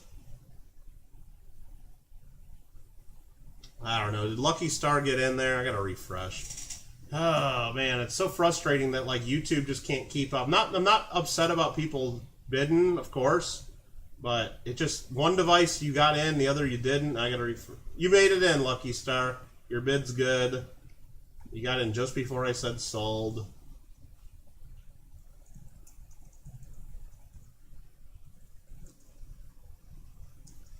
Nubs confirms in. Yeah, on my one screen it showed you were in. On my other device it showed you weren't. But that's why we gotta double check. Some of them look proof-like, huh? Well, that's cool. Cool story, brah. What's this? Oh, that's British. That goes in that pile. Maybe I can get a couple more coins sorted. That's from 1764. That's old. That's from 1805. That's old. That's got, that's Japan. That goes, I'll put that in that pile. I don't know what that is. This is like little, thin, and old, and 1 cent. What country is that? Jeez. God, I don't even know what that is. It's thin and it might be silver. That's France. Feels like it's made out of like plastic or something. Super light. You got lag? No problem. I'm not upset about it. I'm just more upset with YouTube and like just not coming in like with there's lag all around, of course. You bid 2 on the 2 old ones. I don't know what you're talking about, Jason. We're trying to do an auction here. We're trying to do an auction. You got to bid on the ones we're showing. Not helpful. Not helpful. All right. So Antilles, Lucky Star's leading at 3.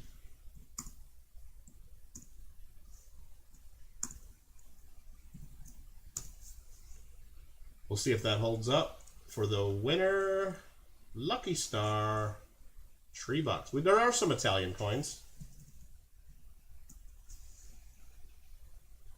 Lucky Star, $3. There are some Italian coins. Where are the Italian coins? Well, there's one right here. There's one right here. What is this? Let's see what this is.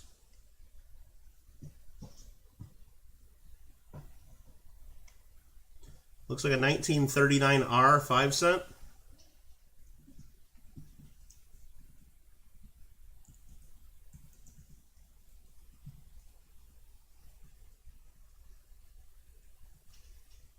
Looks like that's what it is. Centissimi.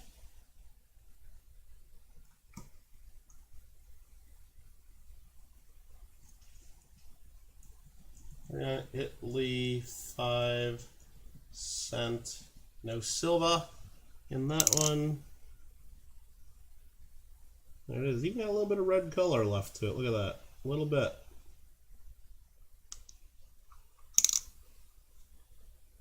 $39.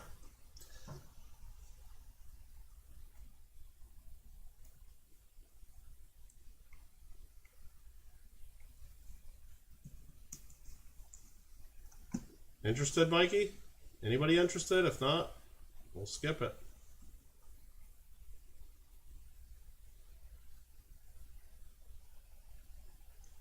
Alright, what other Italy coin? Let me look for some more Italy coins in here. I know there's more. That's Italy. That's not Italy. That's Swiss. That's a Swiss 2 francs. Cool. Oh, that's old. That's from the Vatican. That's pretty close to Italy.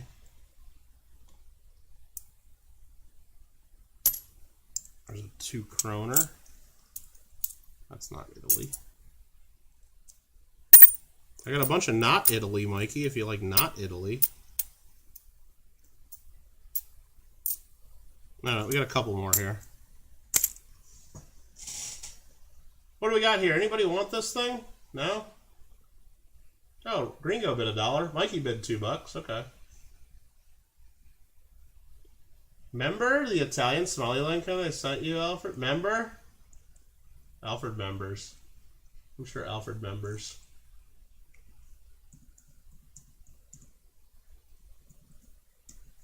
Country and yeah, the building is a country, right? A couple buildings are a country. Yeah, that makes sense. That makes sense. Archaeology Mikey gets that for what, $2? Easy. Easy peasy. Let's see what this one is. This is a cool one.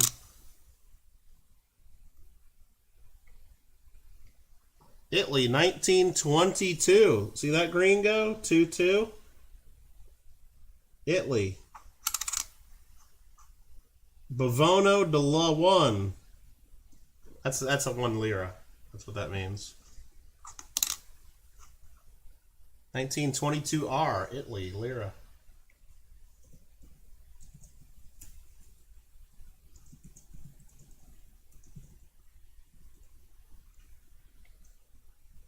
Let's take a look at this thing and see what we can find out on this.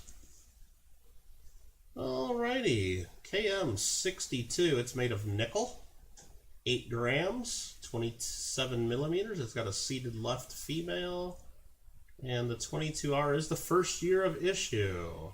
And they made 82 million of them, so they're not super rare or anything. Anybody want to start it at $1? They're worth a few bucks, couple bucks. I don't know. We'll see. You're part Italian and German and mostly Italian. Have you done the ancestry DNA test where you got to spit in the little thing, Mikey? Or are you just basing that on what your family's told you? Because my family, my grandmas told me at one time that I was such and such. Then I took the ancestry DNA test and learned that Grandpa was lying. Grandpa didn't know what he was talking about. Grandpa was more of a mutt than he thought. Grandpa always told us he was 100% Italian. Grandpa was not 100% Italian. Not a chance. Not a chance. Because if Grandpa was 100% Italian, then me and my sister should be roughly a quarter Italian. My mom should be roughly half Italian. Not the case. Not the case. Grandpa doesn't know what he was. So maybe the test is fun. The test is fun. I don't know how accurate it is. But Silver Mountain would have been $1 on this. Josh came in at $1 just after. Silver Mountain at $1.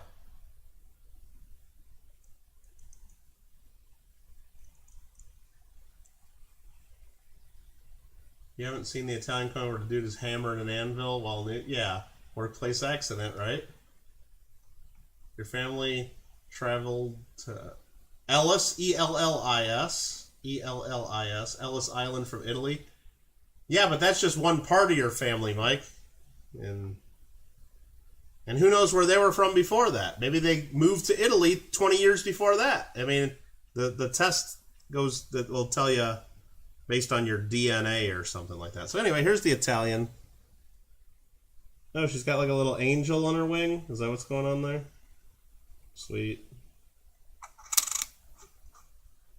Sweet. Looks like this is going to sell here. Looks like nobody else wants this. That's fine. Sold, sold, sold. And that went to Silver Mountain. For $1. $1 for a lira. Not bad. Not bad. Should we try to figure out what this Vatican coin is? It's in nice shape. Really a beautiful condition. Some people have admitted to screwing with the results they send back, adding in like 1% error. Oh, like, so, because, yeah, Onabushu, because so you think they're adding like 1% African to people? Or, because there's some weird results that pop in, yeah. And you know what I thought about doing? I wonder if you could just take the test like multiple times and send it in and see if it like comes back exactly the same. But it is crazy, like, me and my sister and my mom, we all took the test and sent them in, and it, like, pinpointed, it, like, connected, like, right there. It says that, oh, this person's your sibling, and this person is your, what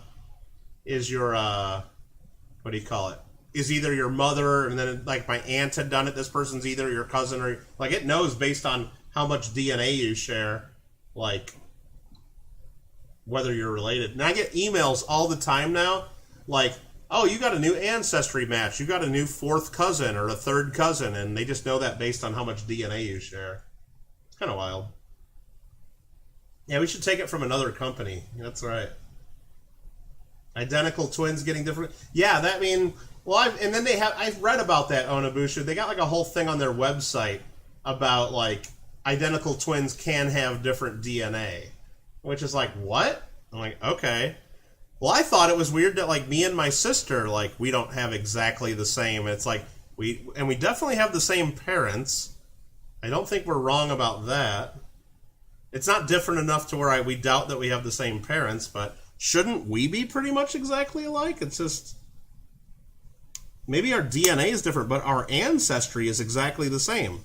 If we have the same parents, then we have the same grandparents, and we have the same everything. So I guess the what you get from DNA is quite a bit different from your regular family tree, I guess is what it is. Because not only twins should definitely be the same, but even brothers and sisters should be the same ancestry. Like how can my sister be like part one country and I'm not when we have all the same ancestors, every single one? It doesn't make any sense. It's wrong, is what the answer is. So what is this? This is a 1962 Vatican 100 lira. Let's see if that matches up. That's John the 23rd, huh? Does that make sense? John the 23rd? Probably. Vatican City. This is made of stainless steel. That's why it looks so shiny purdy. Shiny purdy. Here's the information if you guys are just curious.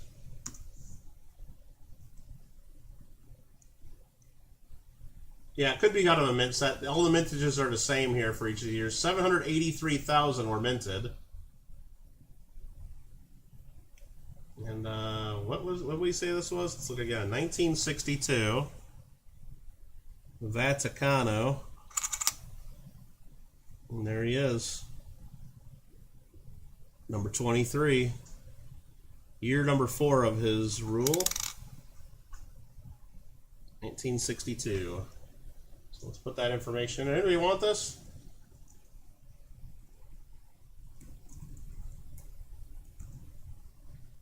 Stainless steel.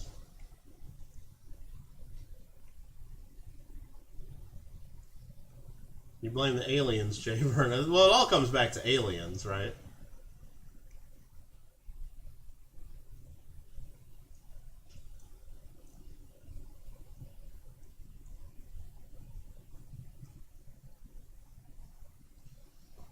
What do we got going on here? I always told Amanda she was adopted. Well, yeah, all older siblings tell their siblings that they're adopted, I think. What's the little red one near the top center? Little red one near the top center. What? Like this? This one? If it's this one, this is Netherlands Antilles, 1963 cent. If that's the one we're talking about. If I'm wrong, tell me which direction to go from that coin. Okay, Kyle? Cal? Alfred goes $1, Gringo goes $1, Galen goes to $2, Gringo goes to $3. Vatican makes a lot of money selling coins. Oh, I bet they do, Rand. I bet you everybody gets these for, like, their communion and, you know, baptisms and things like that. I bet you everybody gets them. Just above that. This? That's a Lincoln cent. That's a Lincoln cent that has some counter stamps of 925 in it. This on this side is a Pan Pac Expo medal from San Francisco, 1915. Okay? Next to the Lincoln, yeah, Pan Pac medal. What is this? Swiss. It's just Switzerland. Switzerland. Gringo OG 22 at 23. Or sorry, at $3. I was going to try to sell it to you for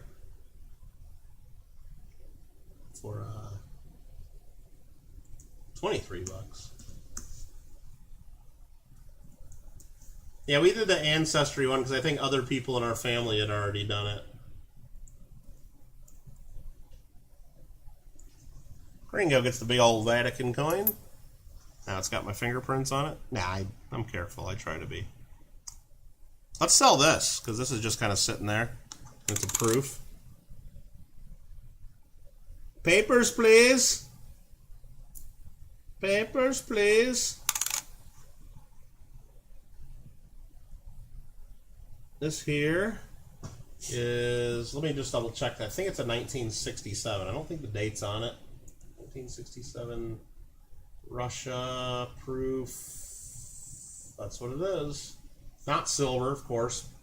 Not silver. Papers, please, says Nubs. Oh, man. That's funny. That's the information on this one. It's proof ruble, 1967. Now, is it a proof or a proof like? I don't know. The proof says it's worth 115 bucks. The proof like says it's worth 15 bucks. I don't know what it's worth. Let's just start it at $1. You guys, I don't know which one it is. Let's just assume it's the proof like one. And I'm going to go proof like question mark in our list. I'm going to go proof like question mark because I don't want to tell you for sure. But it's definitely not the regular business strike. I mean, it's a proof or proof like.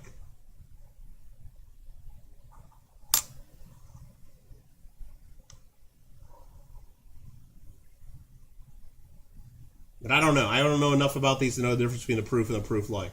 Could you see the edge? The edge has letters on it. Let me just look. It's hard to show it under a microscope.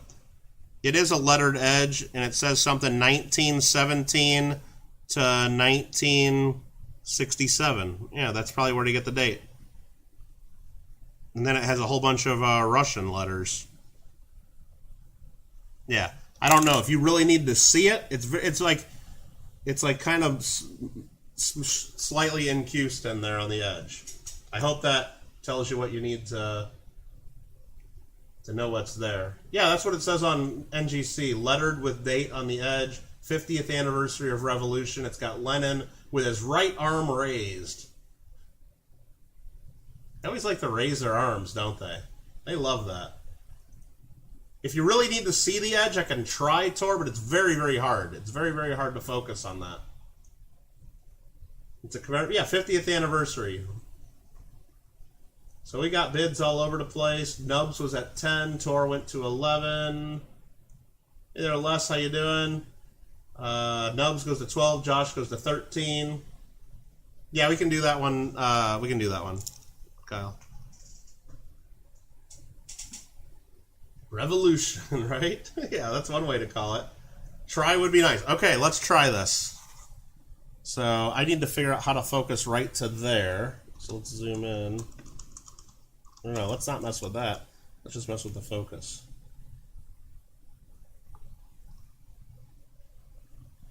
How's this working for you?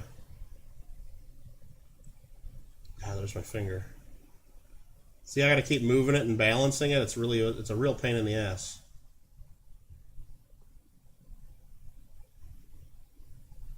Hopefully you're seeing what you're wanting to see here, because I'm having real trouble with this.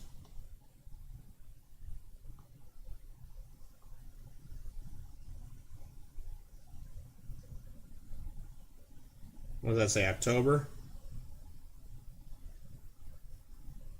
Does it say the hunt for Red October on the side? I think it said the hunt for Red October or something. They love October, don't they? The Russians? Okay, there we go.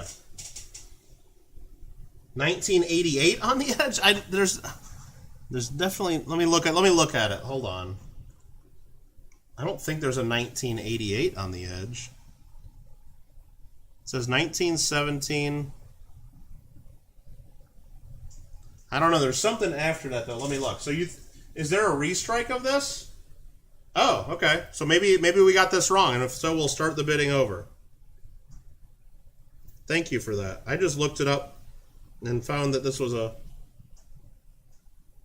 I'm looking under my loop though off camera here, so let me just make sure I get this right.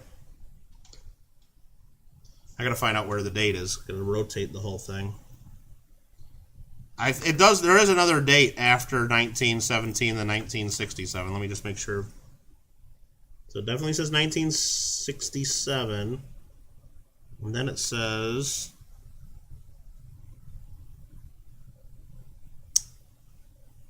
it's either 1968 or 1988.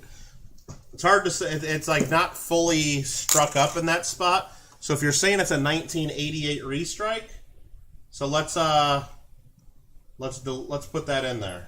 Let's put that in there because if you guys know that, so let's put 1988, and we'll put in parentheses 1967 Russia ruble proof restrike. Thanks for correcting me on that. And we'll start the bidding over. Start bid over 1988 restrike. Just want to make sure everybody knows what we're getting. I don't know if that adds value, lowers value. No idea. No idea. I don't know that.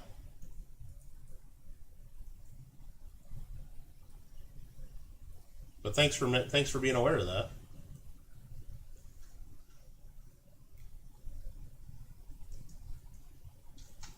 $19.88. I see one on eBay and an NGC holder. That's kind of cool. Let's see. Numista shows restrikes. The vintage is a lot lower on the restrikes, 55,000. Now, if we go by Numista, it's worth a lot more. Because here, let's look at Numista and we'll show you why Numista sucks. Usually lower value, I agree, Rand. But here's why you should never look at prices on Numista, because Numista sucks. Here they are. Here's the coin we're looking at, right? Perfect. Awesome. We know what the coin is. We got some information. We got some details. Let's go down to the dates and pricing. We got 1967. We got the proof. They list the proof at only $11 from 1967. They list the proof like from 1967 at $3.30. But this one, the 1988 restrike, they list at $7.85. So is this coin really worth more than twice the 1967 proof like, and is the proof from 1967 only worth $11? We just saw NGC said it was worth $115. Numista sucks. Okay? Numista sucks. It's a garbage website. They have some okay information there, but the overwhelming amount of bad information on their site trumps the little good information that they have, so it makes it dangerous. It's a dangerous website, and you should stay away. You should have it blocked. We should all just block Numista. Maybe that's a little extreme. I don't know. But I wouldn't use it. I wouldn't use it. Not when I have the NGC World Coin Price Guide to go off of. Right?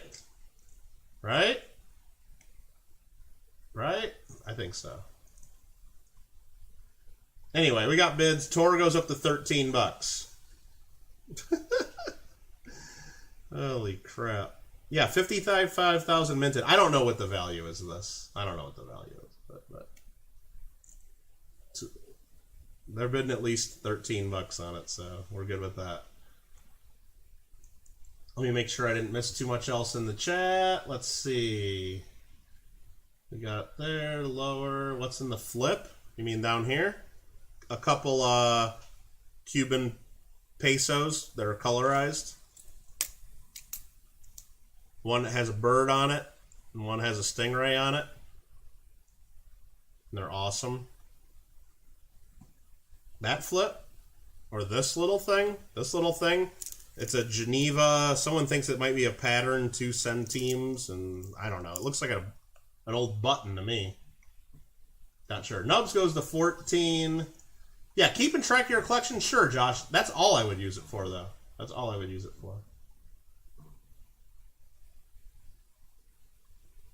All right, let's see. Do I happen to have any 1912 British coins? I mean, I got a pile of British coins here. I don't know if any of them are from 1912. So how has Numista got so much street cred? I don't know that it has any street cred, Manda. I don't know that it has any street cred. I know that when I deal with world coins at coin shops and at coin shows and talk to world coin dealers, not one person has ever told me, I priced it this way because of Numista told me this. No, everyone goes to the Kraus World Coin book to get all the information and all pricing on world coins, or they go to auction results, and the Kraus World Coin Price Guide is the numbers in the NGC thing that I always use. No one has ever mentioned the website Numista to me, ever, at a coin show, coin club meeting, or a coin shop. The only time I've ever heard about it is YouTube, and it shows up in search results, and it's garbage. Ran is at $15. Ran's at $15. Sharkbait, how you doing? They just have a lot of bad information on their website, and it makes sense if they let users update the information on there, because just think of all the people that we know that we just know on, and even just people on YouTube that, there's a lot of people that just don't know enough about coins, and they say wrong information all the time. I probably even get things wrong. I had this one wrong. I thought 1967. I didn't know there was a 1988 restrike.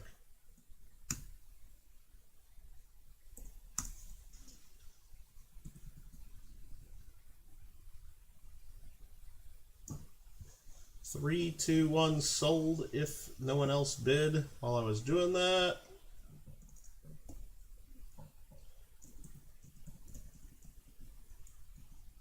I think Rand so far away is the wiener. That's yours, comrade. That's yours. What next? Oh, we wanted to see the little pan pack medal. I kind of want to see this too. Kind of want to see what this is. Send the tour? I could do that.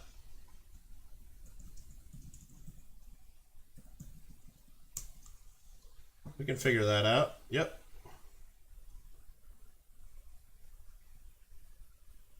Let's go. All right, what do we got next? Here we go. Let's turn on the microscope light because this is a dark piece. We can maybe get a little more. Pan Pac International Expo 1915, Great Central Court, San Fran, Cal.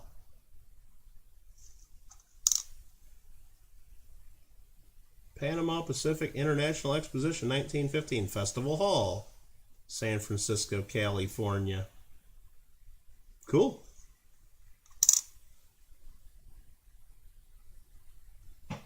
Looks good to me. 1915 Pan Pac Expo Medal, Great Central Court. Anybody want this? Anyone? Anyone?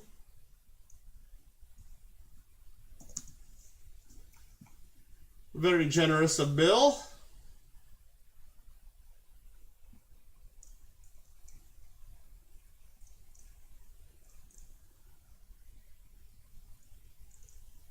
Kyle bids $1 on it. Let's try to look this up. Some of these are so hard to look up and figure out.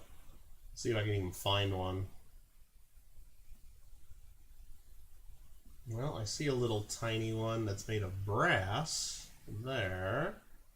Let's see what we can figure out here. Let's go to image search. That usually helps narrow it down.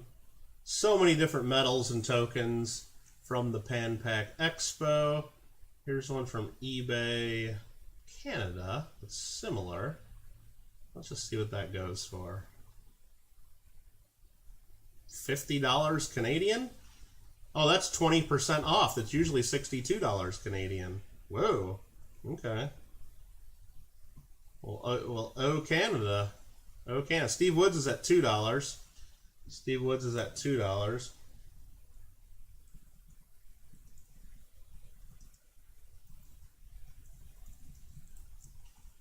Let's see if I can find any on the US eBay. Nah, it's too hard to search this kind of stuff. So it's the Great Central Court and Festival Hall.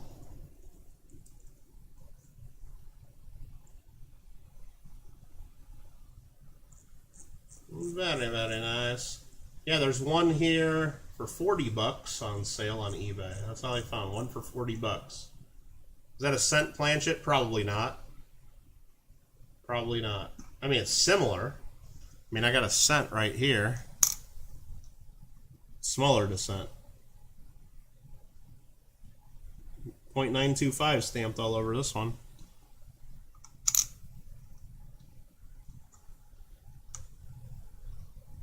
But yeah, that's worth a little more than a few bucks, but we'll sell it. Steve at 2, Gringo at 4, Kyle at 6. Kyle at 6 for the little Pan Pac piece. Okay.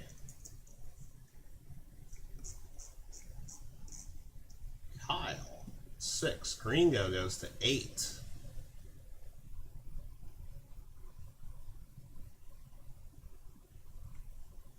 Gringo OG 22 jumping it to $8. Again, if you want to see it again, let me know, or if you want me to zoom in on any of it, or whatever you guys need to see, all you gotta do is ask me. Gringo at $8. Says ship it to Gringo. We just might. We just may.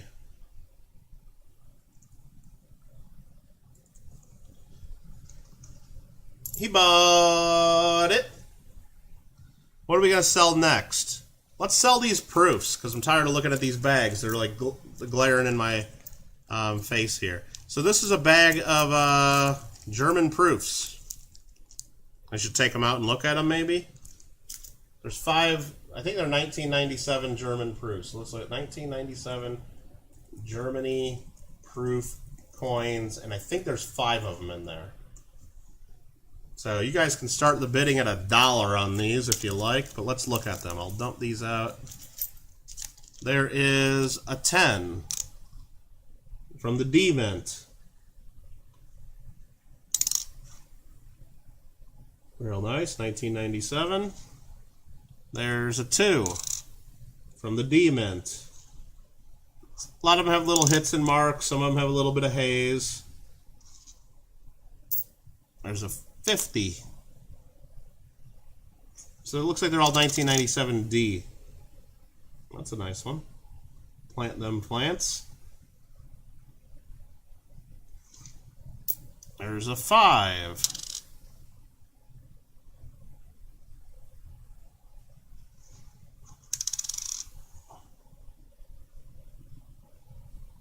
And there's a 1. Anybody want these 5 German proofs? That one's a little bit hazy.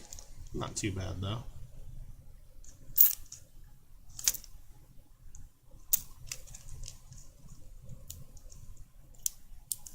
Five German proof coins to 1 lucky wiener.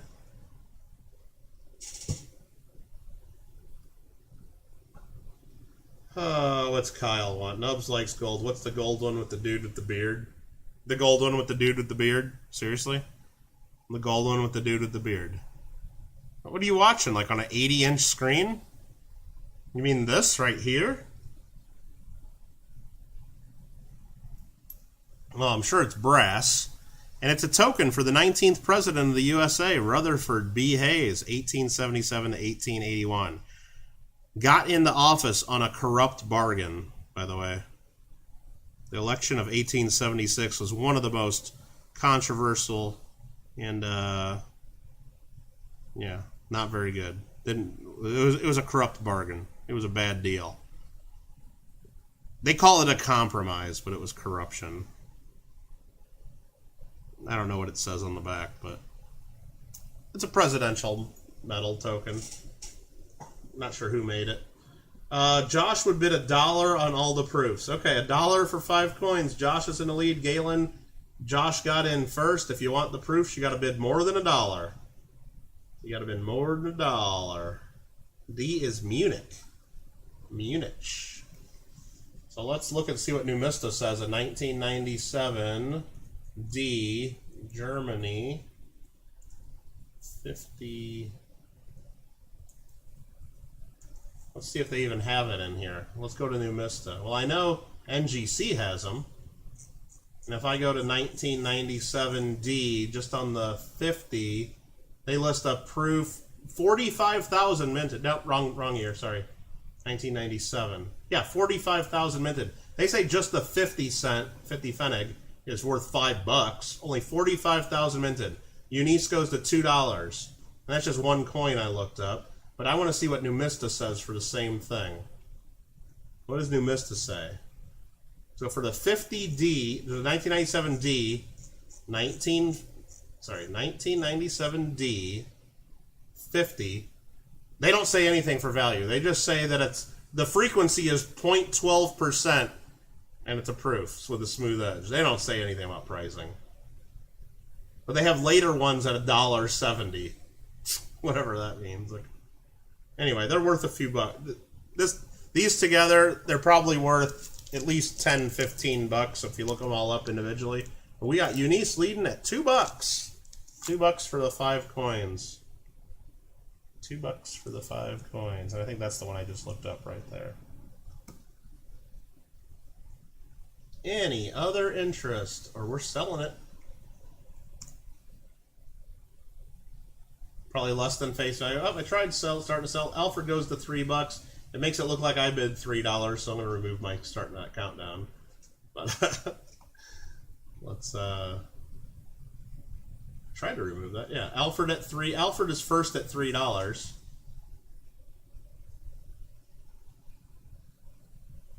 You like watching these on the big screen so much better? Yeah, I'm sure. Eunice goes to $5. Thanks for the bids, everybody. Appreciate it. We'll go a little bit longer. I don't got too much longer in me, so if there's anything you see here that you definitely want to bid on, let me know. Or if there's anything else that you saw or you have questions about certain countries, let me know. I think we'll continue this tomorrow, about the same time, around noon Pacific. You were living in Germany, so 6, nice. Alfred at 6, Eunice goes to 7. She plants a tree, symbol of rebuilding Germany after World War II. Alfred goes to 10. We got some Minecraft to do tonight. Do we, Nubs? Is that what we're playing? Okay. I played a little bit of Gran Turismo early this morning when I woke up. I probably should have streamed it, but I did the last cafe challenge. I was just like wanted to do some races. Well, I did that while I was listening to I was listening to the news and stuff. But so I got some more roulette tickets on Gran Turismo now. I've been saving them up because you get one each day if you do your daily races. Minecraft and hockey.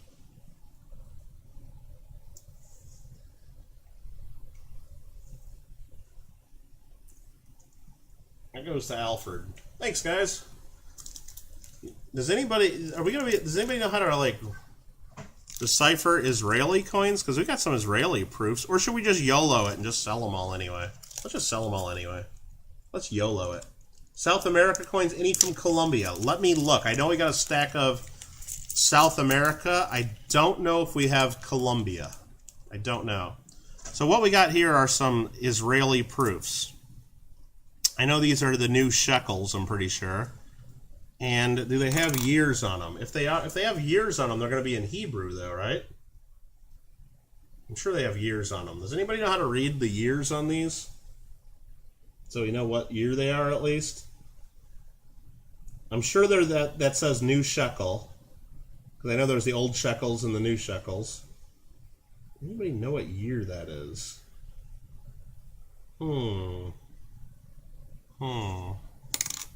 Where's the year on this side? Is that the year? That might be the year. Israel. That's a mean-looking lion, dude, isn't it? That's like some Tiger King stuff right there. Someone put some salmon oil on my shoes, man. Those are lira, not shekel. Are you sure? Are you sure? I don't know how old these are.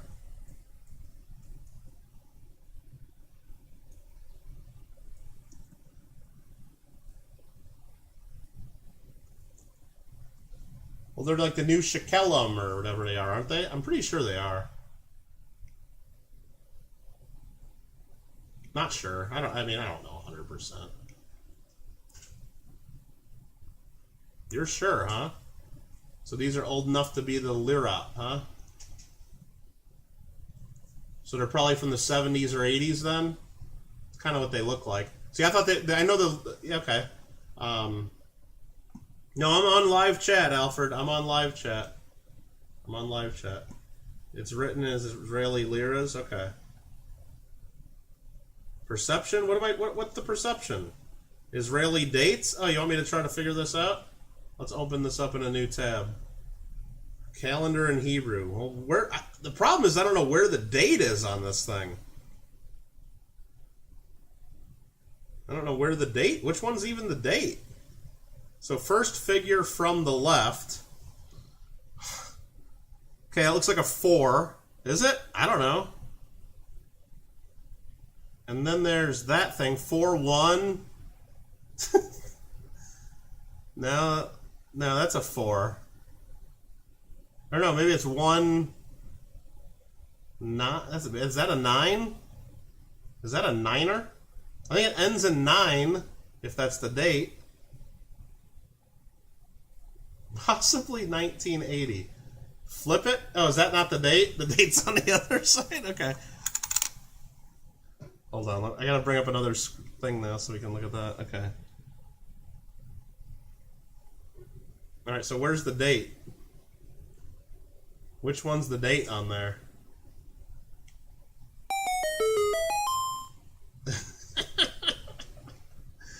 Oh, Amanda. Amanda sending a message. They say flip it. Woo! Hebrews from right to left? Oh, man. I'm all over the place then. So I'm just going to close that thing. If you guys can tell me the date, that'll be cool. That'll be cool and all, but... And that'd be cool for everybody so if they know the date. But I'm just going to tell you what we got here. Let's go back. If you guys want to figure out the date, that's fun. We got the 5 lira. We got the 1. We got the half. We'll get these where you can see it. We got the half. Don't need to read Hebrew. I don't. No, I don't think I need to either, to be honest with you. But they didn't say this was going to be on the test. And then you got the, I don't know what the denomination is below, but we got the 25, the 10, and the 5, and the 1. So there's 7 total coins. Nub says 1980. Okay. So let's just look up 1980 Israel. KM 102. That matches. It's got the roaring lion with the menorah above it. Pretty sweet. And it says it only came in sets. Mintage of 35,000. The Hebrew year is the year 5740.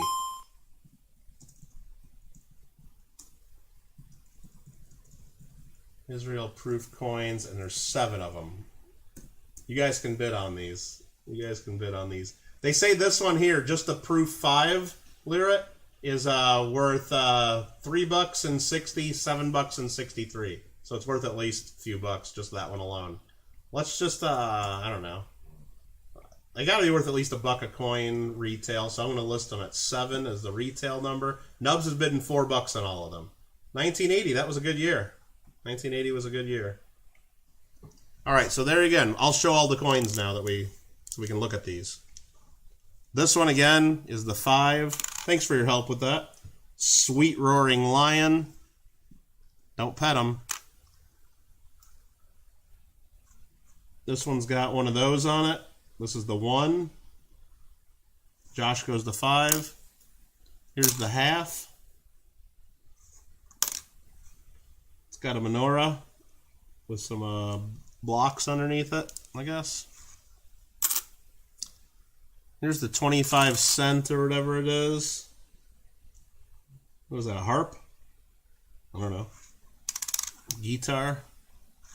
Here's the 25. Here's the 10. Got a palm tree. Maybe. I don't know. Yeah, real nice coins. I assume these are all 1980 because all these coins are in here in a bag together. They probably came out of a proof set. There was probably one nice coin in here. Maybe it's missing a coin. I have no idea. And I'm guessing someone probably... That's the only reason I would think people would break up proof sets like this is to take one of the nice coins out and scrap the rest. Or maybe it is the whole set. I have no idea. Don't know how many coins are in the set. But it looks like mintage is 35,000 on the set, probably. And there's that stack of coins. We got nubs at $8. Date palm. Is that what that was? Yeah, it looked like it had olives or something hanging off of it. That didn't make sense.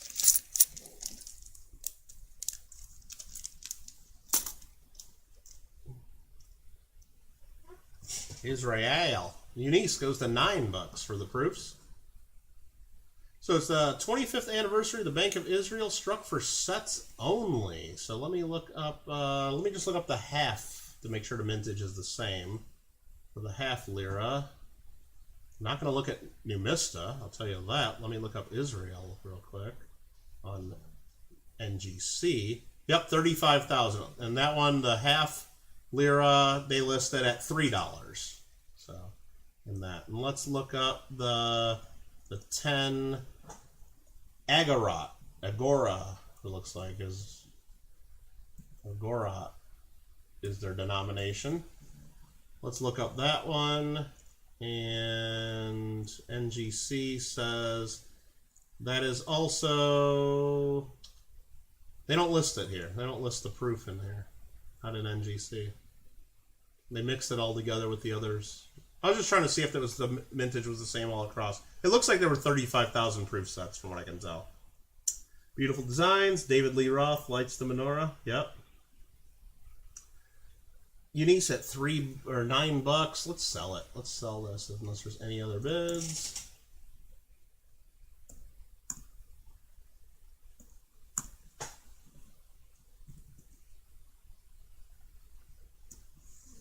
Not too shabby.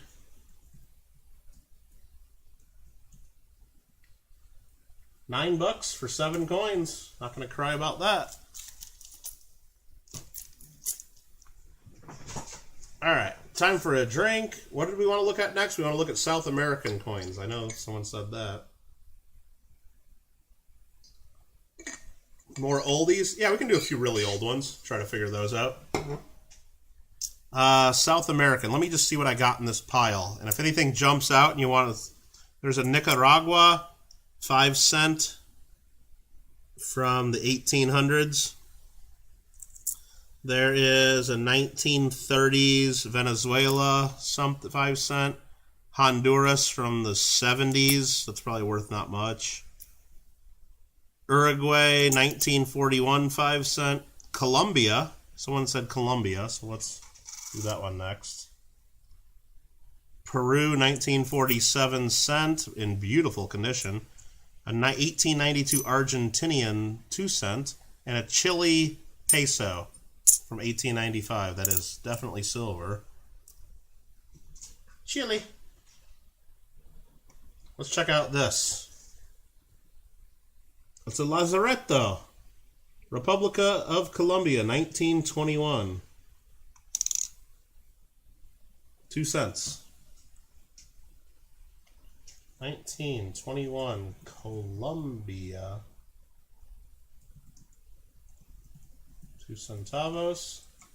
Dos centavos. Perhaps. Let's look this up. See what we got here.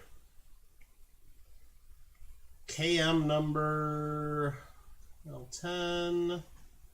Copper nickel coin. 350,000 minted. Leper colony token? Nice.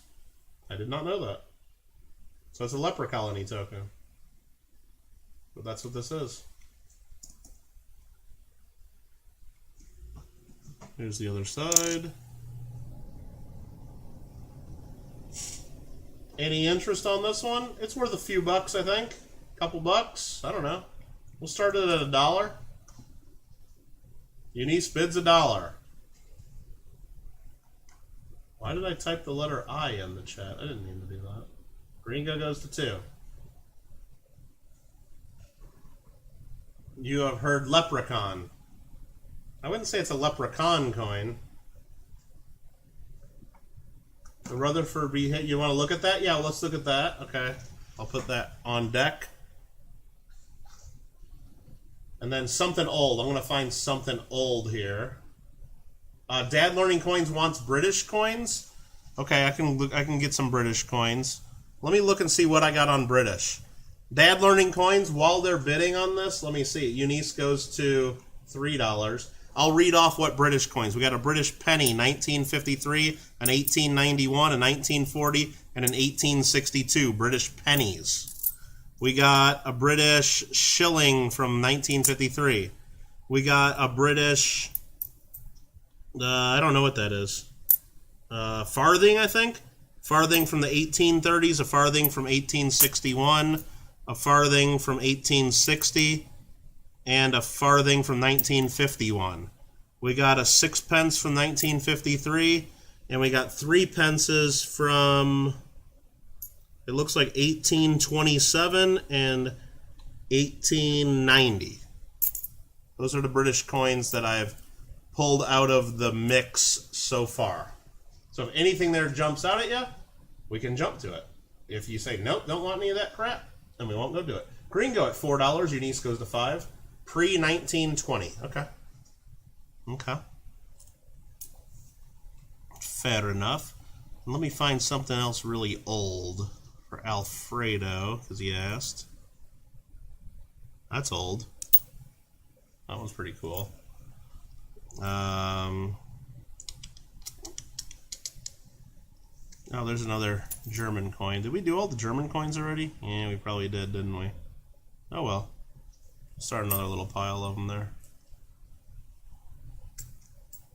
Those are really cool colorized coins. Surprised nobody wants those. From Cuba.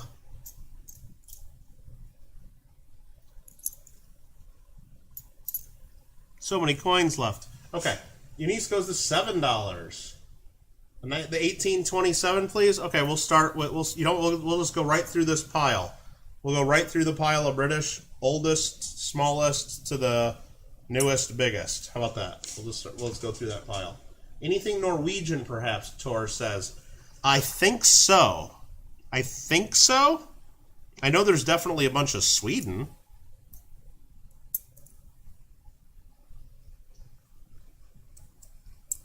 You know what? I don't even know Norwegian coins that well, but Definitely a bunch of Swedish here. That's Polish. This is a giant 2 kroner.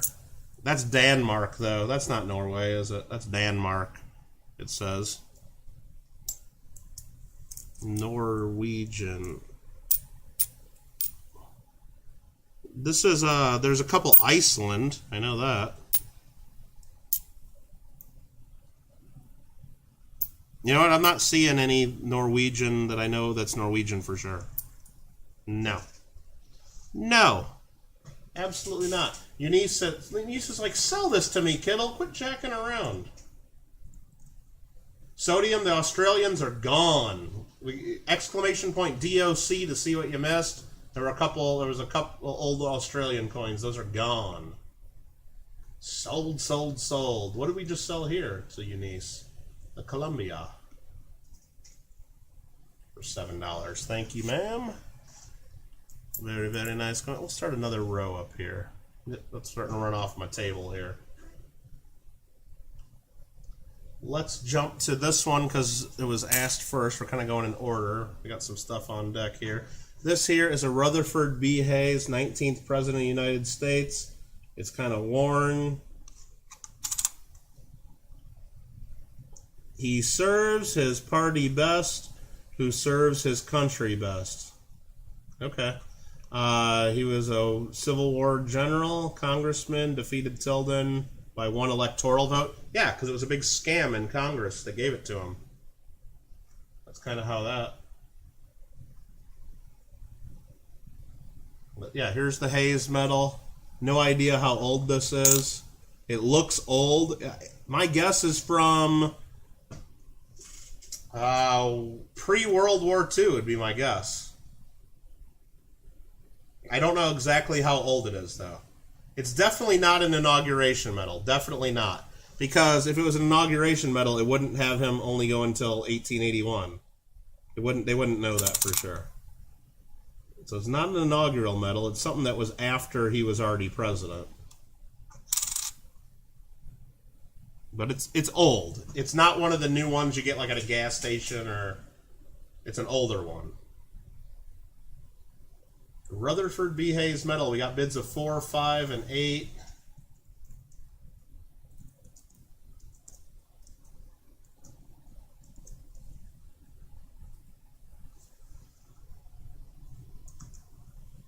Kyle wants it.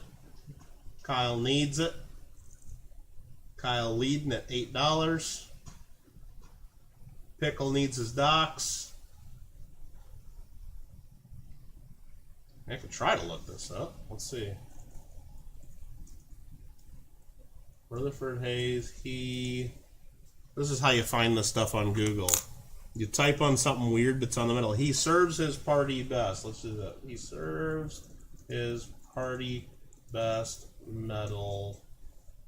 Go to image search. Somebody's going to have a picture of one. There we go. That looks like a restrike, a lot more modern version of it. There are campaign medals that have that. Let's see if I can find something that matches. There's something on the Smithsonian about this. Token was made by the Scoville Manufacturing Company of Waterbury, Connecticut during the early 20th century. So pre-World War II, I was correct. Scoville is a button manufacturer and still is in business today. Yeah, early 20th century, and there's a really nice one in the Smithsonian.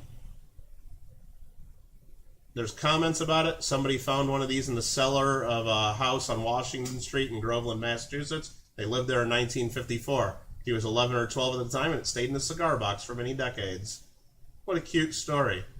What a cute story. All right. So there's a really nice one in the Smithsonian that looks brand new and shiny pretty. $8 to Kyle in the lead. They don't sell medals at... Josh goes to $9. They don't sell them at the gas station, but there's a lot of like Shell Oil, and there's a lot of tokens with the presidents on them from the like 50s and 60s. Like when you'd fill it with gas, I think you'd just get one, and then you'd try to collect them. It would try to get loyalty to the gas stations. There's tons of presidential gas station tokens. And people collect the whole sets of them. They're all go for like $1 each. They're like cheap. Josh at $9. We'll give Kyle a chance to get back in if he chooses. What's Amanda doing? Got to head to the fams? You're going to watch Jackass Forever, the new movie? Enjoy. Tell Mom I said hi. I mean, I'll tell both of our parents I said hi. If they're home. Josh at $9.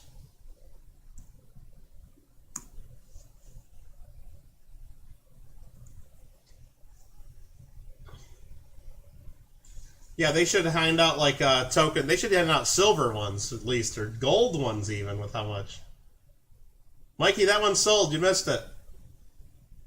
If there's one in the Smithsonian, they want. Well, they got a whole bunch of garbage in the Smithsonian. Kyle came in way late on that one. Kyle came in way late on my screen. Sorry about that, Kyle. Josh gotcha. Josh gotcha. That's a nice purchase there. Let's do this one really old thing first that Alfred asked for, then we'll get into the British coins. What is this thing? What is this thing? It looks like it's a half cruiser, but maybe there's another number in front of the half that is kind of gone. Something half cruiser. I want to say there's another number that's supposed to be there. Like maybe it's a 1.5 or a 3.5 or an 8.5 or something. But it's not really centered on there, but I could be wrong. Austrian, you think? And it looks like it says JW on it, doesn't it? But I think it's FW, maybe? German?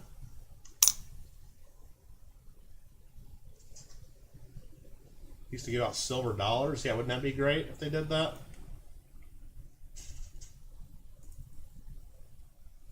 So what is this? 1796 half.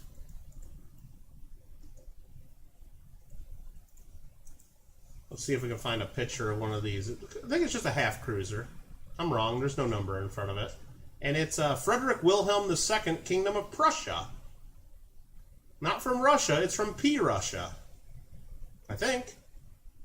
Well, that's what Numista's telling me. That's what Numista tells me, at least. Is Numista right? Is Numista right? No. I don't think they're right. Because there's a couple different ones of these. Let's look at this again. Hold on. Let me look at this one. That's Prussia. German states. Silesia. No, that's. Well, this is what I'm finding so far. This is the coin. But does it match up exactly? We got to look at this exactly. That's the coin. They're saying Silesia, S-I-L-E-S-I-A. I don't even know what that is. But that's the coin. Let's look at this a little closer. 1796. And that looks like there was a B down at the bottom, perhaps. But is that the correct word before under cruiser? It's supposed to be S-C-H-L-E-S. S-C-H... Yeah, I guess that is. It's just a little corroded. Well, that's what this is. I'm just going to put in, because I'm seeing different numbers, 1796 German states half cruiser. Can't spell. K-R-E-U-Z-E-R.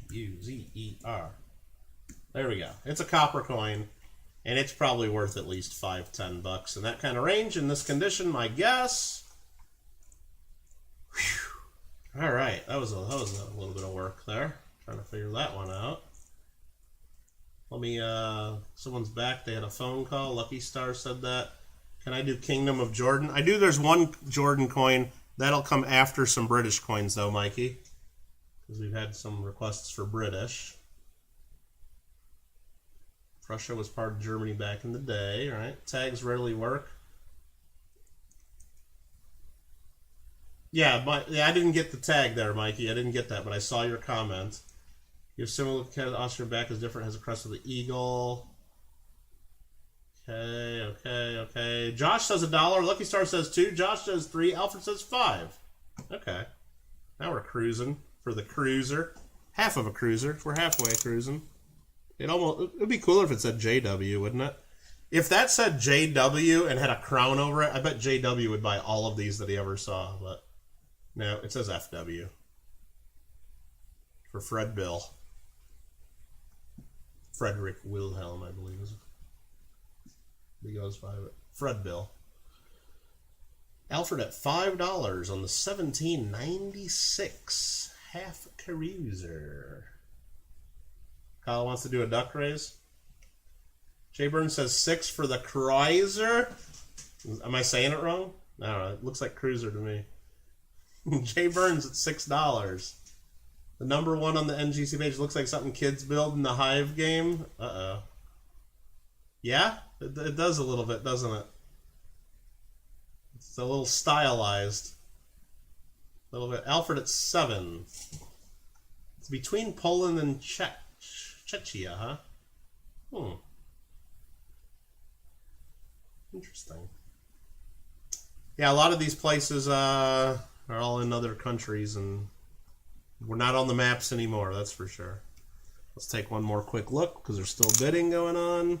Sorry you don't get to see the one on this one too much, Alfred, but it's a little bit corroded. Sounds like the oi and boy. Kreuzer? Is that how I'm supposed to be saying it? Kreuzer? Okay. EU is oi in German?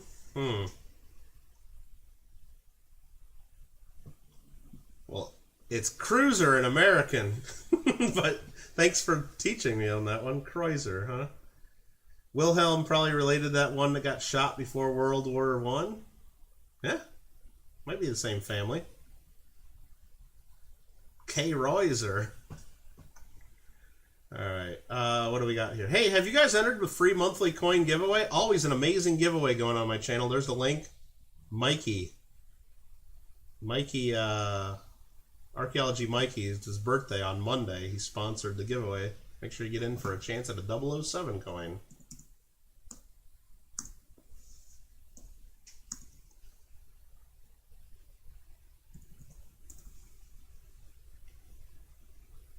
That, I believe, is going to Canada.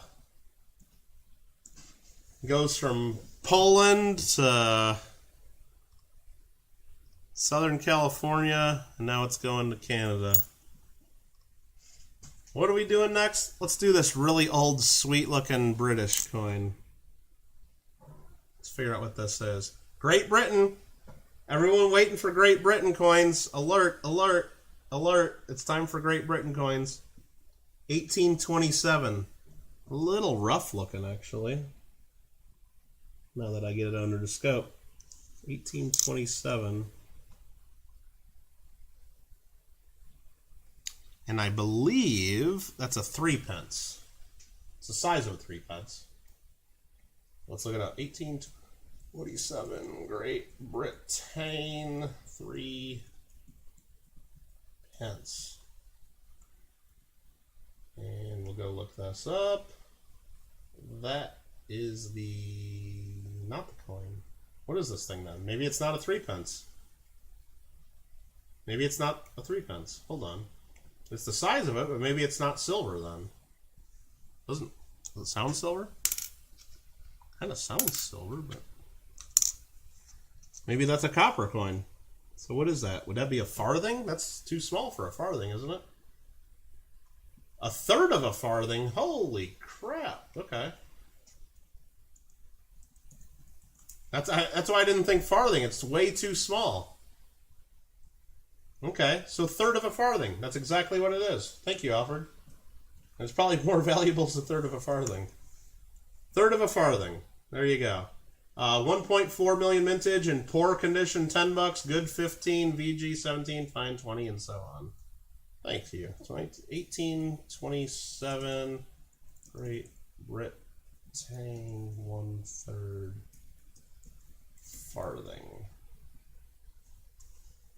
So I say it's worth at least $10 based on all those numbers. You guys be the judge. You guys can bid whatever you want. We got bids of 4. Dad Learning Coins lead at 4. Galen at 5. Rand goes to 6.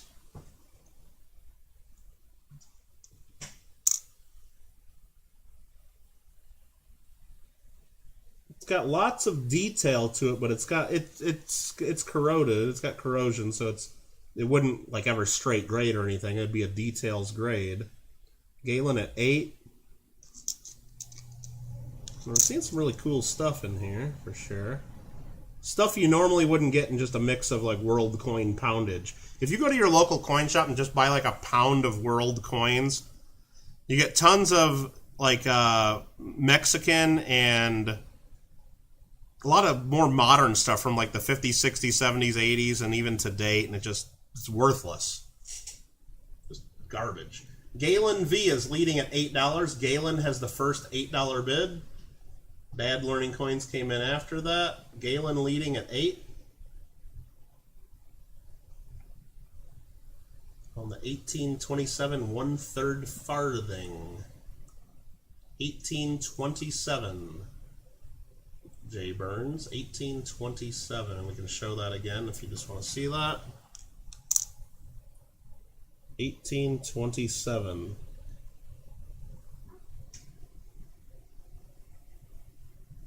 Those darn Brits, right? Dad Learning Coins at $9. Dad Learning Coins at $9.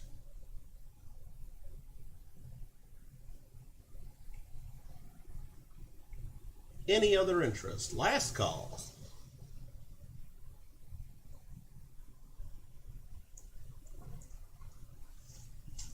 German proofs are gone, Lucky Star. The German proofs are gone.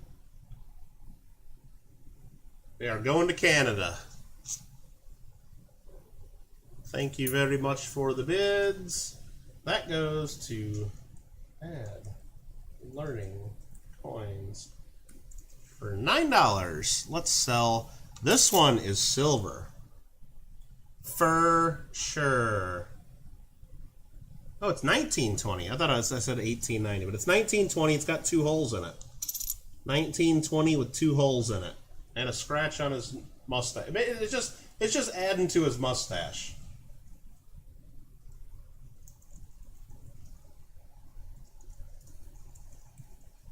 So it's a 1920 Great Britain 3-pence, starting at $1. Anybody want it? Anybody? It's probably got that much silver in it. I'll look it up just to make sure because they had some weird silver compositions at certain years. But I think this one's sterling. Is this one sterling? This one is sterling. 925 silver, 0.042 ounces. $1.08 worth of silver. Starting at $1. Sodium goes $3. It's 12 a.m. for you, Tor? I'm not going to go too much longer. It's 4 p.m. for me. Not going to go too much longer today. So if there's anything you have to see today, otherwise I'm going to continue this tomorrow at about noon my time. Noon Pacific, 3 p.m. Eastern. Jay Burns goes to 4. Jay Burns goes to 4. The 1920. Someone probably had this on a bracelet or something. People put the 2 holes there. It might have been part of a bracelet at one point. Something like that, or a necklace. Yep, just flipped it over for you, Sodium.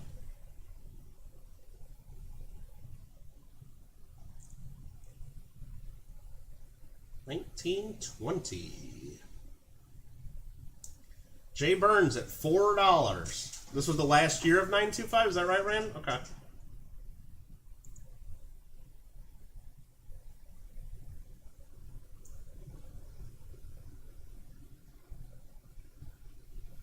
Yeah, I don't think it. I'm not sure, Gringo. It looks on the back. It looks like it was part of an old button or a pin. So I don't even know if it's a coin.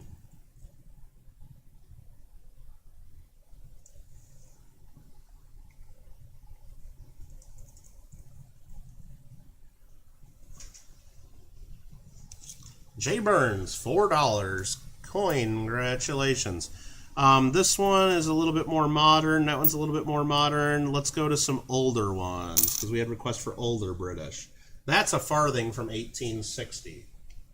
1860, Great Brit and farthing. Let's look up this one for everybody. Let's do this. There's the coin. Look at the captain of the ship over there, and little ship sailing. 1860. Queen Victoria. Big old die crack there on the A of Victoria. Kind of cool. It's in pretty nice condition, actually.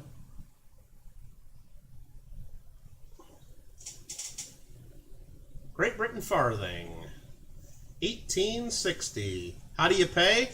PayPal usually is preferred. I got other. I mean, it says if you're following along the doc, go to the top of the document and read the information there, please. I mean, I'll send out PayPal invoices usually after the auction.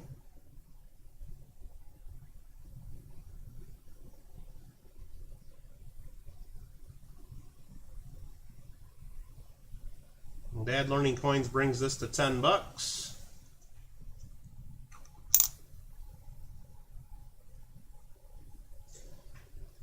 So is this the good variety? Let's look this up. I don't know these enough. Let's look this up and try to figure this out, because this could be a real valuable one. Here's the NGC World Coin Price Guide, okay? Comes from the Kraus Guides. There is an 1860 with a toothed border. That's the common one. And then there's an 1860 with a toothed border on the obverse and a beaded border on the reverse. So let's see what we got.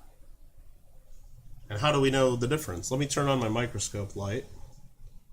So, is that toothed or beaded? I don't know. Those kind of look like beaded borders to me. But it looks the same as this side. It kind of looks the same as this side. But all those look like beads instead of tooths around the outside. So, since they look the same on each side, I'm guessing it's the more common variety. I don't know for sure. But either way, it's got some value in this condition for sure. Definitely got some good value in this condition.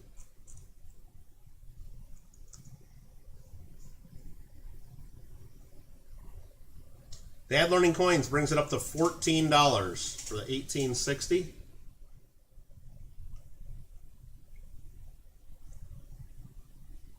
Any other interest?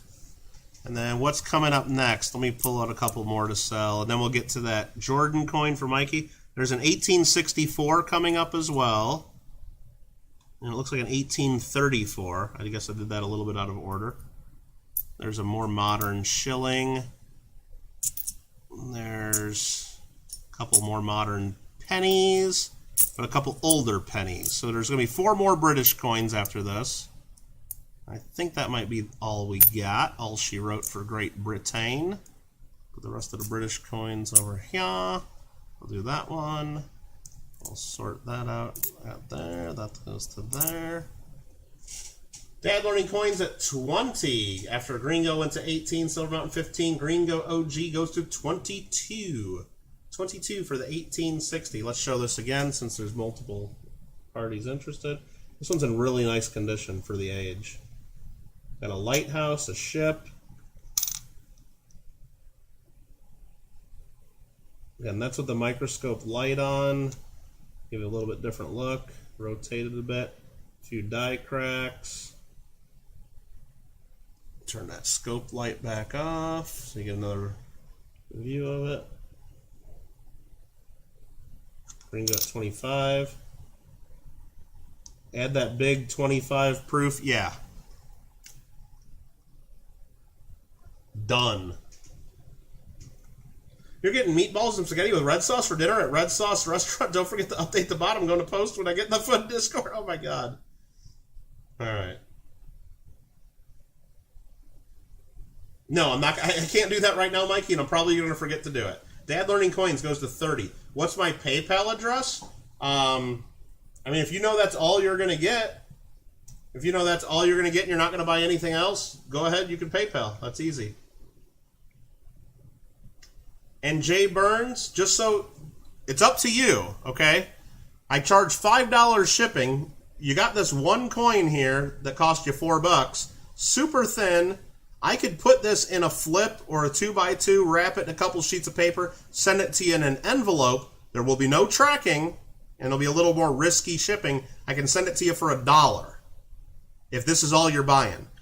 I'd prefer to put it in a flip, wrap it up, send it in a bubble mailer, and that's $5 shipping. But if this was all you're winning, it seems a lot of waste of postage. But if you're going to buy more, Jay, then don't worry about it until the end. And we're not going to end today. We're probably going to go through tomorrow as well. So I won't even worry about anybody emailing me or anything until after tomorrow. Hope that makes sense. Hope that makes sense. All right, we got Dad Learning Coins at $30. Dad Learning Coins at $30.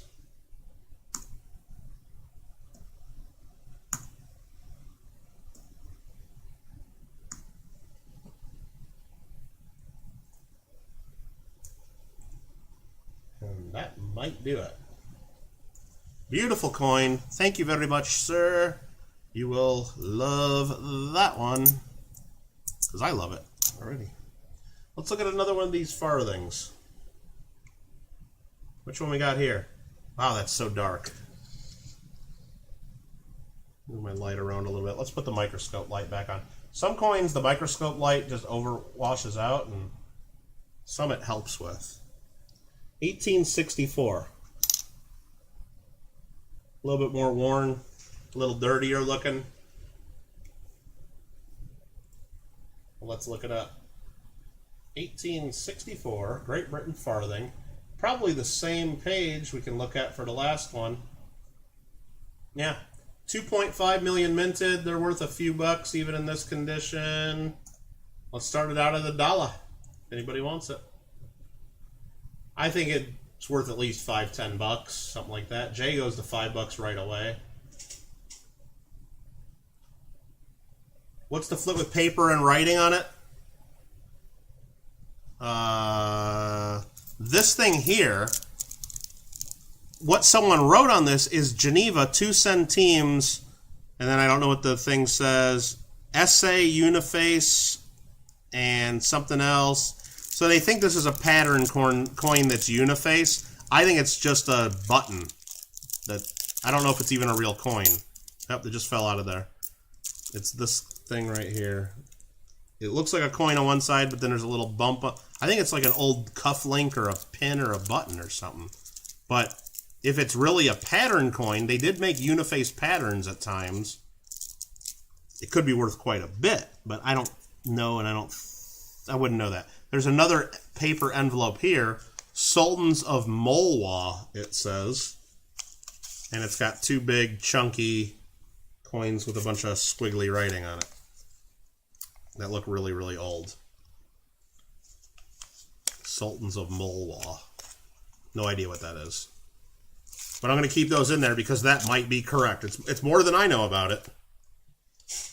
All right, we got Jay Burns at 5. Let me catch up on the chat. Dad Learning Coins goes to 6. Dad Learning Coins goes to 6.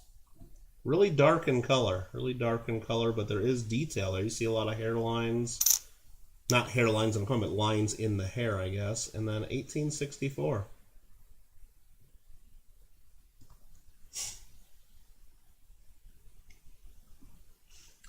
Dad Learning Coins at $6.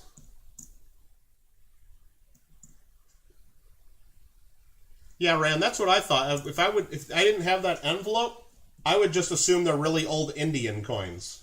I would just assume really old and from India.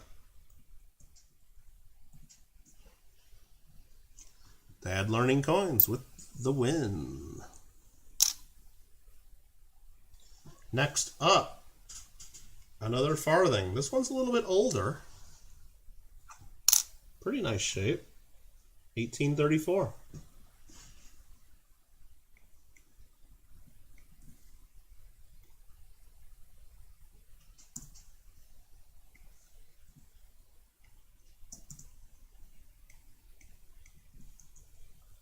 1834 Great Britain farthing made of copper. Here is the NGC World Coin Price Guide information on it. Jay opens this up at $5. Looks like they're worth a few bucks in lower grades, and then they jump up significantly once you get the VF. Is this one in the VF range? I would probably say no. Let's say no. It's got fine details for sure. Does it make it the VF? I don't know. It's hard to say. I wouldn't bet on it. It's got a lot of detail though to it. So it's definitely worth several dollars. But is it worth several dozen dollars? Not sure. I doubt it. I always thought the William IV has a weird the Latin. Oh yeah, instead of just like putting William or yeah. That must have been the trend back then. Alfred must have been the thing. Just like certain years in history, it's stylish to, in America at least, to write like all your numbers and letters like back in the old, like on the peace dollar, you put V's instead of U's on trust because that's the old style of doing it. It was just in fashion then to do that, even though it looks weird to us right now. Jay Burns at 7. You'd be interested in the Sultan coins, yeah? Should we auction those? We'll add those to the list here. We got a few. I don't want to set that on that. I'm selling all this stuff. I don't want any of it. Yeah, Kyle, are you sure? Mikey's still here. Are you sure? Mikey, I know you're getting ready to go have dinner. If there's anything you need us to jump ahead, if you're not going to be here in a minute, then let me know. But I'm trying to sell. I'm not going to add too much more because I want to end this within the next hour, I think. And then we'll continue tomorrow. Now, tomorrow's auction goes much quicker. Jay, congratulations. Because at some point tonight or tomorrow, early before I start the auction, I'll go through this and... Oh, you can't even see what I'm doing. I'll go through this a lot more and sort things a little better and start pre-filling out our Google document with some information so we won't have as much trying to figure out what we have. And as I'm doing that, I might see things that just go together in group lots. There's another Italian coin. We might add that to the list because I know Mikey was looking for those. Let's just keep going real quick, though. Let's not jack around. 1862 British penny. Yeah, I think so too, Alfred. That is weird. 1862 British penny. It's a big one. Can't even fit it under the scope. Oh, this side's a little rough. That side's a little rough, unfortunately. If you've already placed a bid and now you just saw that and you're not happy with your bid, you can always retract your bid. I don't care. As long as it doesn't get too crazy and too late of a retraction. Yeah. She got a messed up face. Dang. Otherwise, that would have been a really nice coin. This side's nice. Let's keep it on this side. 1862. 1862 Great Britain penny.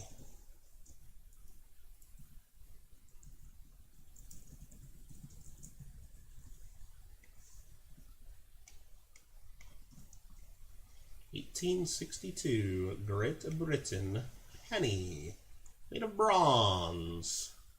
And it looks like there's a whole bunch of different varieties of these, and some of them are quite valuable. I don't know. Should we try to figure this out? Are we here to learn? I don't know. There's the information I got on the NGC World Coin Price Guide. We got Galen at 2. Lucky Star goes to 3. Jay Burns says 3 to keep the face from showing. All right, so there's an 1862. Oh man, how are we gonna figure this out? So 1862 date numerals are small from the halfpenny die. Well, I don't know. Are these date numerals small? I mean, I've seen bigger numerals on these British pennies. Let's look at compared to the 1891. I mean, I don't know. I'm not willing to say those are small. Okay, the other varieties are 1862 without a signature on the obverse. Is there a signature on the obverse?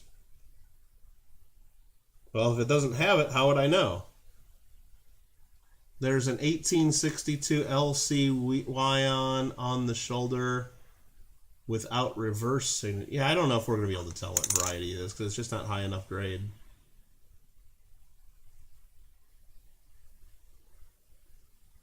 Anyway, still worth a few bucks. It's still worth several dollars as is. Where are we at on the bidding? We got Jay Burns at 4.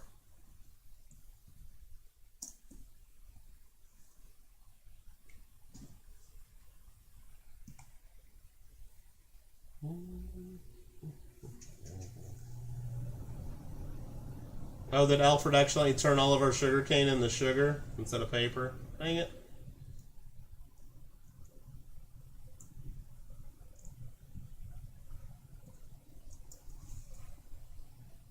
See if Jay just won himself another one. I think that should have worked. Galen bid 5, but did he get in on time? Let me double check. I say no.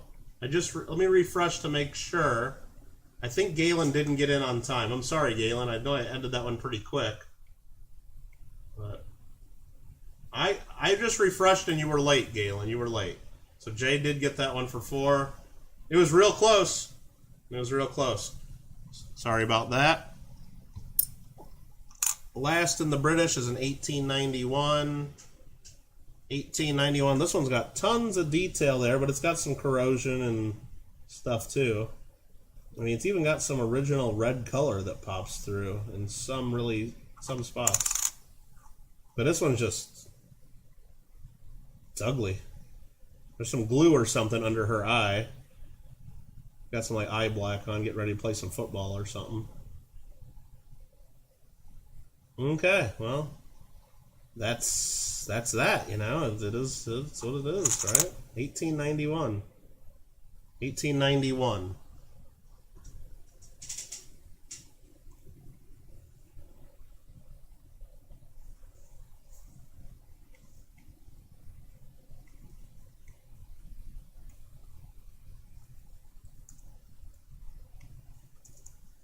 $18.91. Beauty mark? Is that what we want to go with? Sure. It's plausible. Somewhat. 1891. Is this a better date or anything? Nah, it's pretty much a common date. They're worth a few bucks still, though. And with this much detail on it, I mean, it's got AU detail on it for sure. And AUs go for $50 to $75. It's got AU details. But I'd say retail it should be $10, no problem. If I would take pictures and put on eBay, I think it would sell in the $10 to $20 range. That's my guess. Given that much detail, I mean, look, you see all the lines in the shield and everything. The ship and the lighthouse are clear. Tons of detail, but it's got issues. And this side's got issues. Dad Learning Coins leading at $6.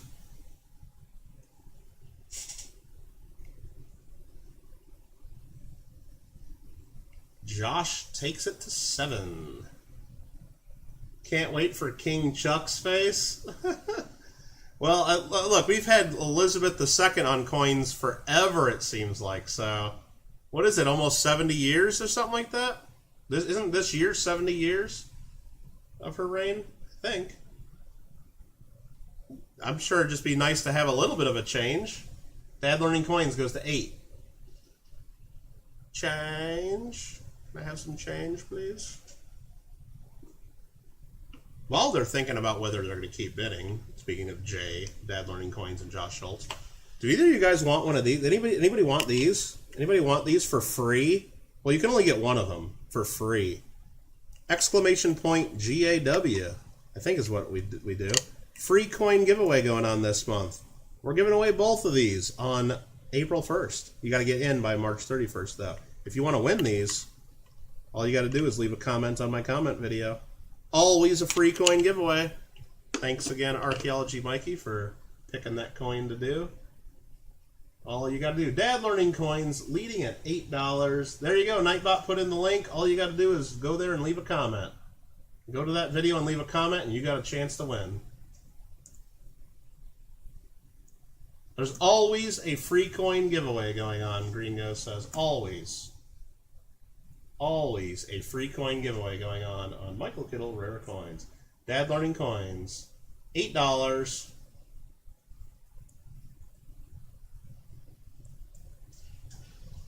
It's just that easy. Next up, Kingdom of Jordan. 10 fills from 1949.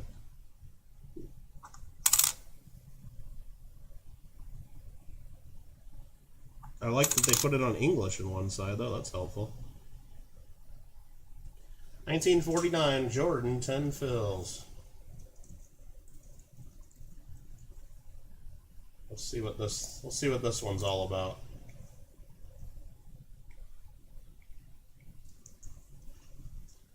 Go to the NGC coin price guide. It's made of bronze. And 1949, or their year of 1368. See ya, Bill. Thanks for, we're going to go again tomorrow. There's still more to do tomorrow, but if you're done, then we can take care of it whenever. There's the information from NGC's coin price guide. They're worth a few bucks. We'll show it in a microscope here. Bank Station, dropping a message here. What's up, Banks? He says, hello. Hello, Banks. Hello. So there is the 10 fills. Silver Mountain starts us out at $2. Banks, you ready to play some Minecraft in a couple hours? I'd say about 2 hours from now we'll be playing Minecraft. Somewhere around there. If that's what you're getting ready to ask. Mikey takes it to $5. Kingdom of the Jordan. Kingdom of the Jordan. Maybe we should send this one to Jordan Animations. It's got his name on it. By the way, I was trading before Banks, not really trying to sleep. Oh, you guys are all on the... Oh, Banks is landscaping right now? Okay. He's already playing, okay. Oh, boy. Anyway, we got Mikey at $5 on this coin. Is that going to be enough? Is that going to take it home for Mikey? It could. It could. Yeah, I figured I would just nip it in the bud, Alfred, and instead of waiting to see, I figured I'd just let him know that we're going to play some Minecraft later. He knows it's Saturday. He knows it's Minecraft Day, right? Archaeology, Mikey. Congrats.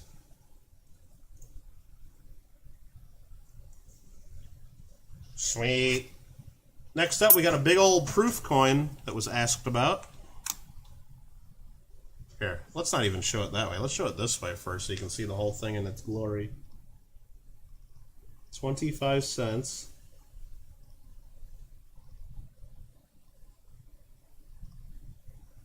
Of course, it's not going to focus with all that stuff in the background.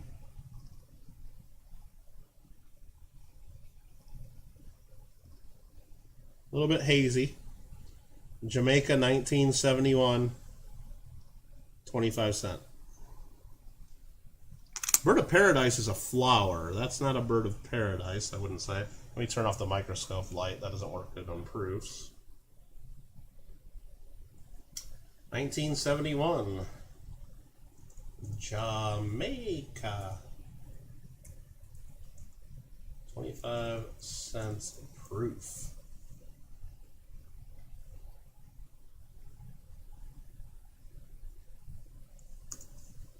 Let's see what this is all about. NGC, it's copper nickel. It's a 1971 Franklin mint struck. And it doesn't say the mintage. It doesn't say the mintage. But the mintages of these are usually really low. The regular coins, they list at 4,000, 8,000, 13,000, 12,000. A lot of the mintages in the thousands. So, I don't know about the proofs, though. No idea what the mintage is on that. We'll start it at $1. We'll start it at $1 if anybody wants it. Yes, it's a streamer-tailed hummingbird. A streamer-tailed hummingbird. If you want to know exactly what it is.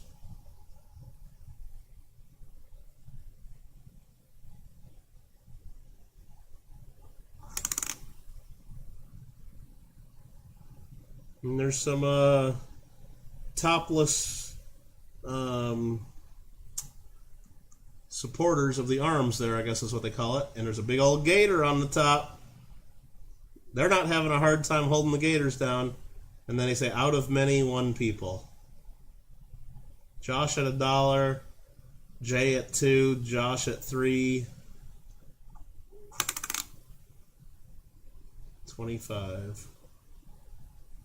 And I'll put this in a flip before I add it to the rest of the pile, so it stays at least as nice as it is right now. Alrighty then. Let's see. Jordan was on there last night, yeah. How many times did he die? 12? Mikey, I'm not going to check Discord right now. I'm in the middle of an auction. Come on, man. I'm happy you had spaghetti and meatballs, but I can't check your Discord right now. All right, Josh at 1, Jay 2, 3 Gringo. Josh is leading at 3. Lucky Star goes to 350.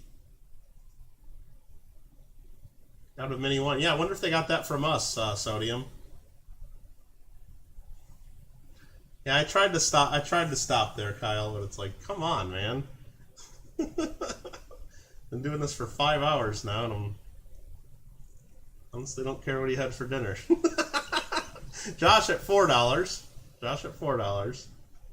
Oh yeah, in the 70s and 80s, Franklin, like so many different Franklin Mint sets out there. Some of them are really nice, and a lot of people, like a lot of dealers, when they get collections in and they see all the Franklin Mint stuff, a lot of people just go, oh, and they just like kind of poo-poo it a little bit, and like, but there's a lot of good stuff in there, a lot of valuable stuff in those Franklin Mint sets.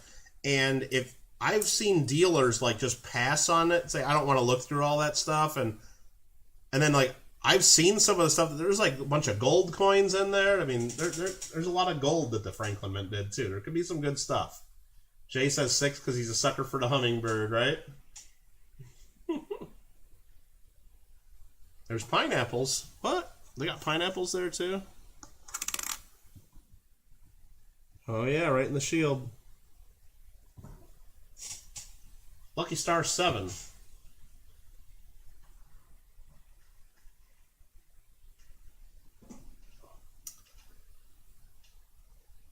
Yeah, you know what we almost need to do, Alfred, is when we build that thing in Minecraft, we make like the town square with all the government buildings and everything, and then maybe we have a hill like at the other end of the square, like build a hill, and then build like the, you know, I don't know, like the governor's house or something, or looking down on the people. Oh, Alfred, they absolutely melt tons of the Franklin Mint stuff.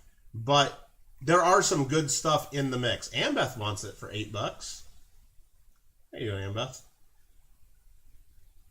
Yeah, maybe at the other end of the square, we'll build a mountain or like a hill that looks down on everybody. Yeah, it's a realm, Sodium. It's a realm that we got. I mean, I got 3 realms going on now, actually. I gotta get rid of one of them. I think we're gonna get rid of the one. Because I just got billed again, $26 or $24 or something. For all of them. Lucky Star goes to 9. Like the stone block house on Kittle Land. The stone block house on Kittle Land. I don't know what you're talking about. The general, it's the general secretary. Yeah, exactly, Alfred. Ambeth goes to $10. Got a $10 bid now. Is Mikey still here? Is Mikey still here? Mikey, I think we only got 2 more lots today if you're still here. We got this one Italian coin I missed, and then the Sultans of Malwa if you're still here.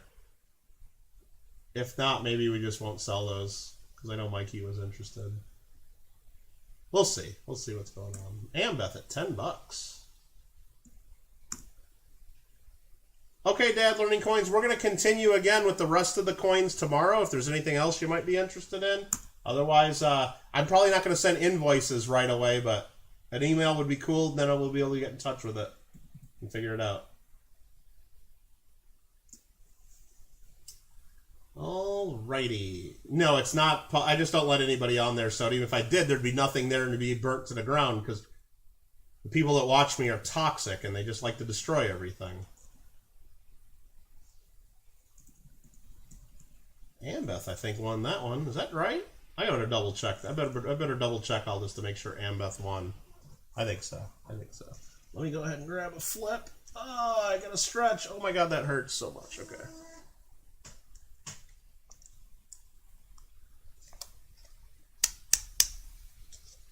Beautiful.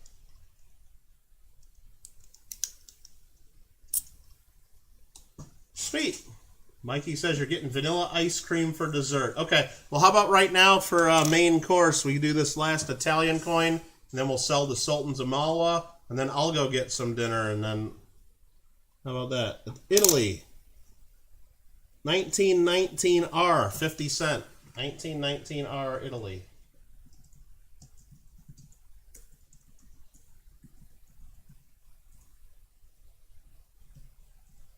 I think it's centesimi is what they call those. Was I right? Yeah, I'm right. This is made of nickel. It's got 4 lions pulling a cart. That'd be awesome, wouldn't it? This one's actually got some value according to the price guide. Holy crap, maybe I shouldn't sell this. Maybe I shouldn't sell this.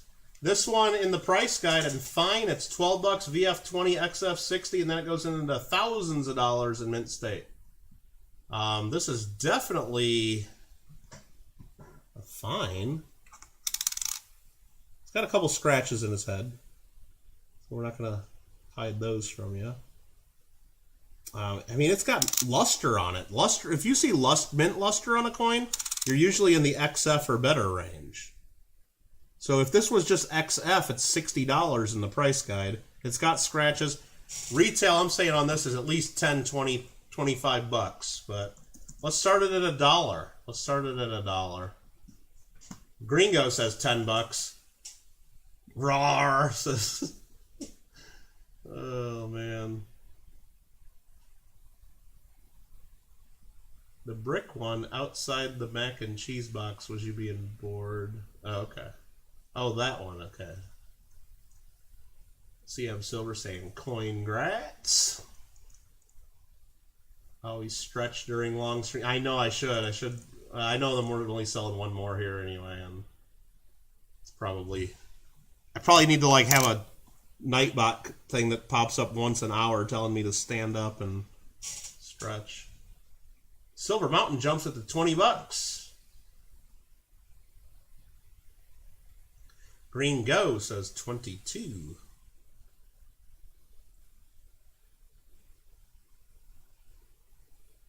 Yeah, we could make like a gold palace. Maybe like a gold palace with like a diamond walkway, like, or something, or like a, I don't know. We could do something like extravagant, like for the general director or whatever it is.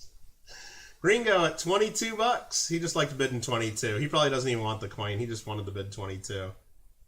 He just wanted to bid 22.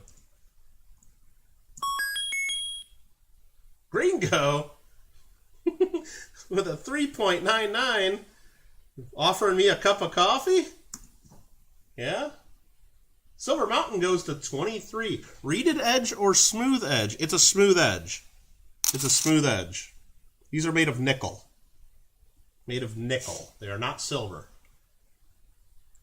6 grams, 24 millimeters of nickel. Okay.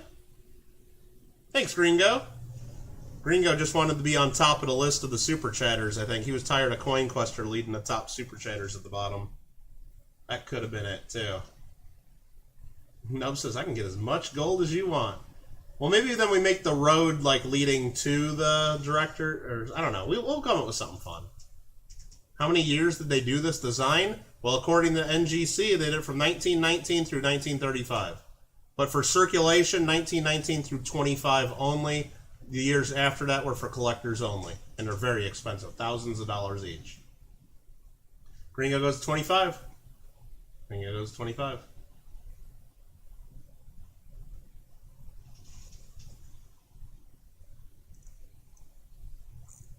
Yeah, it'd be cool if you could make all the different, like, the same with copper at least. I mean, if you could do, like, the same blocks in gold as you can with copper, that would make Minecraft more fun. That should be an easy update, wouldn't it? Smooth is a different listing? Hold on. Let me stop then. Did I screw this up? Yes, that says read it edge. Is Smooth a different KM number? Shoot. Let me try to figure this out. We might have to redo this auction. I'm sorry. Edge description plain. Okay, yeah. Let me make sure. Thanks for checking that. I did not know that. Is this the one then? Is it KM 61.1? Okay, redo. All bids void.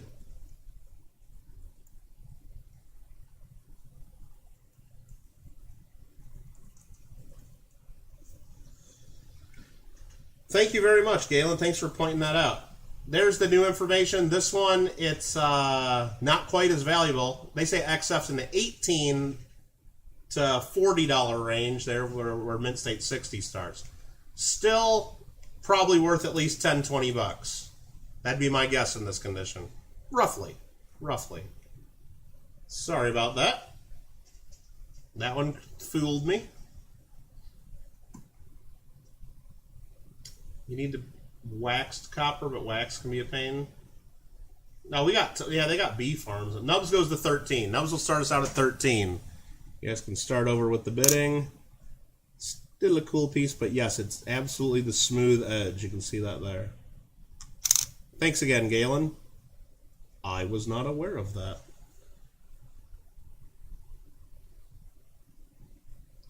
Good catch. And just so you guys know, if I ever do something like that and like you get it home and a week later you look it up and you say, oh shoot, like Kittle said it was this and blah, blah, of course we'll make it right. I don't, you know, if we make a mistake, we're going to make it right. You know, absolutely. Gringo OG 22 jumps at the 15 bucks. Or like if I say something silver and it ends up not being silver or vice versa, you know, it's like, you know, I don't want people to buy stuff from me by mistake.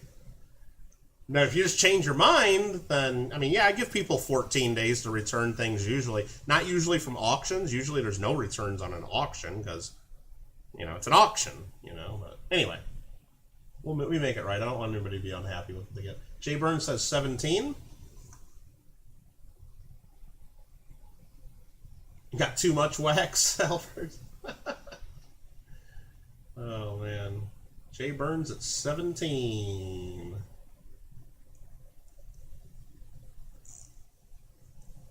Good catch. Thanks again, Galen, and thanks for Ant. Thanks, Ant2242. 17 bucks. Gringo says 18. I believe that's supposed to be 18. Oh, believe me, Gringo, I'm not that picky about the bidding. We have Mr. Marmello bid with us sometimes. We're not that picky about it. I'm not one of those channels that says it doesn't count if you don't do this, or like there's even some channels like if you don't put a $sign in front of your number, it doesn't count. That's a little extreme. Not playing those games. Come on, we're adults here. We know what a bid is and we know what a bid isn't. You know. And there's other channels that absolutely no numbers in the chat, and it's like, come on, you know what a bid is and you know what a bid isn't. Why like get crazy about it and piss people off? All right. Yielding the Gringo.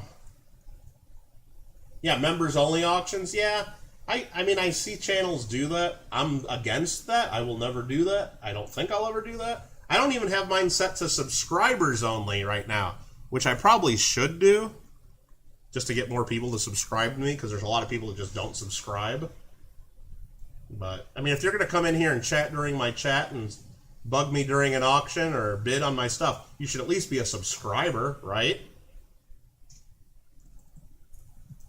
All right, last up, Sultans of Malwa, and I'm going to put 3 question marks, and I'm going to write 2 coins. I have no idea what this is. I have no idea if any way how to ever look it up. No clue what this stuff is. I don't know how to look it up. I don't know if you guys know how to look it up. Maybe you know these are very, very valuable. I have no idea. But both of these are going right now in one listing, starting at $1 to one bidder. As is, where is, you get it. I don't know what it is. You bid on it if you like them or if you know what they are. Don't tell me later that you didn't know what they were and you overpaid, or I don't know. Kyle's bidding $12. Mystery package. Well, it's not. I could have left it sealed and I'm not sure. Let's look at the small one first. And there you go.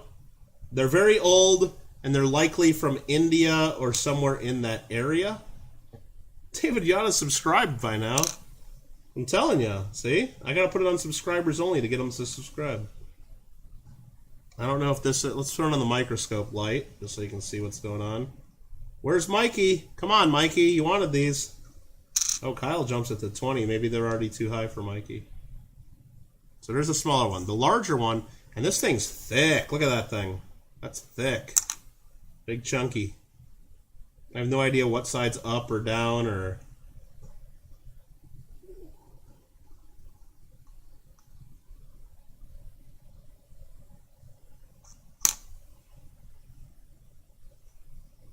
I think it might go this way. Maybe it's this way. I don't know.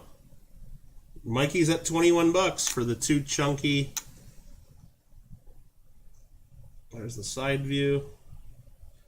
Let's check the edges. Check the edges. Jay Burns says 22 for the thickness. Can we see the spelling on the flip?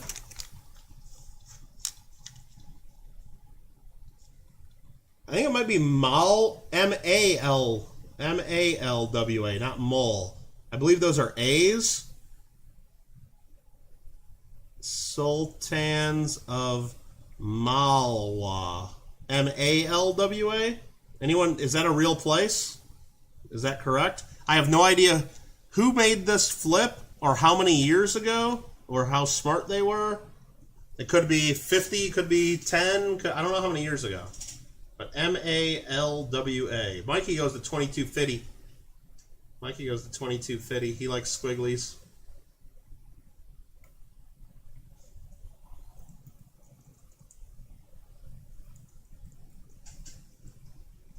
So if I look in coins, there's our Sultans of Malwa coin. I see a whole bunch of coins with a bunch of squigglies like these. Anywhere from the year 1200 to the year 1500, it looks like. A lot of them in here. Let me click on this one. This one looks similar. Year 1405, perhaps? That one looks really similar to one we got. We might be able to figure this out if we wanted to spend an hour learning how to attribute these coins. Yeah, they're from the 1200s to 1500s, roughly. Don't hold me to that because I'm not going to guarantee that or anything. But that looks like, if that attribution's correct, and it does look like similar coins when you search Sultans of Malwa coins, and a lot of stuff comes up. And of course, prices are all over the place. I mean, there's some on eBay for $200, or some on eBay for $10, or some on eBay for $30, or some for $50. I don't know.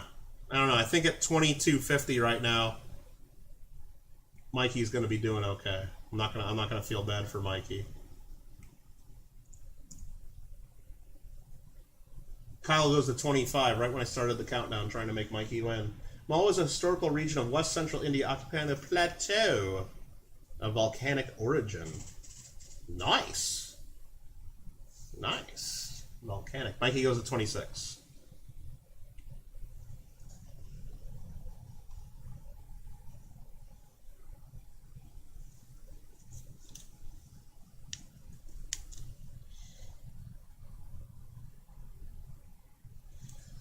Kyle jumps it. Kyle ain't jacking around. Come on, it's a kid's birthday on Monday. Kyle's like, I don't care. You know what happens on Monday? He's 21. No more gifts. No more gifts, everybody. Mikey's got to earn it if he wants it. That's what Kyle's saying. If he was turning 16 or 17, Kyle would have let him have it. Sultans of Mulwa, right there. 2 coins. Mikey went to 26. Kyle went to 32. Mikey goes to 35. Maxine, Adathiara, Maxine went to 30, but we already got a bid of 35. We already got a bid of 35 in the lead. Mikey, go eat your ice cream. Mikey's ice cream's melting. He's like, Kittle, sell this to me. Oh, I just tried selling it again. Maxine, I don't know who you are. I've never seen you in my chat. You're going backwards, though. So if you're just trying to jack with me, you're going to get timed out and hidden quick. Otherwise, you need to be watching live and on live chat. Kyle is at 36. Kyle's at 36.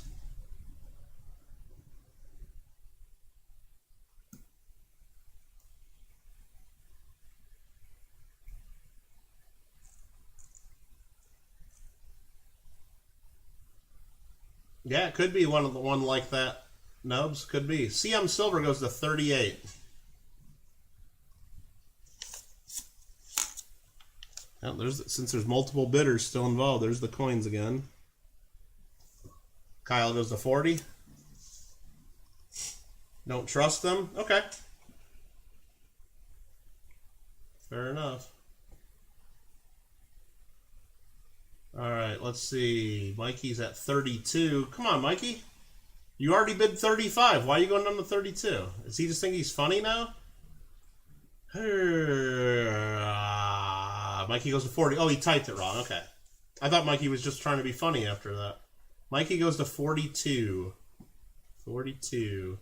Thanks again, CM Silver, Kyle, everybody for your bids on this. Let's thank everybody for their bids on everything so far today. Well, again, we'll continue this again starting tomorrow. CM Silver goes to 44. We'll start this again tomorrow at about noon my time. Let's turn the microscope light back off so you get a different view again.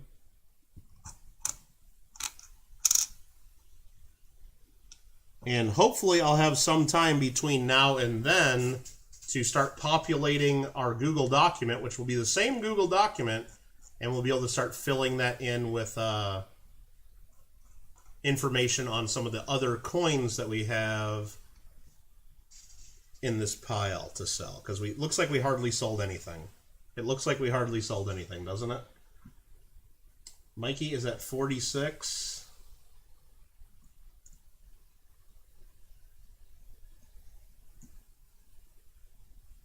CM Silver goes to 50.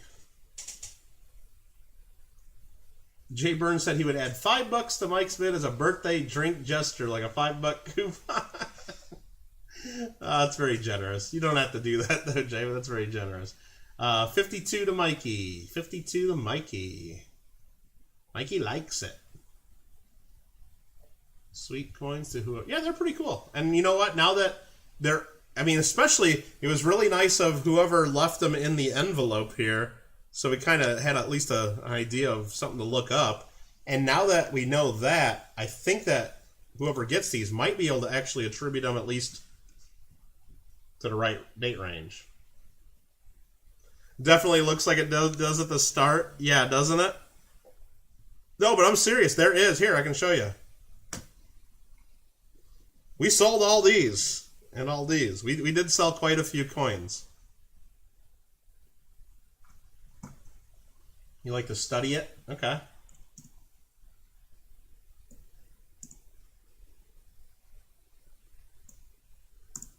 The problem, and you know what? This should take longer. I hope it doesn't take much longer. I hope it doesn't take much longer. We'll see if I think CM Silver got in on time. Let me refresh. I think that was pretty early. I got it on 2 different devices. When I type it in, it doesn't show up. Yeah, CM Silver was way in before I typed 1 even.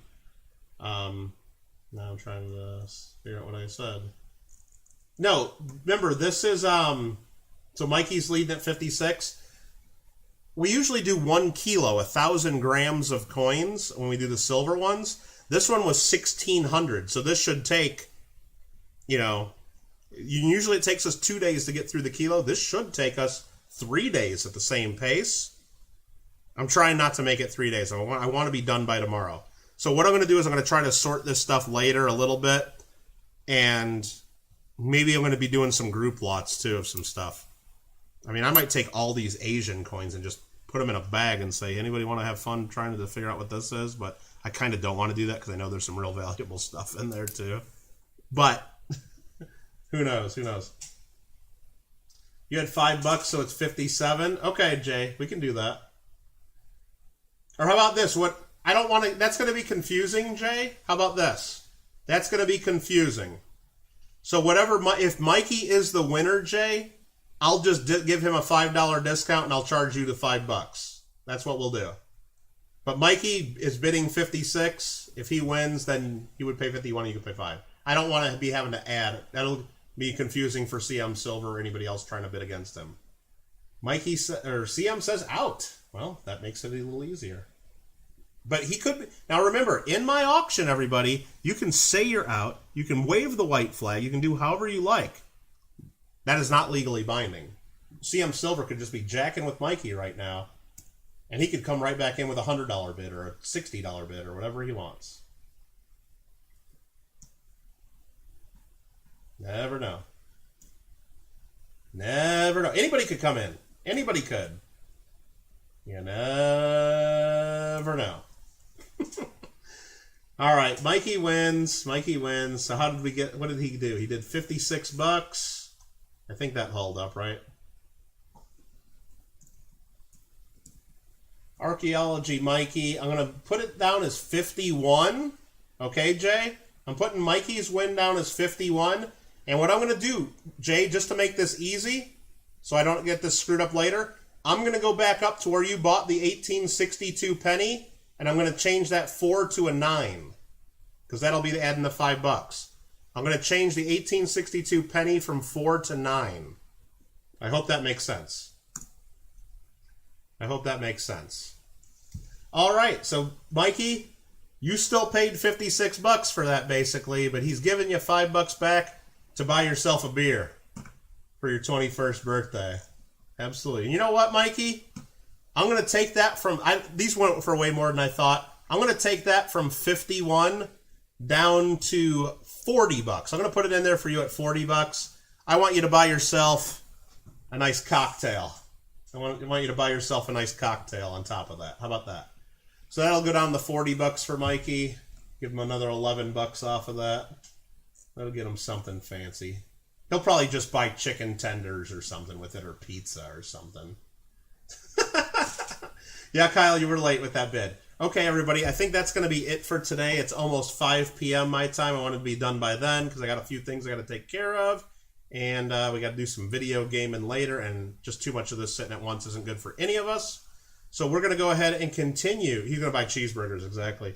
We're going to continue this tomorrow, same time, same place, noon Pacific, 3 p.m. Eastern.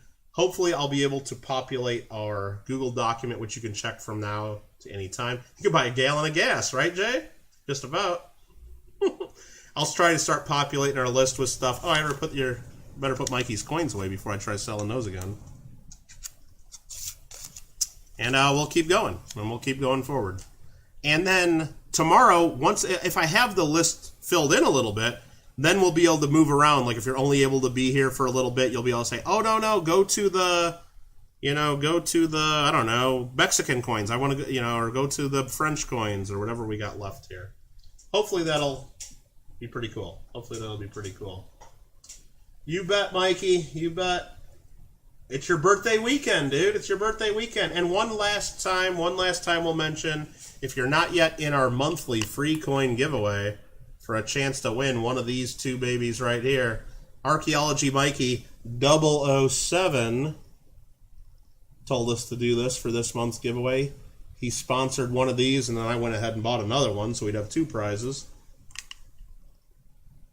You got a chance to win these for free. PCGS. MS or Proof 69 Deep Cameo, and they're ultra high relief first day of issues in an extra thick PCGS holder. They're awesome. You get a chance to win it for free. Make sure you get in it to win it. You get in it to win it. You only got a couple days left to get in it. So if you haven't got in it, don't plan to do it later. Get in it. Get in it. And make sure you guys all like and make sure you subscribe. Ping you if you need help with Japanese, Chinese. Onibushu, just real quick, just so you know what we're dealing with, there's a Japanese coin right there. There is a ton of Asian coins in this mix. I'll just show real quick kind of what we're dealing with. That one, that's 5 sen, that's 50 something. That is Republic of Korea from the year 4292. There's some old Chinese. I don't even know if these are real. This is a 1 sen, 1 sen, 5 sen, 1 sen. That's a 1 sen. There's another one with a chrysanthemum on it. There's another Korea from 1974. There's a 5 sen. Don't know what that is. Don't know what that one is, but I think that's Korea. There's more with squigglies on them. There's a 1987 something. There's a Kwangtung Province, 10 cents. I'll be able to figure that one out mostly. Here's one with a hole in it with a chrysanthemum. Here's one with a big star on it. I think that's Korea. Not sure. Don't know what that is. There's some more older Chinese that might not even be real. These I'm pretty sure are fakes. They're in a little baggie with a ribbon, and they look brand new.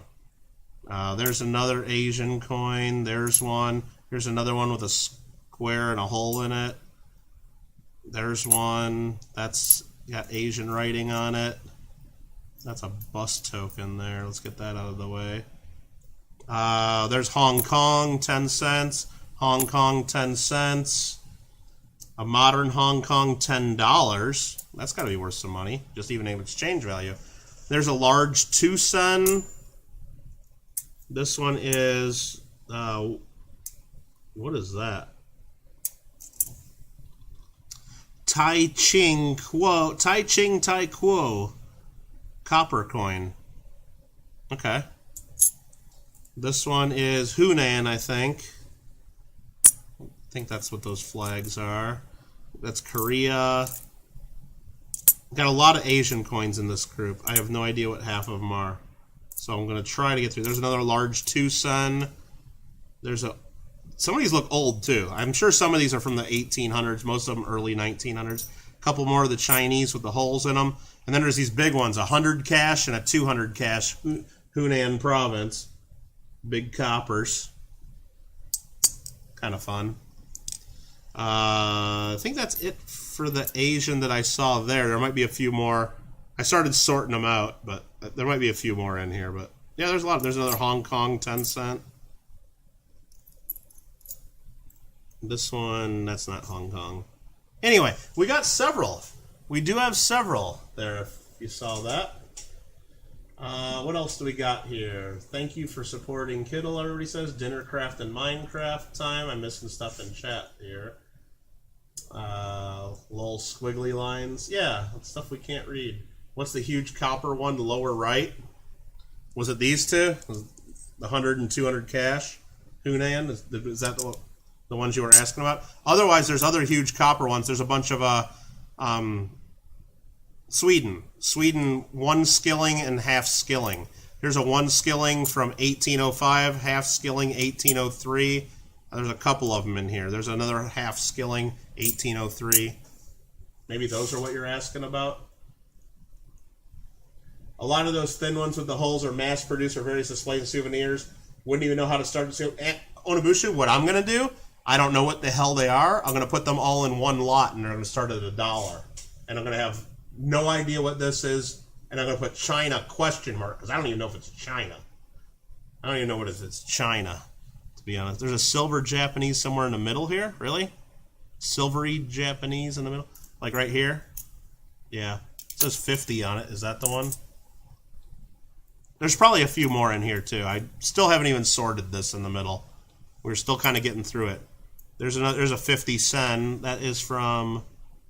It doesn't have a year, but it looks more modern. That's a 50 sen. There's a 1/12th Anna from India. That's actually East India Company. That's an older one. What's this big guy? Oh, I mean, you guys are going to get me to just want to look at every coin, which is okay. What else we got to do? Except go eat dinner and do stuff. This one here looks like Japanese. I think that's a yen, maybe? I don't know what that is. Alrighty then. Just above the flip under something. Just above the flip under something else now. Just above the flip underneath something else now. Maybe I already grabbed it now. I don't even know. That one's Spain. It's got the Great Wall of Spain on it. I don't even know what that is. Maybe we got it. If not, I'll have this more sorted. Hopefully by the time we stream tomorrow. Still some stuff from the 18... That's 1805 right there. This one here, 1764. Still some really old stuff here. That's German. 50 Reichspfennig from 1927. That's pretty cool.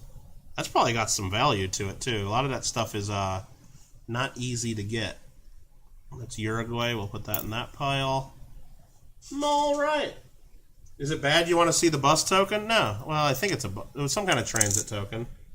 Benton Harbor and St. Joe, Michigan. Benton Harbor and St. Joe, Michigan. Good for one fare. Oh, it was the one with the flower. Okay. Sounds good, everybody. I appreciate all this for. Whoa, we got 68 likes. Oh man, what's Mill's rule, Gringo? If Gringo's still watching, what's Mill's rule for giveaways? No, we don't do 50 and 100. We do 70 and 130, guys. We do 70 and 130. Sorry, folks, no giveaway. No giveaway. Isn't that what Mill always does? Oh man, that's pretty funny, isn't it? Jeez. You got one of those from Michigan? It's pretty cool. Yeah. I don't know. Well, that was just in the mix here, so I'm sure that'll go to a home somewhere.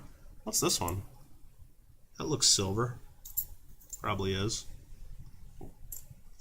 This one's from 1765. 2 Pfennig. That's cool. All right, we got to end this stream, otherwise I'm going to keep chatting here. You guys want me to do a giveaway? I don't have anything even to give away. I mean, I got a bunch of world coins right here. Should I just pick a coin and give it away? Now, that's going to piss somebody off that maybe wants to buy it, right? Is it? Let me see. I got a bunch of these. I don't even know what these are. I think there's a couple of the same here. Yeah, you know what? Okay, let's do this. I'm looking at these Portuguese coins I got. Okay. Yeah, I can do this. There's a couple of each, and they're the same dates. So let's just, I don't even know what these are worth. It might piss me off if I look them up, so I'm not going to look it up. We'll do a quick giveaway for these two coins right here. It's 1968 Portugal. That's actually Macau, isn't it? Okay, Macau. Oh, jeez. Are all these Macau? Hold on. I just want to make sure they're all the same.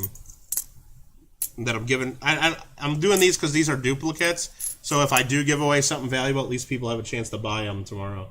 So there's a 1968, and then there's also a 1975. God, I almost want to look these up to make sure I'm not giving away something really valuable. But they could be worth 10 cents each. They could be worth $10 each. I have no idea. No idea. But if you want a chance to win both of these, both go into one winner right now, all you got to do is type the next word I type into the chat. The next word I type into the chat will be the winner. That's all you got to do. Type in the very next word I type into chat. One time per person. No retracting comments. No multiple guesses. Spelling counts. Capital versus small letters. Do not matter. No extra punctuation, emojis, or any other stars, symbols, or anything before, within, or after the word you type. No cheating. And again, everyone has an equal shot of winning. Doesn't matter if you're first, last, second, 15th, or 37th.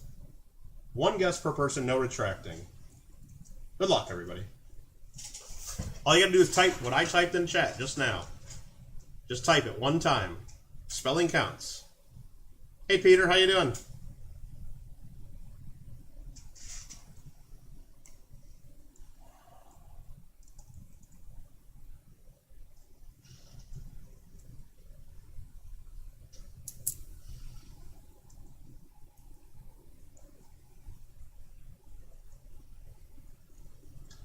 Getting everybody putting their answers in. Very, very good.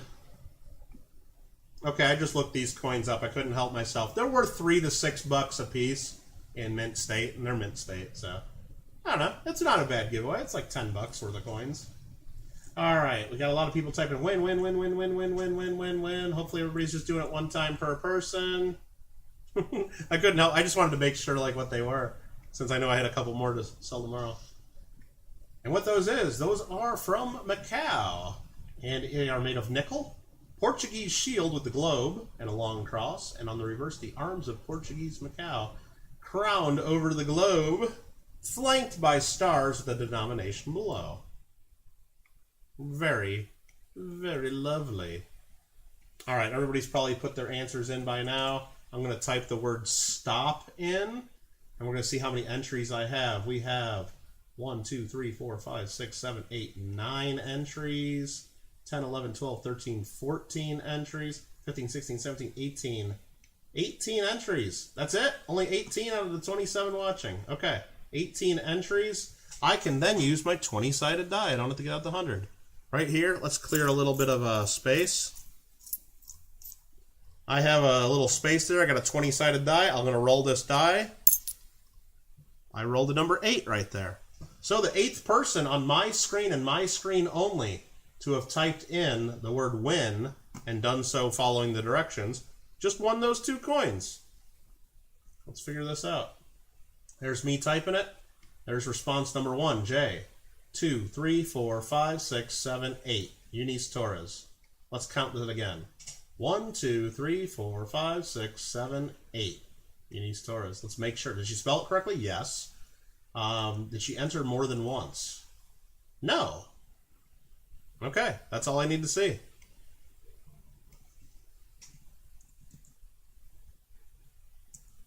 Congrats to Eunice. Thank you for playing. Giveaways at Michael Kittle Rare Coins. I'm going to set those up here, and I'm going to go to the spreadsheet right meow, and I'm going to go all the way to the bottom of the spreadsheet. I'm going to write 1968 and 1975 Macau giveaway. And I'm going to put 0 there, 0 there, Eunice Torres paying 0 for those. So when I go do invoices and everything, I know to include those coins for free. Thanks again, everybody. Appreciate all your support. We'll see you again tomorrow at about noon Pacific. Same time, same place. Thanks again. Got a few coins left. Appreciate all the bidders. And thanks again. Take care, everybody.